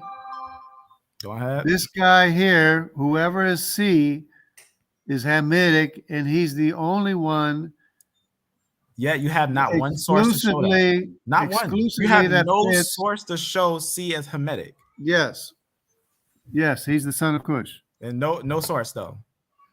Yeah. Nor can you confirm a Cushite as C. What I'm saying is this can't be anybody else because only Nimrod had a house of Nimrod in I'm gonna tell you China. A star graph is not a source. A star graph is a I'm not talking about the star graph. I'm not talking about the star graph right now. I'm not talking about the star graph. And you're telling me that this is no, I'm not talking about the star graph. I'm talking about this over here. But can you show me C as Cush? You haven't even showed me C as Cush. You have not shown me C as Cush once. Yeah. Nimrod here. Nimrod's there, but is C there on that map? Where is C on this map? Where is C? Where's haplogroup C? C is all over here. Where is C? All over here, all the way into Europe, all the way into Asia. Show me. C is everywhere. Show me. But it can't. Can you show me? It can't be anybody else. It can only be fossil. Show me C as a fossil. It can only be the descendants of Nimrod that are C. It can't be anybody else. Who else? Can you show me one piece of evidence for me to even? I can't even. You want me to go around and say C is Nimrod and say, how do you know? Who else could it be? Who else? Okay, who is them? Who is the C? Okay, cool. Look. You got some people confused thinking you did show it. Did you show me C as a Cushite? Yeah, right here. Everybody, I want everyone to pay attention because I do not know how this is not understand how people cannot understand this. Nimrod is the son of Cush. Has not been confirmed as a Cushite. Nimrod has a huge Hamitic family tree, right, in the area of Mesopotamia, all the way to Europe, all the way through Asia. Endless genealogies. You're not pointing at genetics. All the way. It can't be anybody else. The only other one is Havilah that has a DY chromosome. Just pay attention. Look, we're gonna solve this right now. Watch this. Everyone pay attention. That's the only one. Only other one is Havilah, which is Cush, which is Nimrod's brother, Havilah, his brother. Haplogroup is Cush. What haplogroup is Kush? What haplogroup is Kush? It's A and B. He doesn't have a haplogroup. Okay, but it's, if Kush is A and B, how is Kush making his a C? descendants are Nimrod, A, B, C, and D. So you're saying now, A, after B, we just C. found out that A doesn't make CT, you're saying that A made a C? Are you saying that A made C? They are his descendant. The Are you? descendants of Can Cush. I just get a straight answer? Are you Cush, saying that A the made family the C? tree? The family tree of Cush is A, B, C, and D. That makes no sense. That literally makes zero sense. That you put A, B, C, and D as Kush. It's Nimrod. It's Havilah. Okay, then who's Mizraim? And it's everybody else. Who's Mizraim? Is Mizraim an E? No, Since you said Kush is E. I already showed you Mizraim. Mizraim is one of these. But you just said that's Kush. You just said that's Kush. You just said that's Kush. No, because they start out with the same Y chromosome too. They just happen to be brothers, but you can't tell the difference down here who's related to who because they have the same Y chromosome. That's not how Y chromosomes work. Originally, they have the same Y chromosome. How are you gonna know who's who if you don't know the history? If you know the history, yeah, you okay. This is Mizraim, this is Put, and this is Canaan, and A, B, C, D. Wait, can you confirm E2 as Canaan? Well, E2 is in. I got a fossil. I don't know which. I know there's 3 trees. One is outside. If this is the one outside of Africa, that's one. That's from one tree from. If this is the one inside, 96. That's one. Those are rooted with this. This looks modern. This looks modern. So maybe this is Mitzrayim. Maybe this is Put. Maybe this is Canaan. You're guessing. That's all you're doing is guessing. Yeah, but all you have to do is find out which tree is which. But you have not yet, not once, throughout this whole life confirmed any of these fossils. Not once. But they're 3 trees. They're 3 family trees. That doesn't one. They're 2 trees. Actually, they're 2 trees because they root at DE. They root at DE, and then you're gonna have A and B. There's a split at A and B. Yeah, but the E started down here, right? You know, I think it's funny how people forget stuff. I want everyone to pay attention to what I'm saying here. No, but the E started down here. We have not established Kush as C. We have not. The A starts down here. The B starts down here. The C starts down here. The E starts down here. All these, they start down here. That's where they came from.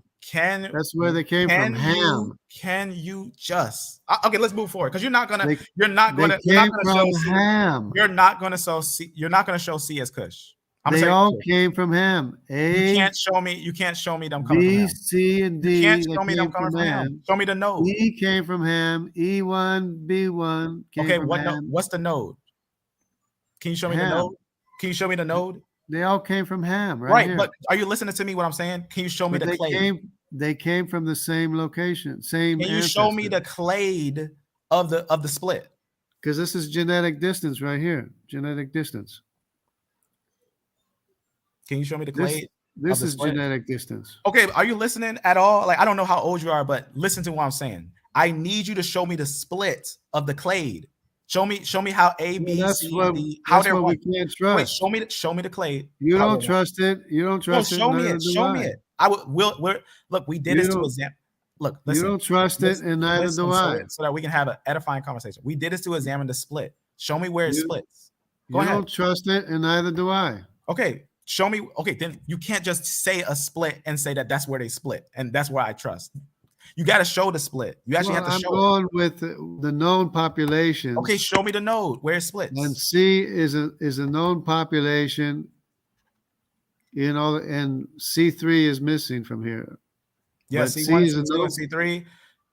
But they all split. C and F splits and makes one family. But that's why the Polynesians look like the Olmecs, or the Olmecs look like Polynesian, because they have the same common ancestor, which is Nimrod. You know, I don't think that you're talking to people who know genetics. I think like certain people in your I'm talking actual known human history is what I'm talking. You're not showing fossil. You have not shown one fossil. No, but one. You don't trust it. No, I trust it. Wait, listen to me what I'm saying. I trust the fossils. Show me the fossils. You don't trust this back here, right? Neither do I. But we know there's three separate groups. I'm not. Let me make sure we address this right. Understand this. let me show my screen. Let me show my screen because this is the funny thing about all this is that they're right you here. haven't shown one fossil, but let me show you my fossils. Let me show my screen so I can show you something. Yeah, which we don't trust. Oh, okay. Let me show my Neither screen. does Dr. Jensen. Dr. Jensen doesn't trust it either. Okay, I'm gonna show my screen. I'm gonna show you something about C. I'm gonna show you what the real origins of C. You ready? I'm gonna show you where C comes from.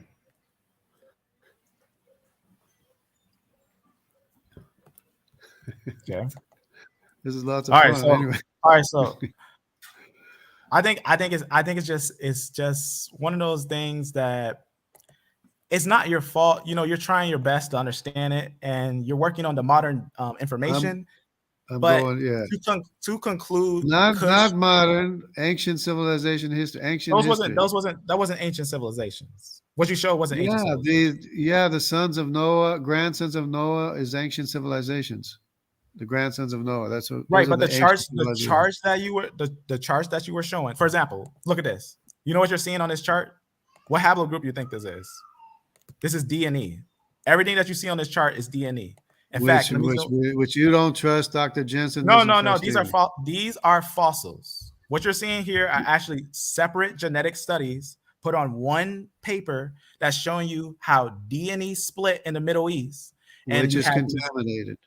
No, they're not contaminated because these are the false. This is the paper. These are going to be the papers in the culture. These are going to be multiple finds. Because the C is found with G, it's found with F, and it's contaminated with G and F. For example, look at one of the oldest E groups, the Natufian culture. You can see which cultures were there.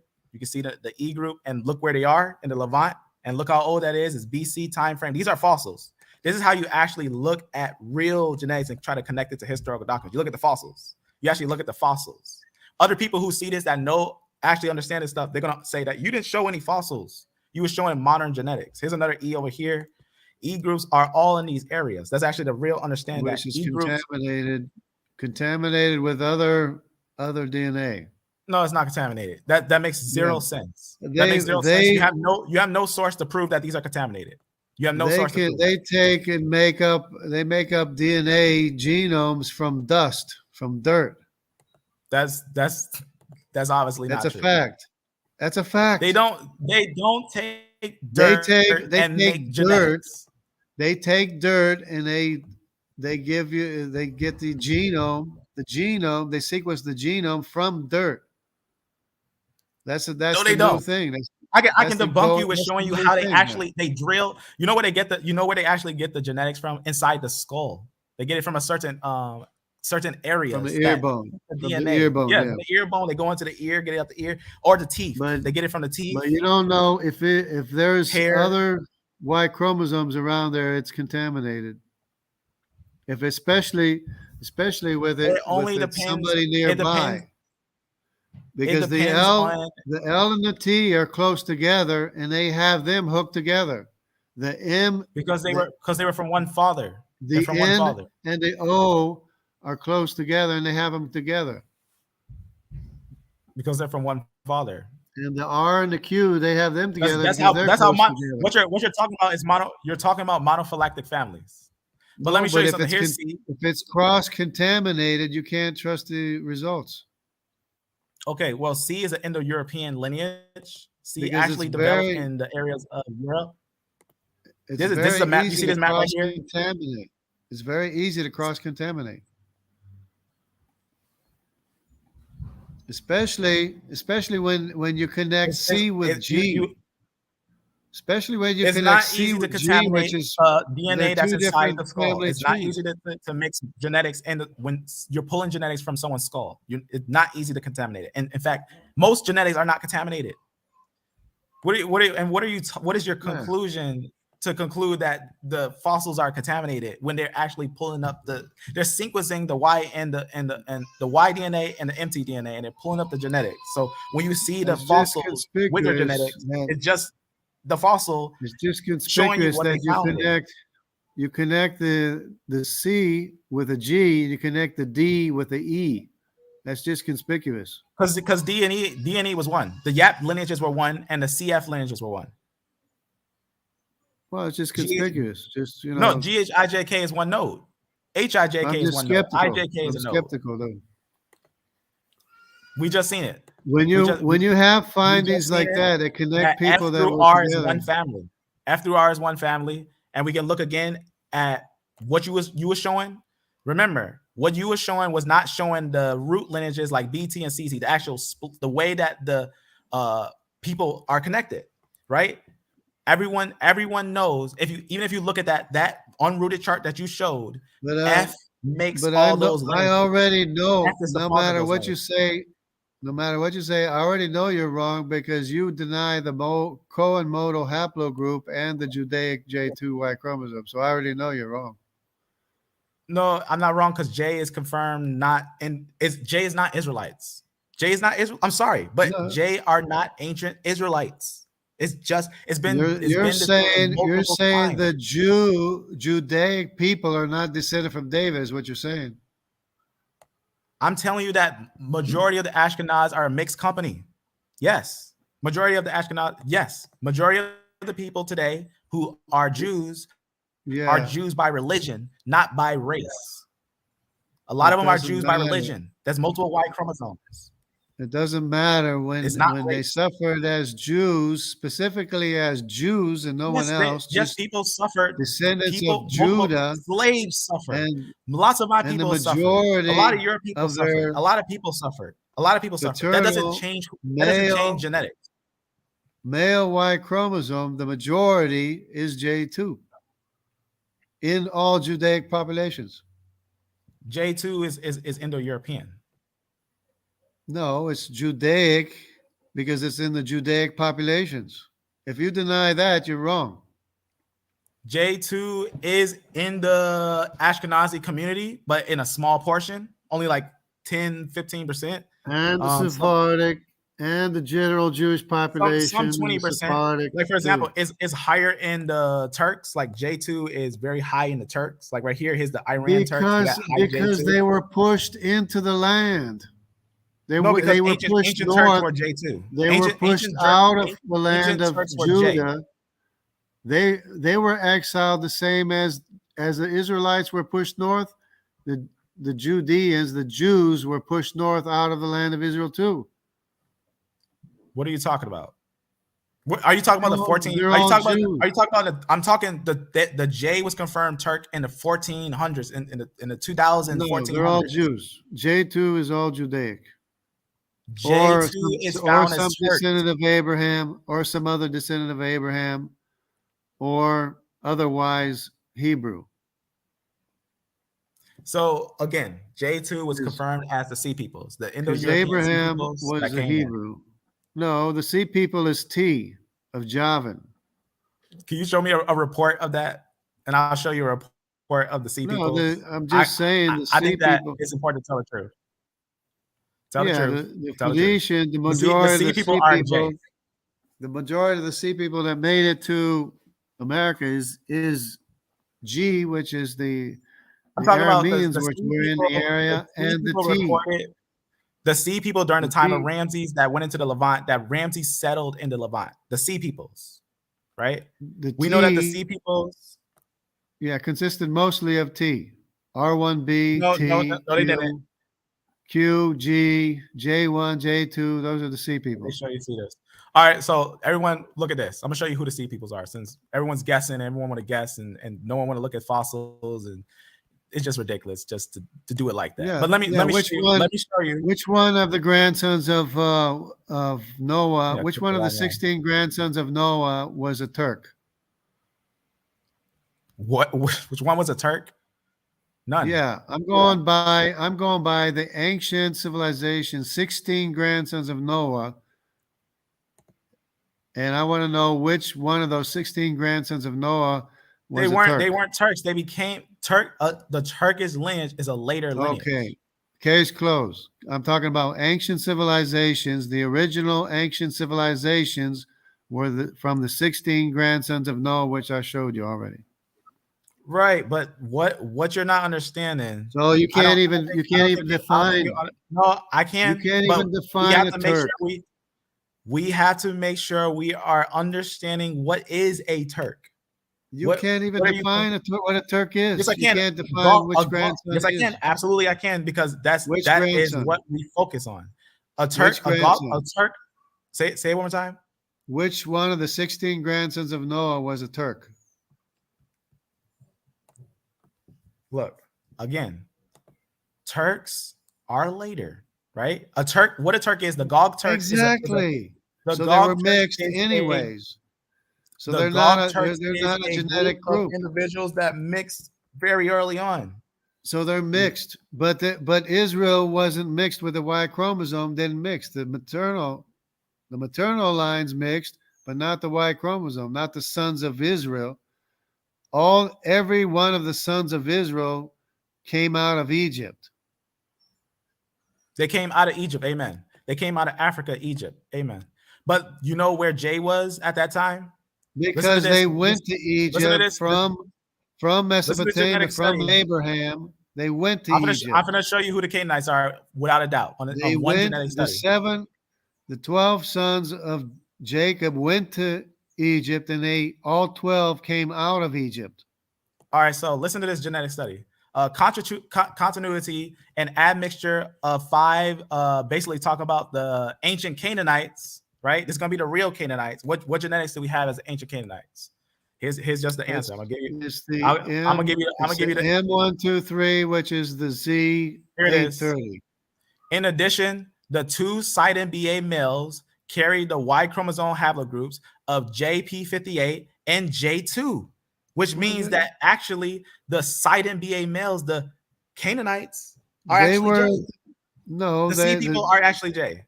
No, yes, the Jews were there. The Jews were there in the area too, and they weren't there at the time. They weren't in Sidon. Yeah. They weren't in Sidon. Yeah, and I can pull up a scripture in Judges and tell you that they left the people in Sidon and Tyre. They left them alone.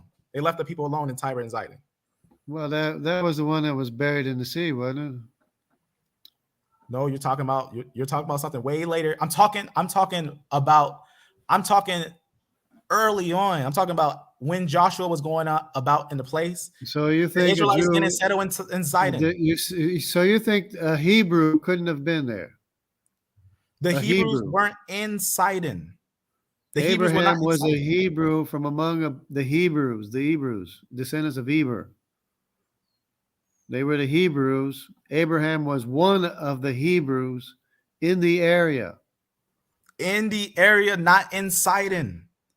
Remember, Sidon was owned by the Scythians. You can even see it in the Armana letters. I can show you a quote from the Armana letters. How do you know Sidon was being controlled by a people, outside force, and the people in the Armana letters, the ruler in Jerusalem was crying. I'm not talking about Jews. I'm talking about ruler Hebrews. In the Armana letter, the ruler in Jerusalem was crying to the ruler in Egypt, saying that you need to send me some help because the people in Sidon and Tyre has turned against you and is working. Doesn't mean that there was no Hebrew in the area.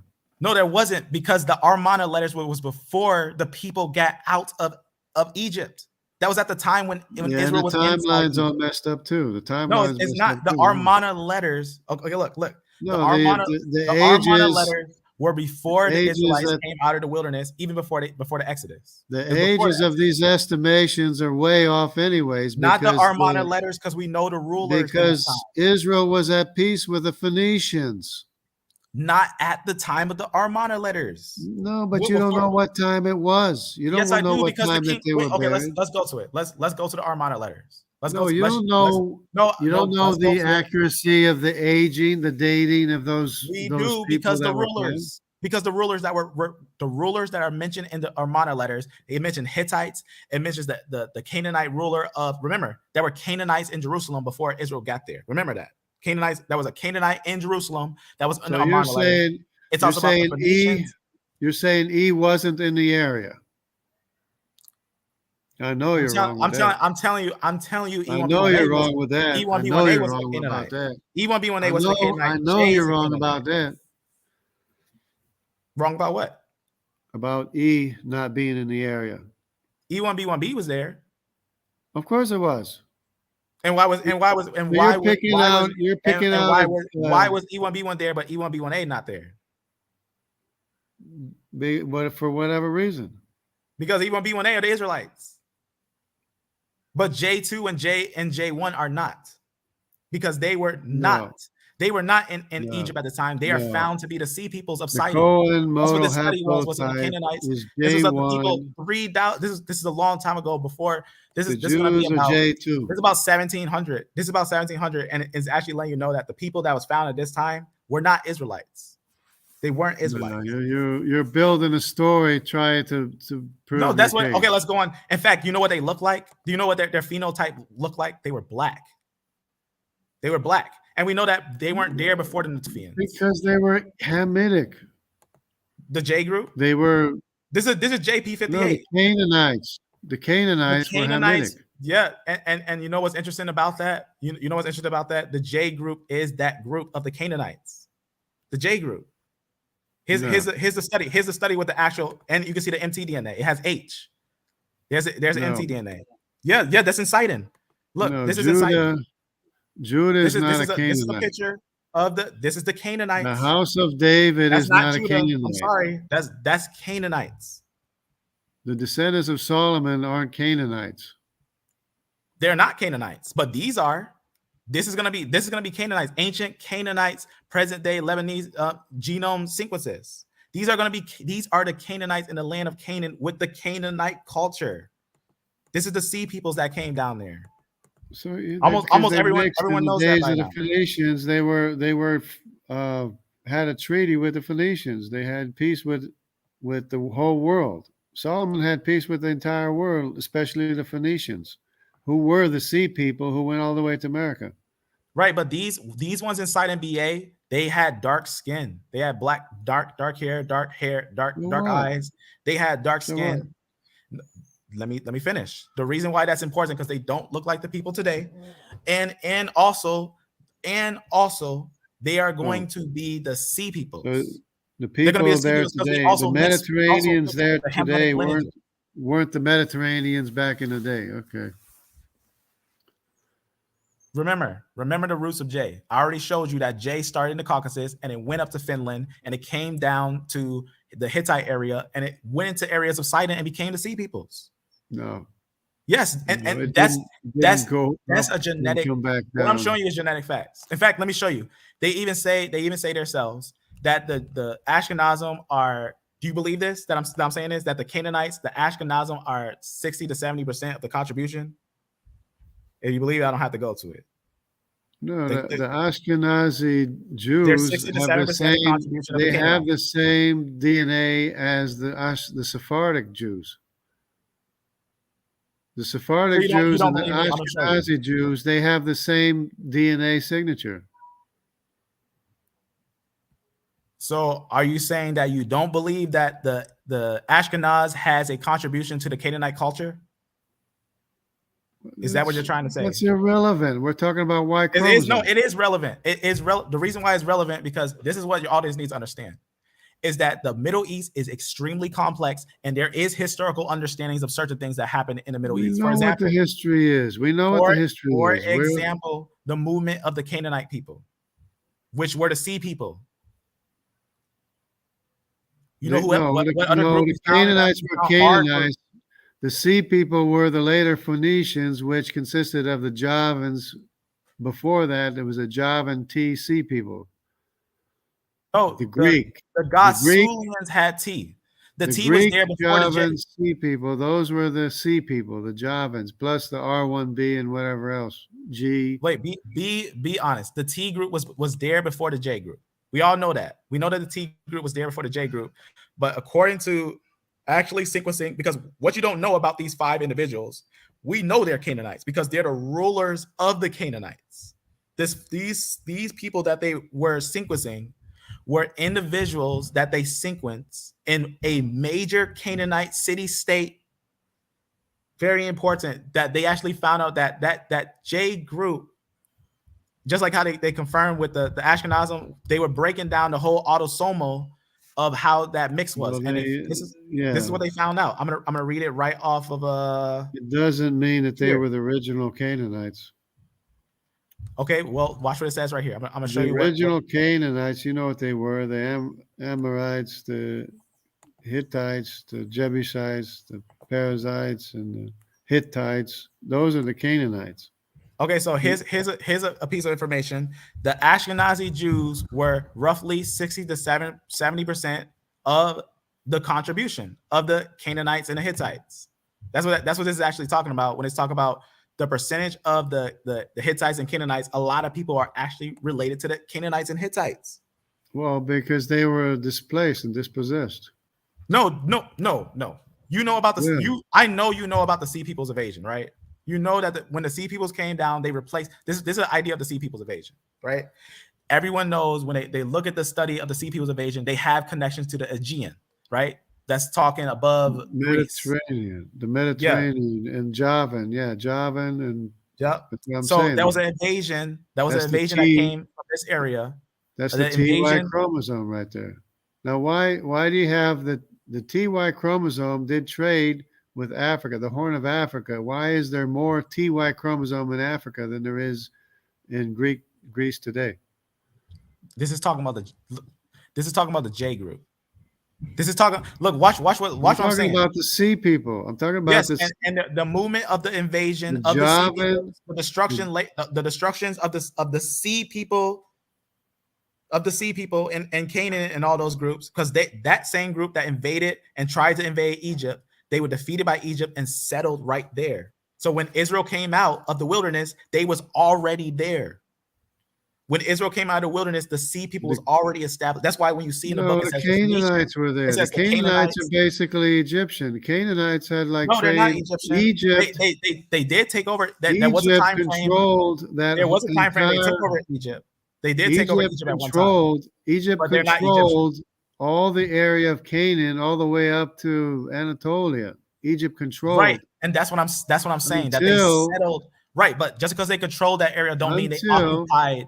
They didn't occupy that area. They moved the Sea People, Canaanites. They settled them in that area. You want to see a historical document that would tell you that the Egyptians settled the Canaanites here. Until the 12 sons of Jacob left Egypt and moved into Canaan. The Egypt controlled that entire area, and it was the area of the Canaanites, which is the Hittites, the Jebusites, the Amorites. We know that when Egypt defeated the Sea People and other individuals, they swept up here and pushed the original Canaanite people out. We know that. But that was another people who became the Canaanite groups. They are called the Sea People invasion that came in. The Phoenicians. The Phoenicians were from the Sea Peoples. Yeah, and that's what. And you know what's interesting? The Phoenicians is what I just showed you. I just showed you. But that's much. Well, the Phoenician is much later. No, a Phoenician is right early. The Phoenician is in the days of King Solomon. No, they're not. Phoenicians exist there. Well, actually, Phoenicians exist there all the way way before Abraham. Yeah, but not as the Phoenician Sea Peoples had peace with Solomon. No, not the Sea Peoples, because the Sea People came in at this time frame. What I'm showing you here, between 13 to 11 BC, that's when the Sea Peoples came in. But the Phoenicians were Sea Peoples. Yes, the Phoenicians are Sea Peoples. Yes, the Sea Peoples are Indo-European peoples that came in and settled in the area of the Levant. Yeah, that's right. Phoenicians, they have the Y chromosome of the T, the G, the Q, and J, R1B, and the highest portion is J. The highest portion. E, the J2, the J1, the I2, the I1.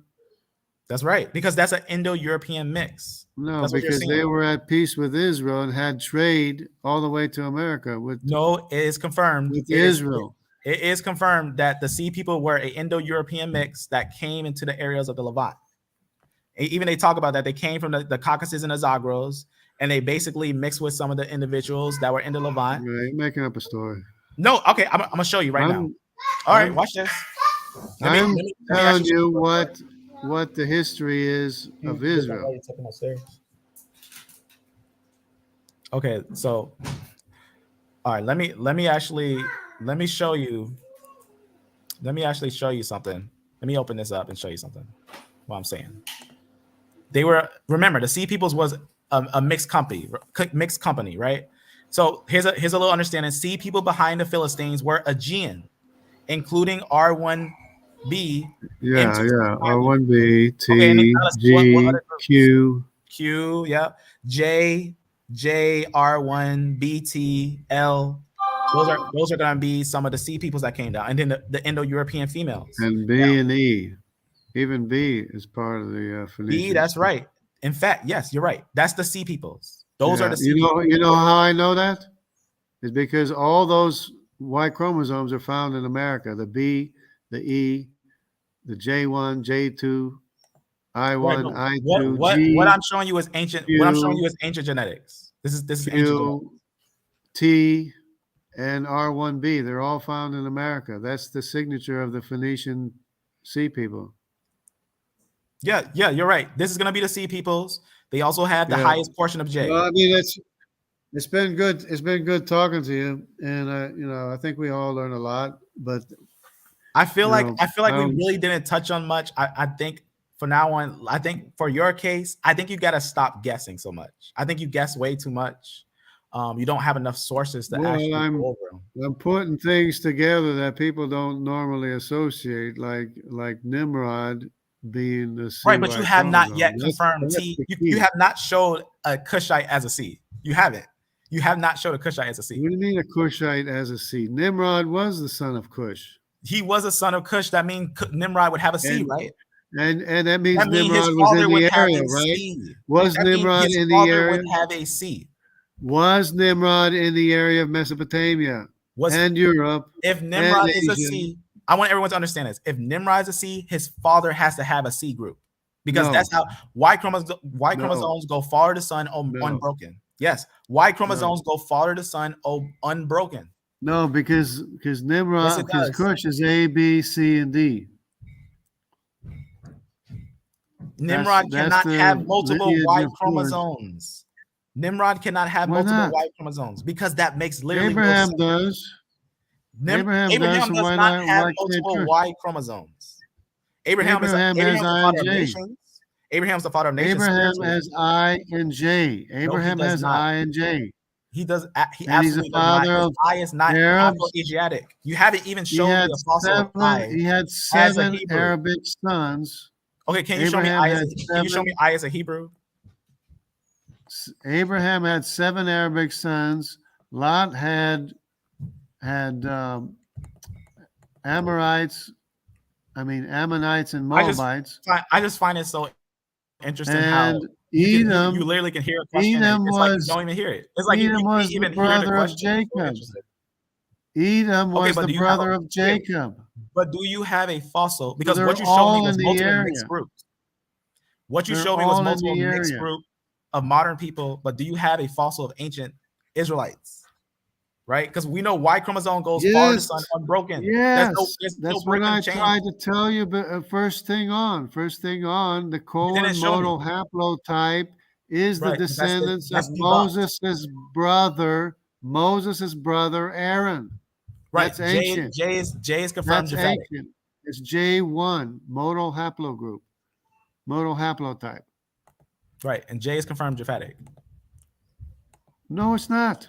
Yeah, because one is the C people. One is the C. It's confirmed as the C people. It has a monophylactic family with IJK.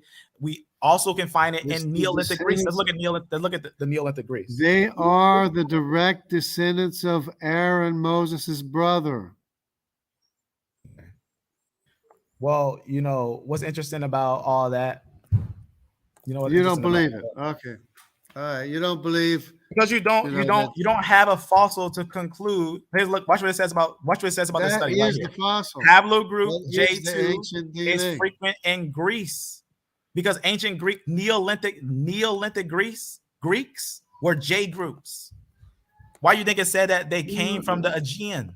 Why do you think it said it? Why do you think that it said they came from the Aegean? That's not necessarily the descendants of King David. Of course, J is not a descendant of David. It's not necessarily J is not Judah Israelite. or King David. J are not Israelites. This is where they came from. Look, this is what it's saying. They came from here. They came from the Greeks, and they came down. They went over these areas. We're talking about the entire Hebrew lineage. The entire Hebrew lineage is not Israel. I'm telling you, based on fossils and the movement, Israel even their is a linguistics, single even their line. linguistics is that they're Indo-European. No, forget language. Forget language.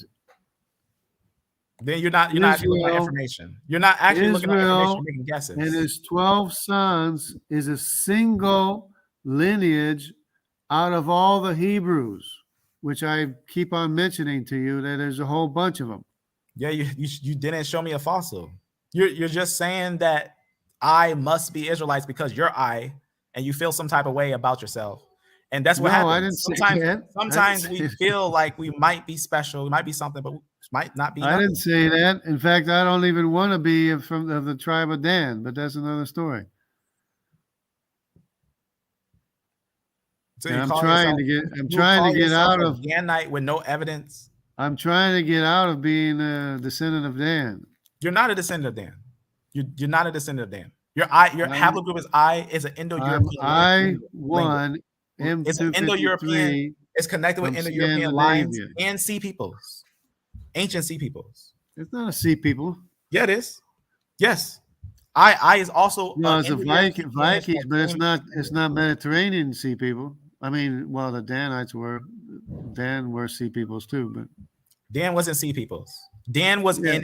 Dan was in the Exodus. Dan was in the Yeah. Exodus. All Dan is recorded. Dan is Mediterranean sea people. Absolutely. Dan are not sea peoples. I've Yes, seen that. That's a false conclusion. Dan are not sea peoples. Dan are not sea peoples. They're basing that on a culture called the Danites, which were what's not Sardinia? actually What's Danites. Sardinia? The Danites were not. What's The the group Danube? of the Danites, the historical Danites, the group that was called Danites, there was a place called Dan after a group called Danites that were not Dan. Were not Dan from Israelites. It was a different group. About Danube, the area of the Danube, the largest Y chromosome in the Danube area is I2.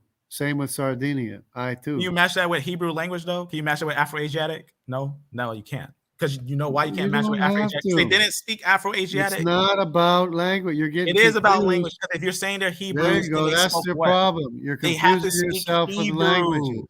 If they're Hebrew, they have to speak Hebrew. You're confusing yourself with language. Dan is Hebrew. No, we're not. Sar Dan is what Hebrew. Language? Okay, what language did the Hebrews speak? Aramaic. Okay, can you show me an I group that's Aramaic that actually speak that in ancient times at the Israelite time spoke? If they said Arabic. They're descendants of Dan, Dan is Hebrew. Can you show me an I that's Afro-Asiatic? But that doesn't mean that they spoke Hebrew. They probably spoke whatever language wherever they were at. The Hebrews spoke Semitic Hebrew. They did. The Hebrews spoke Hebrew. Judaics, yeah. Originally, yeah. Okay, can you show me an I that spoke that ancient Hebrew? I can show you E's that spoke ancient Semitic, modern day Semitic. I can show you the no longer spoke Hebrew when they left the land. They no longer spoke Hebrew. Except for naming everything Dan. They named everything Dan everywhere they went. Are you saying that the Hebrews of the Bible didn't speak Hebrew? No, that's exactly what I didn't say. I said when they left the land, they stopped speaking Hebrew.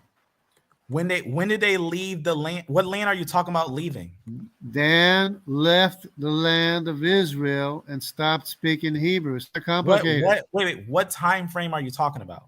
What exact time frame? They were the first ones to leave. Dan was the first one to leave. Are you talking about like David time frame, like way after the Sea People's invasion?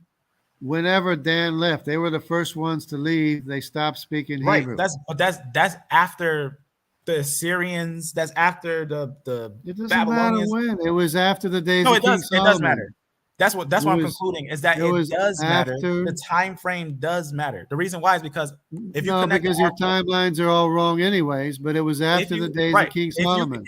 If you connect the Armana letters to the fact of the Sea Peoples that actually took the lands of Sidon, you'll find out without a doubt that the J group are not ancient Israelites.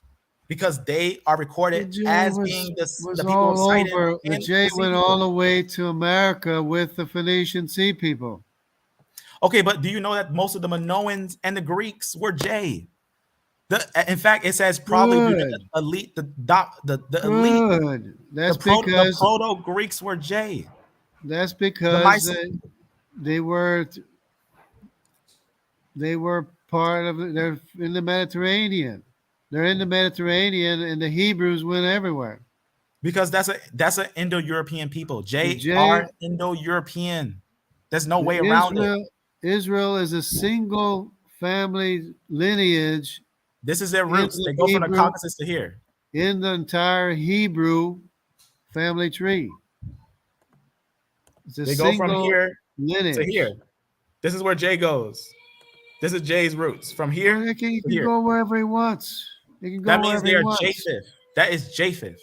That's what No, that is. And then they come down to sea peoples. no. And Yeah, they're you the found Hittite. They're so you Hittites. found one individual here, one individual there, compared to how many Japhethites that are in the area. How many N's are over there? How many In R's are over there? How many N's? all How many? IJK. All of You IJK know are for a Japhethite. fact, that there's more R's and more N's in the area than there are I's and J's. No, J rules the sea people's area. Yes, it does. And we can go deeper if we want to keep diving deep. We can dive deep and show how Yeah, J. because King Solomon was at peace with the Phoenicians and went all the way to America, Look, this is what we were doing. We were reviewing traits. and You can see right here in traits. probably had connections with Phoenicia before that. Look what it says in trace. Haplogroup I also connected to haplogroups J and 1, yet it looks like an indigenous Indo or But European you're lineage. starting out with a Haplogroup false. I and J2 look like they might have risen from the first Indo-European people.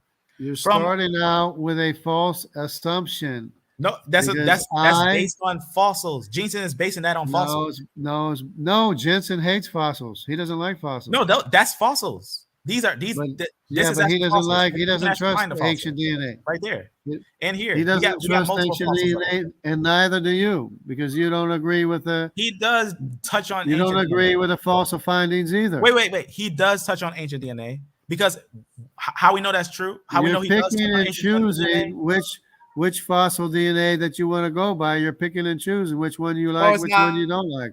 No, I'm not. I'm showing you every single one. Whatever one you want to talk about, we'll talk about the fact. We're talking to sources. Right? Remember, No, but you don't. even when we first started, I said that I'm not going to say who's Ham, Shem, and Japheth, but you were trying to sell me that C was Nimrod. But I'm telling you that we can't The just conclude C is Nimrod descendants, just because you say so. the descendants of Nimrod, Yet you absolutely haven't showed a are Cushite C. as C. Yet you haven't showed a Cushite as C. Nimrod So is that's the no son of conclusion. Cush. Nimrod is the son of Cush. He's the son of Cush. That means Cush would And have C, what? Y chromosome? C, right? C is the only Hamitic Y chromosome in the area. Yet you can't show me C as a Hamite. You see this tree, right? You see this thing right here? Yeah, A, This is B, what C, and Jensen, D are Hamitic. right. I want to make sure everyone knows E this. is Hamitic. Jensen does use fossils. In fact, he made a tree. He made a design. This is what he used, an evolutionary tree, where he takes a fossil that said 9,000, that was said from 9,500 BC, and he would convert it to the biblical narrative. That's what we like. For example, the Natufian culture, a lot of it's over like 10,000, 9,000, stuff around there. We can convert that by these lines. We can convert that. We can convert that by lines, by these lines. You can either this line, or this line. We can convert that to a time frame. So that means the Natufian culture is about Abraham's time frame. We're coming up on 4. We're coming up on 4 hours, and since you disagree that J1 is the Aaron Cohen modal haplogroup, then you're disagreeing with known human history. So there's not much where we're at an impasse right now, because technically Jensen even says as Indo-European. I believe it's Indo-European by the fossils, by the actual evidence. So I think that it's better to look at the fossils and look at the evidence. Make your statement on evidence. But Jensen is wrong about that too. But Jensen is wrong about that. But he has the fossils. Saying J is Turkic. He says J is Turkic. Turkish. He's wrong about that too. It is Turkish because we have he's wrong J as about Turks. that. I just showed you J fossils as Turks, and I showed you the culture. No, well, I just told you about the J1 modal haplogroup. Here's the fossils that was in 2020. In 2020, they found Turkish ancient Turks. They did find ancient Turks. People want to go to the Samaritan. People want to go to the Samaritan Cohen and try to say the Samaritan Cohen is the true modal haplogroup when it's not. Okay, so what you're seeing here is an ancient Turk. This is a Turk in the Turkish. When the Turks came out of this area, this is the ancient Turk line right here. This is a Turk of a J line that actually shot out, and this group actually started to dominate. Yeah. Which grandson of Noah was a Turk? Japheth. Japheth is a Turk. Japheth is a Turk, and also we also have some Shemites that mixed in with that group, like E groups. E1B1B is the Shemitic group that mixed with it. No. Yeah, because especially during the Bronze Age collapse of the basically the Arabians that went on and took over areas of the Levant and upper you can't tell me that the house of Nimrod is insignificant in Asia and Europe and the Middle East, and you can't tell me the house of David and Solomon is insignificant in the Jewish population. Sorry, I got it. Your conclusion is that J is 4 Jews. hours now. They're not. No. Okay, look. If you can just show me Arab, it's Hebrew, it's Arab, I can't believe it. I can't believe you said C is a Cushite and can't prove it. I just can't believe it. I just proved it. Show me C as a Cushite. Can you show me the Cushite is the son of Cush. It's the only Hamitic Y chromosome in the area. So I gotta. C is not the only Y chromosome in the area. 4 hours. Nor is it. It's not even in the area. It's not even in Mesopotamia. We did good. 4 hours. God bless everybody. God bless Lion Farm. Take care and try to convince me that Aaron is not the father of the. I think you got to understand the Sea People's Invasion. I recommend studying that. No, I already told you that they mixed with the Jewish population, went all the way to America. Do you know? Just be honest. Do you know about the Sea People's Invasion? Yeah. Well, which time period? I mean, I'm talking about the Phoenicians. The Phoenicians. Listen, the Phoenicians and the Jewish people have the exact same signature, only with different percentages of the Y chromosome. They have the exact same Y chromosomes as the Phoenicians. Can you tell me who defeated the Sea Peoples? So how do you know which is which between the Phoenicians and the Jews? Because the Phoenicians, because the Phoenicians were in the Levant before Abraham. The Jews have more J2Y chromosome. The Jews don't. Modern Ashkenazi, modern Ashkenazi Jews that are a group of the converts. They do have They have R's, they have J's, they have T's. Descendant of Judah, descendant of King David. Jews, they have G's. The Ashkenazi Jews are mixed. They're a mixed company. Take care, Lion Farm. Maybe we can do this again. Maybe next week. You can't tell me who defeated the Sea Peoples. I don't think you know about the Sea Peoples invasion. It was the Rome defeated Carthage later on. But I'm saying the Sea. Everyone, listen. I'm saying the Sea People, not the Carthaginians. You talked a lot already, Lion. Just answer that question. Can you tell me who defeated the Sea Peoples so that everyone can know if you know this history or not? I'm telling you guys that he doesn't know as much. They controlled the whole Mediterranean until Rome defeated Carthage. The Sea Peoples were not defeated by Rome because they were way before Rome. Right. But who defeated the Sea People's invasion? The Phoenicians and the Carthaginians, they controlled, which became Carthage, the Jews went over there, everybody went over there, and they controlled the whole Mediterranean until Rome finally defeated Carthage. Everyone pay attention. That's the history. I'm going to ask one more time. God bless everybody. Tell me who defeated the Sea Peoples? Bye. Rams